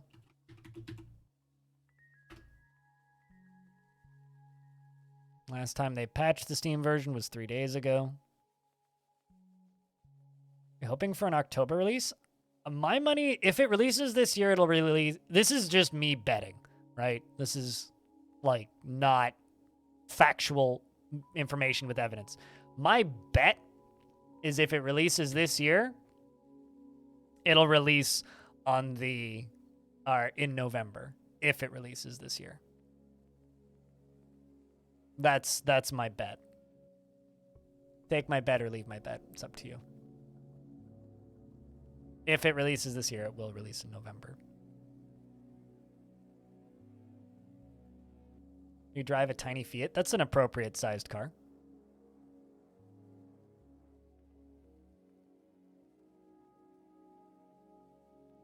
It's pretty much the polar opposite of your car. You love it though.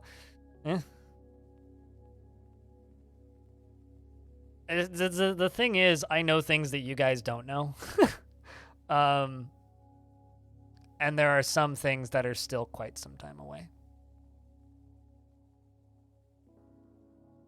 I walk and take public transit is my only format of transportation. You averaged 42.5 miles an hour. As a Canadian, I can't actually like wrap my head around how quick that is because I think in kilometers so much.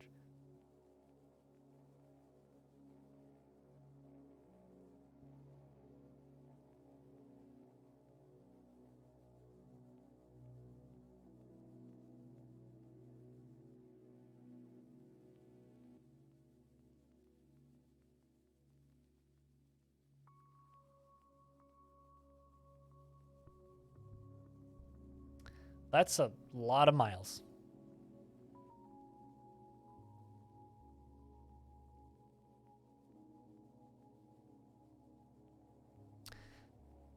You could get it for your brother if he ends up not getting it before then, if it releases by then. Lots of ifs. The thing is, and the reason I say this is Zach and Tarn do not want to release the game in December.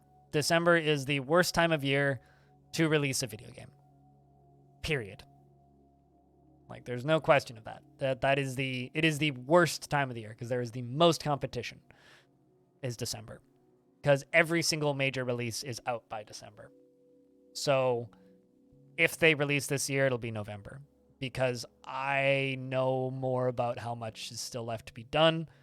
Once it's done, it'll take 2 weeks minimum to prep release. As in, they have to get keys out to reviewers. They have to get keys out to influencers, vomits. They have to get keys to content creators like me. They have to make a new trailer. They have to prep the Steam page. They have to get a press kit ready. They have to be ready to patch.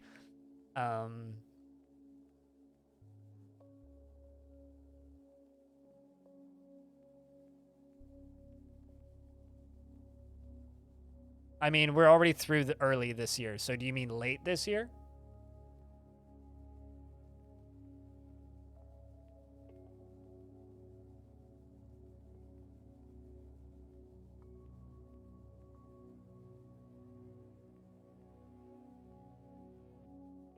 I really want to make like a poor taste joke, X, but I'm not going to.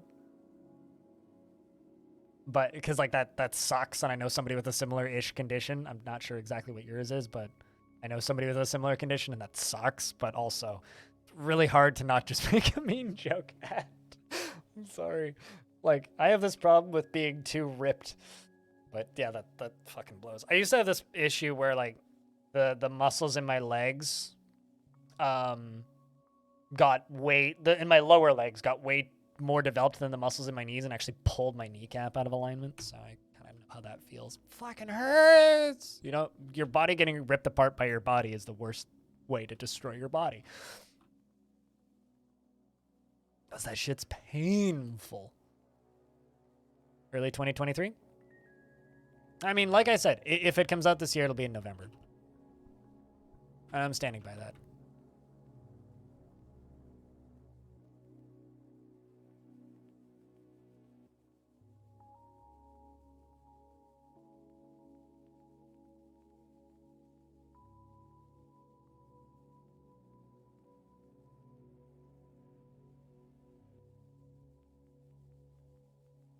But no, the one final thing I will say about like streaming though, if you're getting into streaming right now, archive everything on YouTube.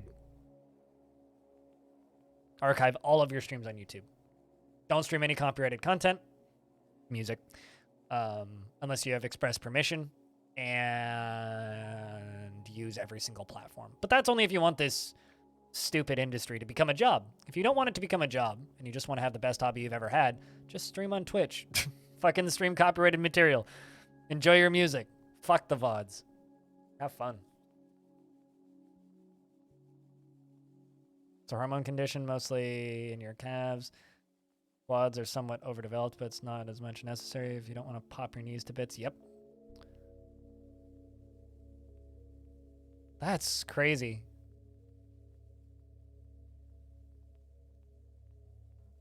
Mike, my step cousin on my dad's side he's a trucker, but he has this.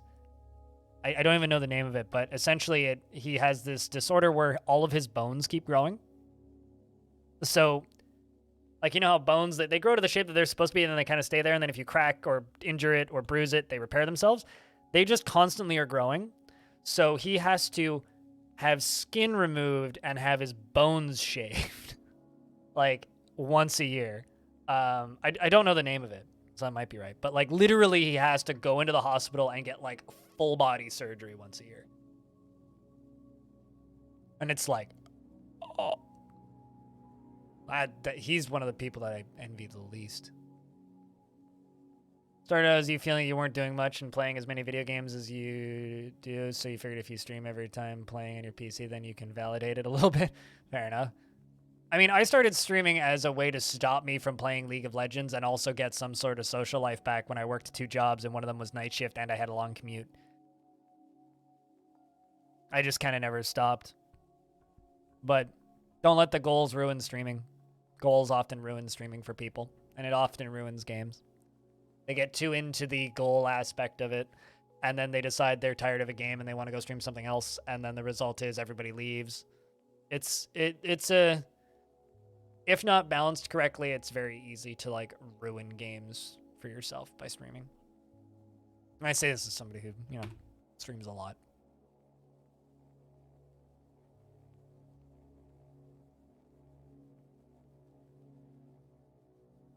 Because numbers are fun when they go up, but the second they start going down, it's not so fun. You've been trying to introduce League of Legends to Dwarf Fortress. I mean, don't worry about, like, particular game crowds. Play games you like playing. You need to refill your car's gas tank, rip wallet. I mean, you could fill it with things that aren't gas, but then it would just be rip gas tank. Just saying, I mean, tap water, much cheaper.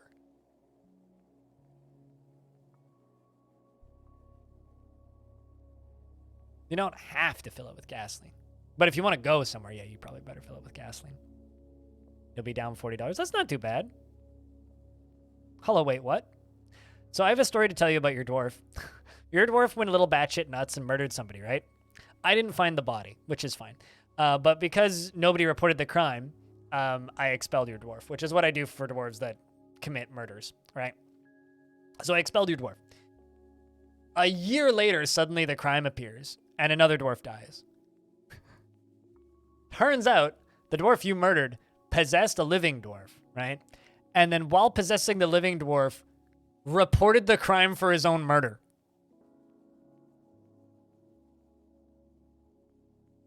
Which is like... a year after he fucking died, reported his own murder. So now I just have, like, these sitting here, which accuses somebody because you're not in the fort anymore. Fuck, that's the name of the movie that I was trying to remember. Earlier I was trying to remember, there was a video game that I wanted to remember the name of that had almost that same plot. And then also a movie, and I couldn't remember the name of it. That's the movie I was thinking of, Lovely Bones. That movie fucked me up. Good movie, though.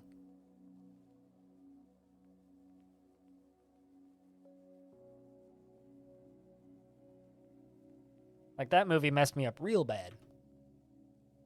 All right, well.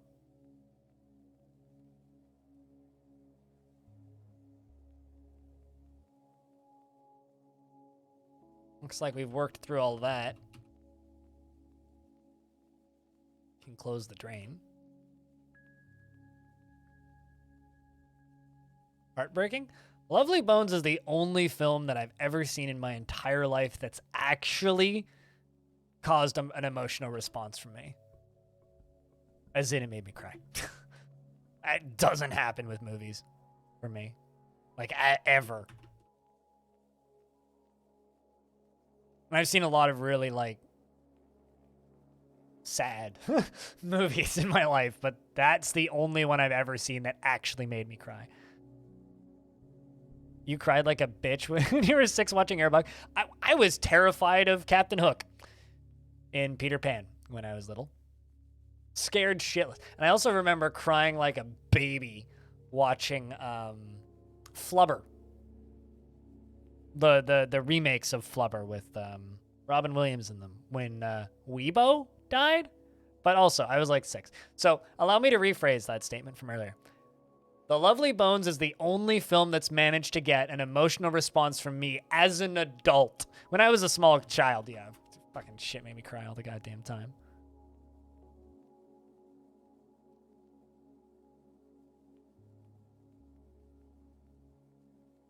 I was an emotional human being when I was younger, and then I grew up.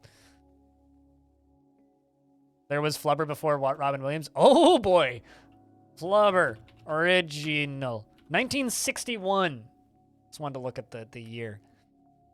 It's a black and white movie, the original Flubber. Yeah. Except in the original Flubber, Flubber doesn't actually have a character. Flubber is just a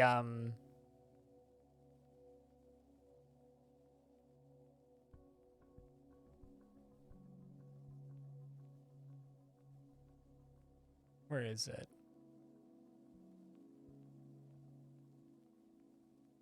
Yeah, it's called The Absent-Minded Professor.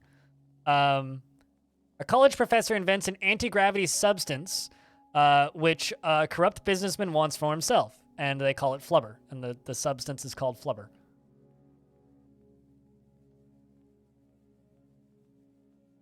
Yeah. It's a non-sentient object. Yeah. And then there's Son of Flubber, which is the sequel to that movie. And then there's the remake with Robin Williams, where Flubber is like a weird sentient alien blob thing.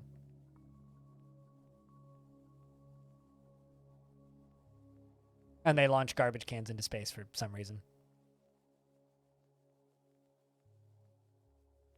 You'll never watch Grave of the Fireflies again? Grave of the Fireflies didn't make me cry. It made me really fucking sad, but it didn't actually elicit an emotional response. I watched that movie with my girlfriend, and she was just, like, dying next to me, and I was just sitting there like,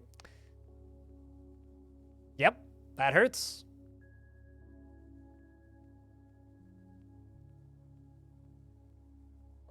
No, not at all. Air. It's just the best way to verbally describe its appearance.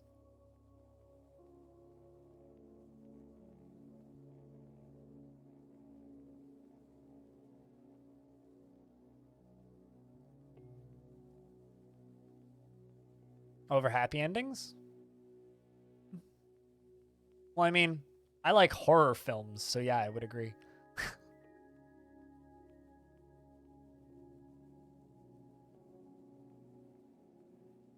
I don't think I've seen that. Feels much more relatable. Distressing and sad with a depressing ending is much more relatable than happy. Yep, can confirm.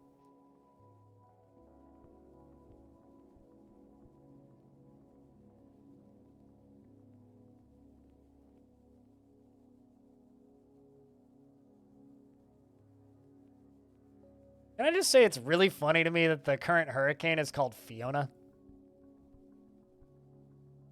On the topic of distressing movies, it's just, like, literally because there's a character named Fiona in Shrek.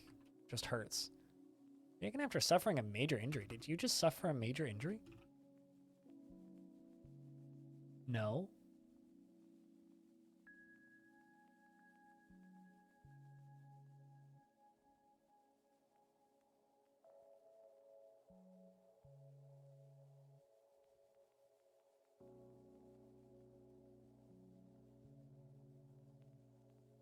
Pan's Labyrinth made you distressed? I mean, Pan's Labyrinth startled me and scared me in a few spots, but kind of in the same way that horror films do. I wouldn't really consider that an emotional response. It didn't make me cry, though. My favorite part about Pan's Labyrinth is by the end of that movie, I was just like, oh, they're all just really high on drugs. Got it. I need to rewatch that movie. It's a cool movie. Great special effects. Great practical effects, rather.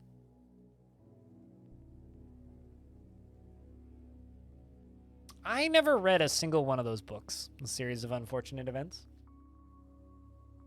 I tried watching the Netflix series and it just made me angry, so I stopped watching the Netflix series. Like it actively just made me mad. Like there's like films that I think are annoying and like styles of TV that I think are really annoying, and then there's things that just piss me off. And like I acknowledge that it was a well-made thing. Like it was like the Series of Unfortunate Events on Netflix is a really well-made show. I hate it. It's just like I'm sure it would play better as a book rather than a show. And it's like the best role that they've put the actor who played Kronk in since Kronk, but like actually watching that show just made me mad.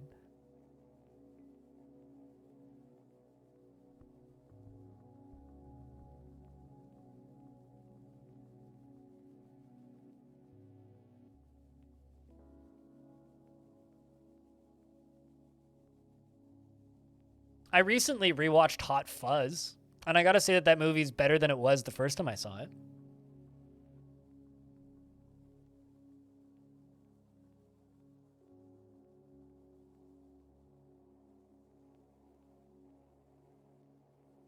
Even funnier still that there's a line where he says, "We're gonna make Stafford great again." There's something about that just made me like damn near spit out my coffee.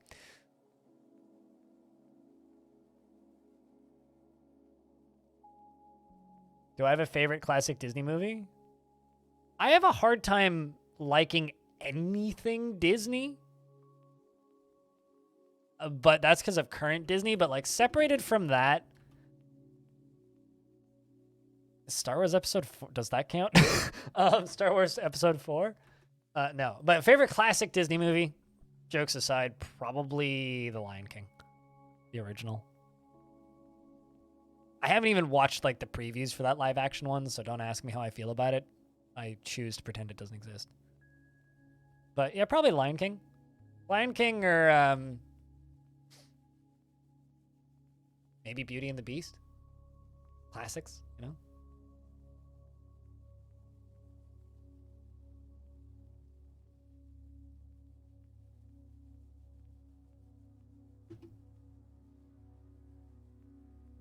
Hunchback of Notre Dame, that's also up there. The reason I say I don't default to Hunchback is I didn't see Hunchback of Notre Dame until like after I'd moved out. The first time I saw Hunchback at Notre Dame was like as an adult because it was too scary for my little sister when I was growing up. It was like when I moved out, my little sister was like early teens. Cause I moved out at 18, so my little sister I guess would have been 15 when I moved out, and like we kind of stopped watching movies like that when I turned about 12. Was around the time that we stopped watching like animated Disney films and shit. So because of that, like that movie never really made it into the frequently played because that's not a kids movie. It's like the Hunchback of Notre Dame is like one of the few movies that like Disney made in that era that's just like, this is not really a kids movie.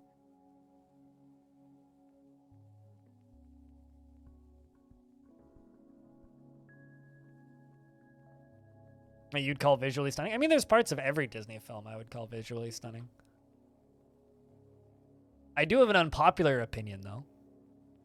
Some of the best Disney music is from the movie, the one movie that, or one of the movies that they have that got banned. Some of the best Disney music is in a film that is banned in North America. In fact, most of it. And the only way that you can actually hear the music from that one particular film is by going on Splash Mountain in Disneyland. It's the only place you can still hear the music from that film because it is banned everywhere in North America. I think this is like just a book about America here. Ignorance has come full circle. But no, the film is The Song of the South. It's extraordinarily racist. Extraordinarily racist. Like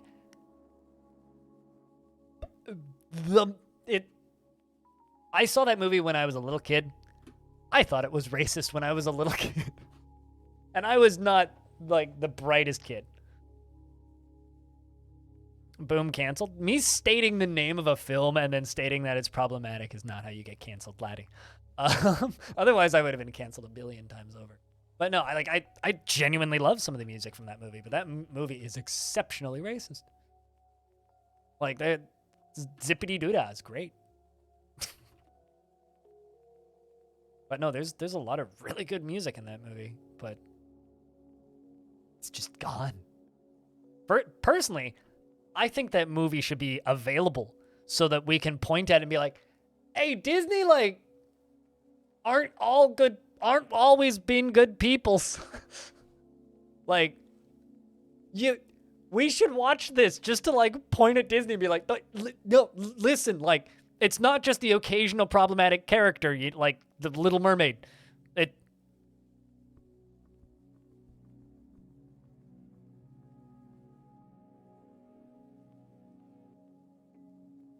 I don't think Disney's ever been good people either. But, like, some people seem to think they are, to the point where I think that stuff should be available. Unfortunately, yes, I've seen Watership Down. My grandma put on Watership Down when I was a little kid, and I don't think I've ever fully recovered, frankly. That movie fucked your dad up. That's how you know it was bad. That movie fucked my dad up. You don't want to know what happened to me, but it fucked my dad up. I like how so my mayor here is worshiping to their god.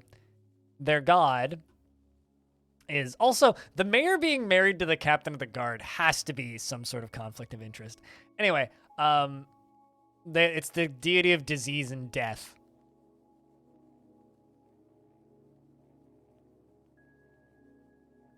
Also, the captain of the guard is sleeping with half of the fortress. Diamond, Whitcode, Nil Tungs Dumat, who was one of the outpost liaisons. Starting to think that this fortress is actually just like a police surveillance state run by Saigon.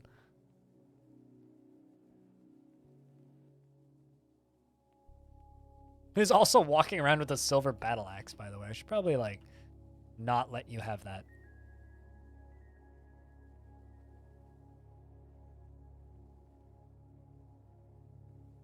He never let you watch it? That's good. Have you seen that movie then? I've always wanted a grimdark Watership Down first-person shooter. Somebody make a Watership Down boomer shooter where you shoot carrots. I've never seen the Brave Little Toaster. I had a couple movies growing up that had ads for Brave Little Toaster, because we never had TV growing up. Is a retired bard? I don't know. You read the Watership Down book? Oh, okay. I never read the book. That movie was scarring enough for me.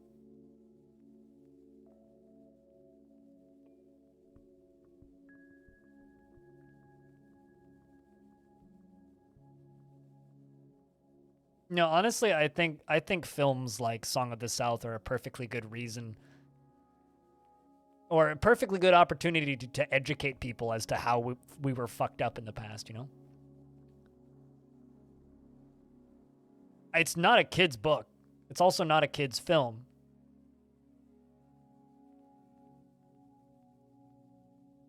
I mean, Watership Down exists as like an allegory for how not to exist in real life. But, you know, whatever.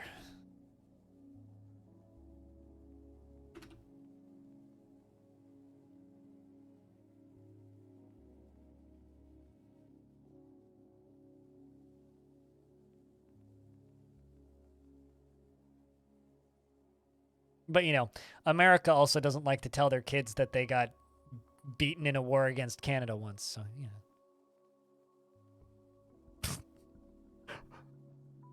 Because you played Thief Gold, we're now recommending Dishonored, Skyrim, Dishonored, and Other Thief.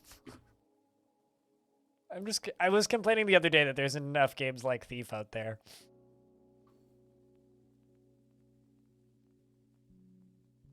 I'm streaming for 150 hours. Definitely 5 hours and 21 minutes.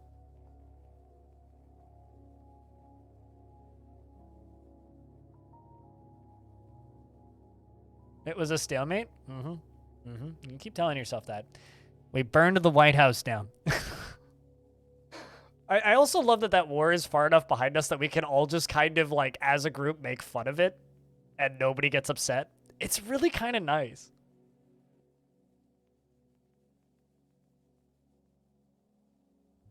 Also, you know how I don't like card games, chat? I've been staring at this one. It's a card game about surviving on an island. This actually looks kind of like a blast. Like a solitaire card game about surviving. This looks kind of rad.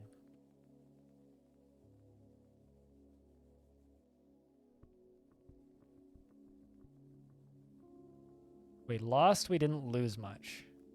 Well, it's because Canada gave it all back. Like, actually, like, legitimately, after the War of 1812, we just gave the land back. Like, the British straight up gave most of the land that was taken back, and then some, actually. So, it is also, like, from the point of view of a Canadian, we don't need more land.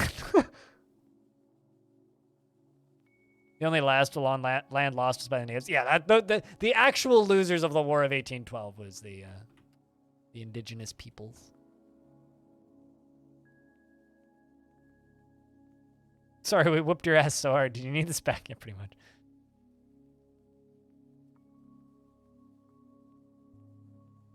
Which, by the way, as a Canadian, something that I've seen flying around recently is, and there's actually like posters in downtown about this already, which is don't put the king on the dollar. Instead, put native Canadian tribes, important leaders on, and the chiefs on the dollar bill. And I completely fucking agree with that. Like, fuck the stupid goddamn monarchy. Like, irks me.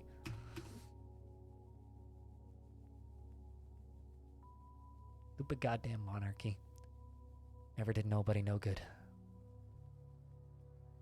I would love that. Like, that's what we should do with our currency.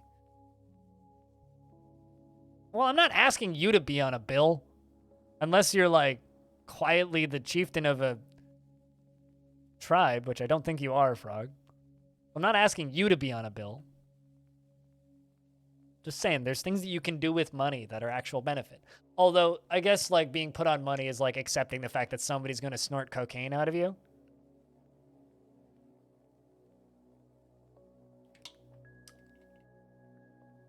So, you could put bills on bills? Just famous people named Bill? Like, what?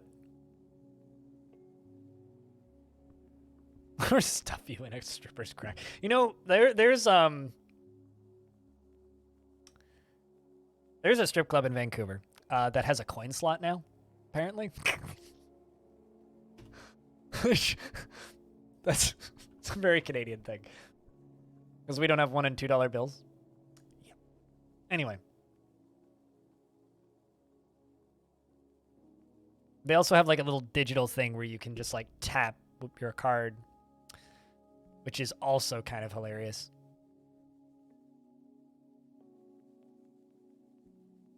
You had to put it in to stop throwing loonies at the dancers.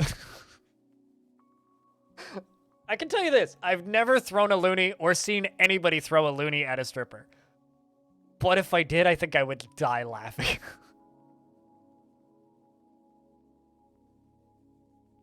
Unfortunately, no. No, I mean, I've had this loony on my desk for like ages now.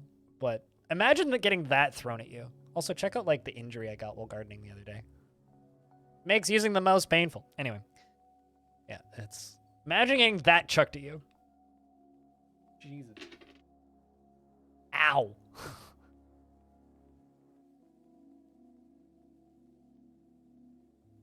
Canadians up there making it hail. Americans make it rain. Canadians make it hail. Oh, God, stop that. Fuck this. Bang. Yeah, right? No, I was weeding, and I don't know the name of them, but they're like a tiny little spiked leaf thorned plant that we get everywhere in weeds. And they're weeds, right? And I ripped one up, and it just nicked me, and I was like, ow. On the stripper? I haven't been since, so I don't actually know. Last time I went to that particular club, which, by the way, if you want to see it, watch Deadpool. It is featured in that film. The last time I was in the number 5 Orange in Vancouver was a friend's birthday in 2017? I think it was 2017. I also haven't seen that friend in multiple years, so. Fortunately, he was an ass.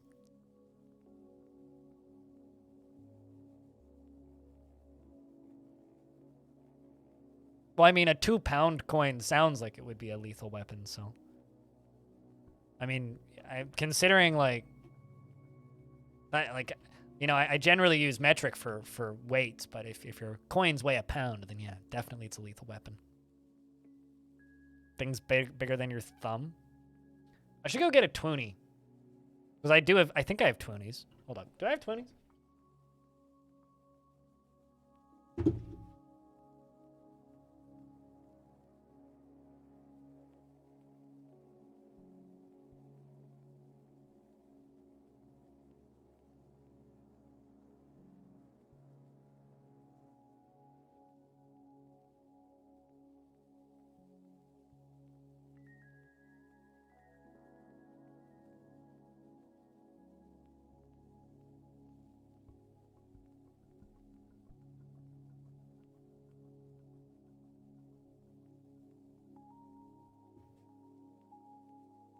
Unfortunately, I do not have any 20s.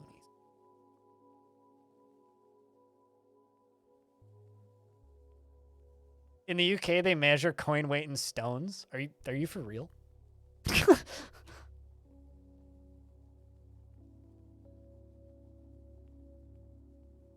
What the fuck's going on in my building today? I think somebody just fell down the stairs.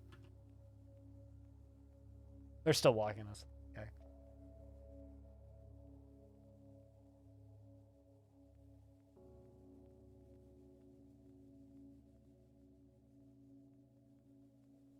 You want to know why I don't carry cash anymore? Well, I actually, you just answered that question, Dr. Pirate. Because I fucking hate carrying change. So I use debit and credit for literally everything. Navy out here serving booze.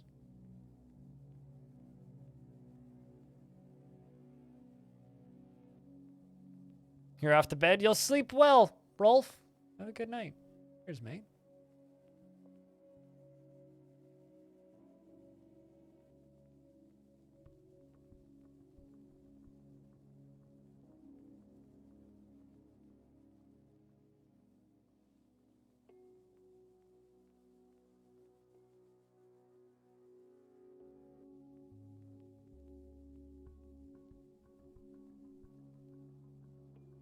What's up, Base Relic?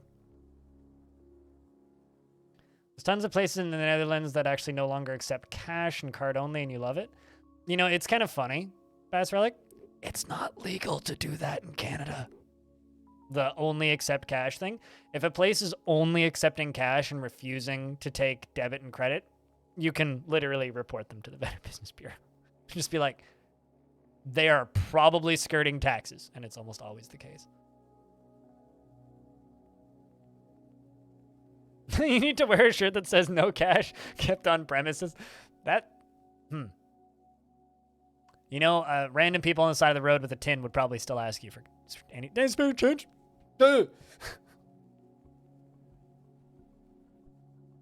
Germany is weird that way. I mean, like, I feel really weird going to the States because only about 30% of businesses accept debit. That's weird to me. the first of spring. Appears that nobody has died of old age, meaning elves should show up in 5, 4, 3, 2. Nope. Okay. Guess we have to wait a little longer. Can go turn the fountain on, though.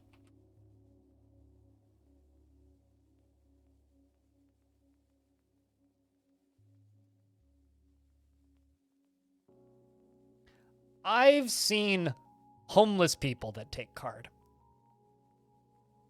So, rewinding a little bit, you know Stripe, the like little debit transaction thing.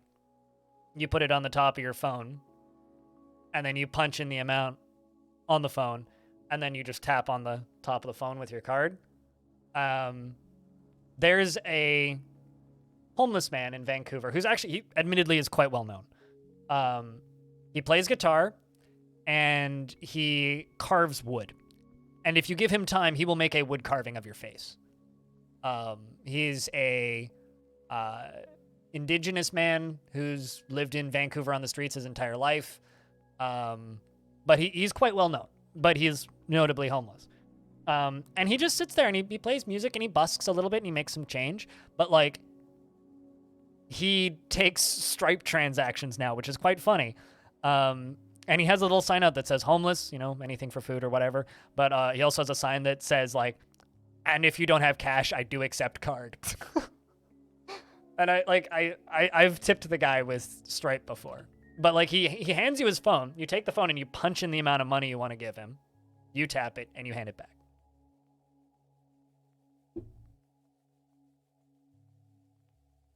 What a time to be alive. Yep.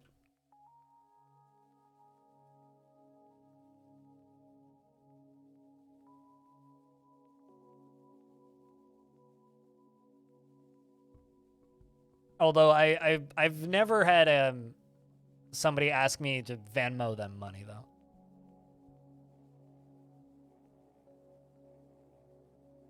3/4 in your pocket today, and you've tried to prepay some ones on a soda machine, and the coin slots are full, so you have to put them back in your pocket. If I had quarters in my pocket, that would just go into like some barista's tip cup. Next coffee shop I go into would just get those. I made this mistake of taking some cash down into the States when I went to the States, which was good. I was able to, you know, do some stuff with that cash. But when I was down in the States, I had cash. And I ended up bringing back a small handful of pennies, as well as a couple of $1 bills.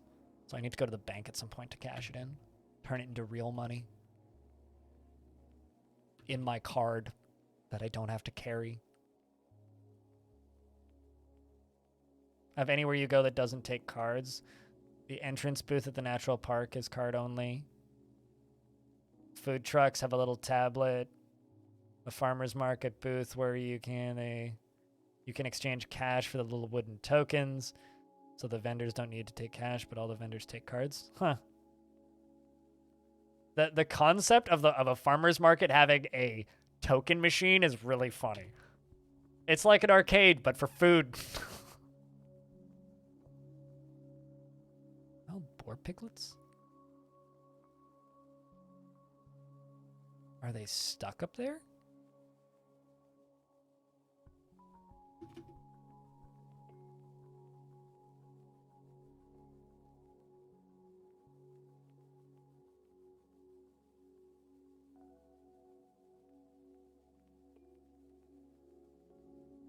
Like, that's just a really funny concept to me.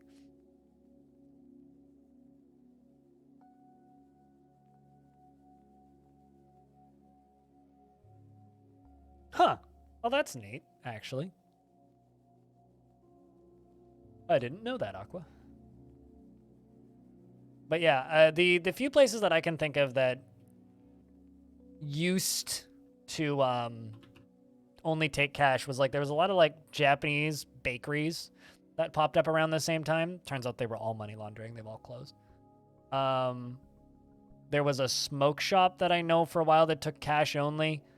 But they were only taking cash because they were closing and just trying to like, yeah, that's actually, sorry. That's the one reason that you can only accept cash is if you're closing. Ah, there's the elves. You're late.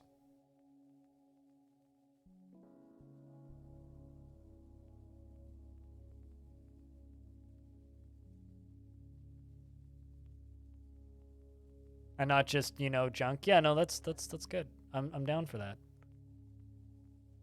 In Brazil, the central bank, wait, unlike payment form call. Yeah, I've seen that around Twitch a couple times. Unique payment form called Pix. It's the most used now. It's basically a money transfer without a charge that can be made by any device with access to the internet. All banks had to accept it. Yeah, I've isn't Pix just like Venmo the way it operates, or it's just like QR codes? I think it's a terrible name, but as an English speaker, it's a dumb name. But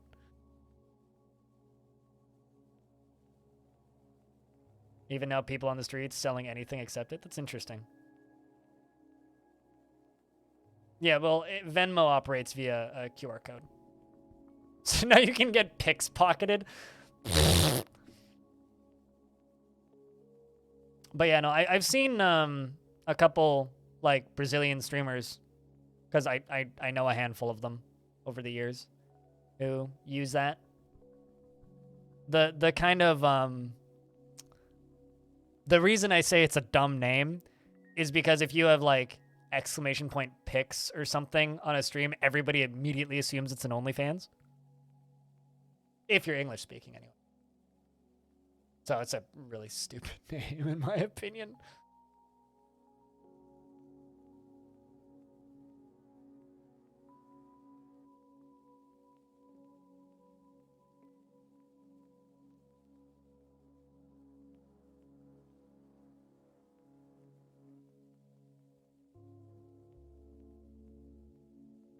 I like that your response is yes, and you can buy insurance for getting pickpocketed.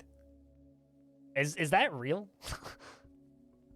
Buying insurance for being pickpocketed? That seems like a racket.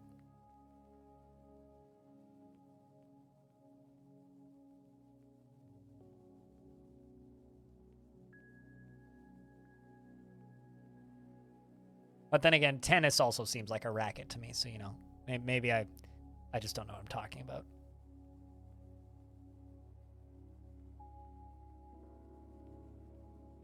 Sometimes I'm funny, and then sometimes I'm just dumb.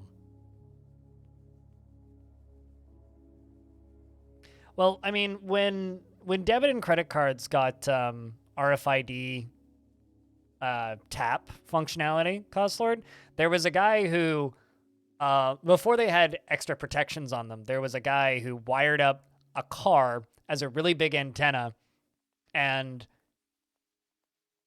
drove down the highway and stole thousands of people's credit card information. Since then, that's been fixed and is no longer an issue, but it was for a minute there. This is after you blow a raspberry at my joke. Hey, you're probably blowing a raspberry at mine. I just can't hear you, so...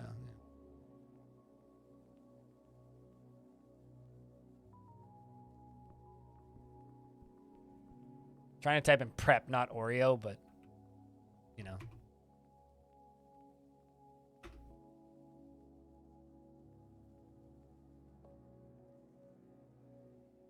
Yes, we'll never know, yeah. The reality. We'll never know. Never will we ever know.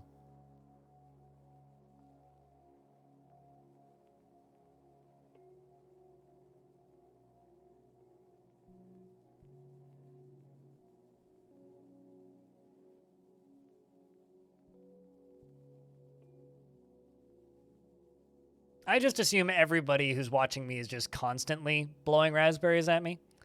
I think if I played Hyper Demon, it might kill me. You're asking a legally blind person who has a hard time discerning what's going on in games like Overwatch if he's played Hyper Demon. I don't see well enough to play Devil Daggers, which was that dev's first game.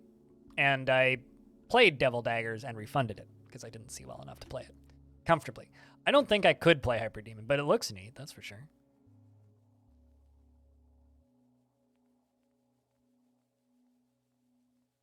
Also, it looks like it would be bitrate hell. Looks like it would just demolish bit rates. For reference, this is Hyperdemon.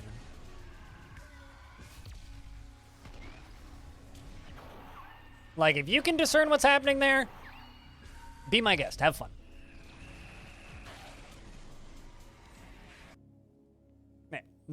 Not something I'd be able to play. But it's cool to see that there's a sequel to that really cool game. I'm looking forward to watching other people play it and listening to other people play it.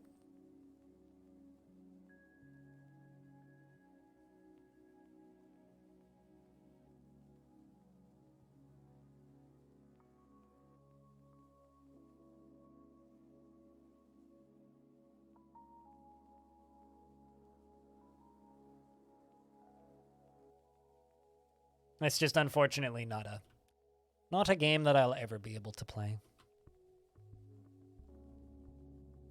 Apparently these elves are still unloading. Come on, lads.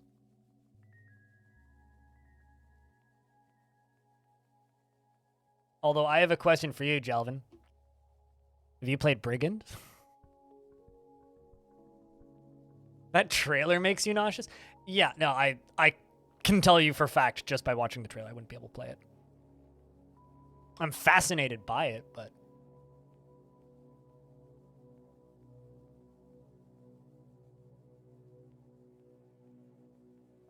But we're probably going to try playing Brigand on stream in, like, maybe an hour.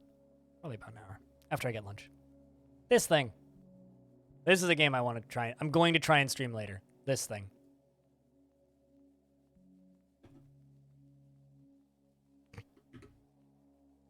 Definitely not Breaking Bad.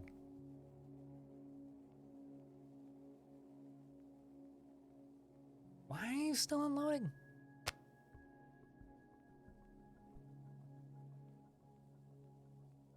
Just like Dungeon Crawl Stone Soup. Yeah, delicious. Add extra mushrooms, though.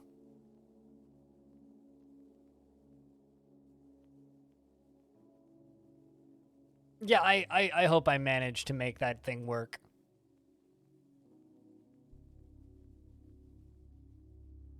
If not, we'll just play more Zorbus. Zorbus is the backup. And I know that works, so... When in doubt, we will Zorb. Which also, by the way, is a game you should buy.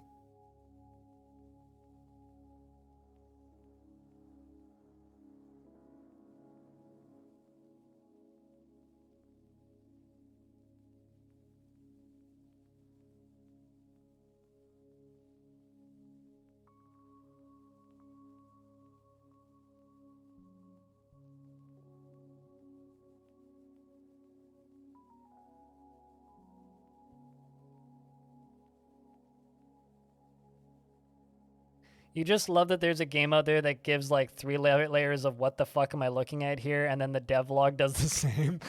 I have a very serious question. Have you never seen Cruelty Squad? Because that, like, I think you just described Cruelty Squad, actually. Another game that I would love to play, but I think would kill me before I was able to play it. What's up? How you doing, Daniel? But this is Cruelty Squad.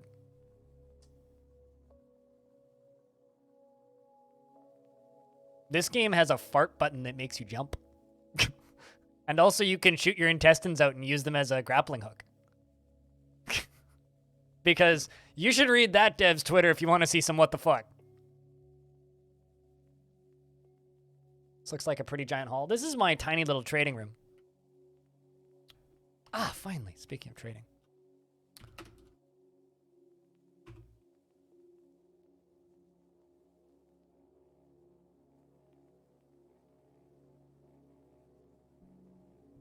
Is it engraved? Parts of it are. Here, I'll give you a brief tour.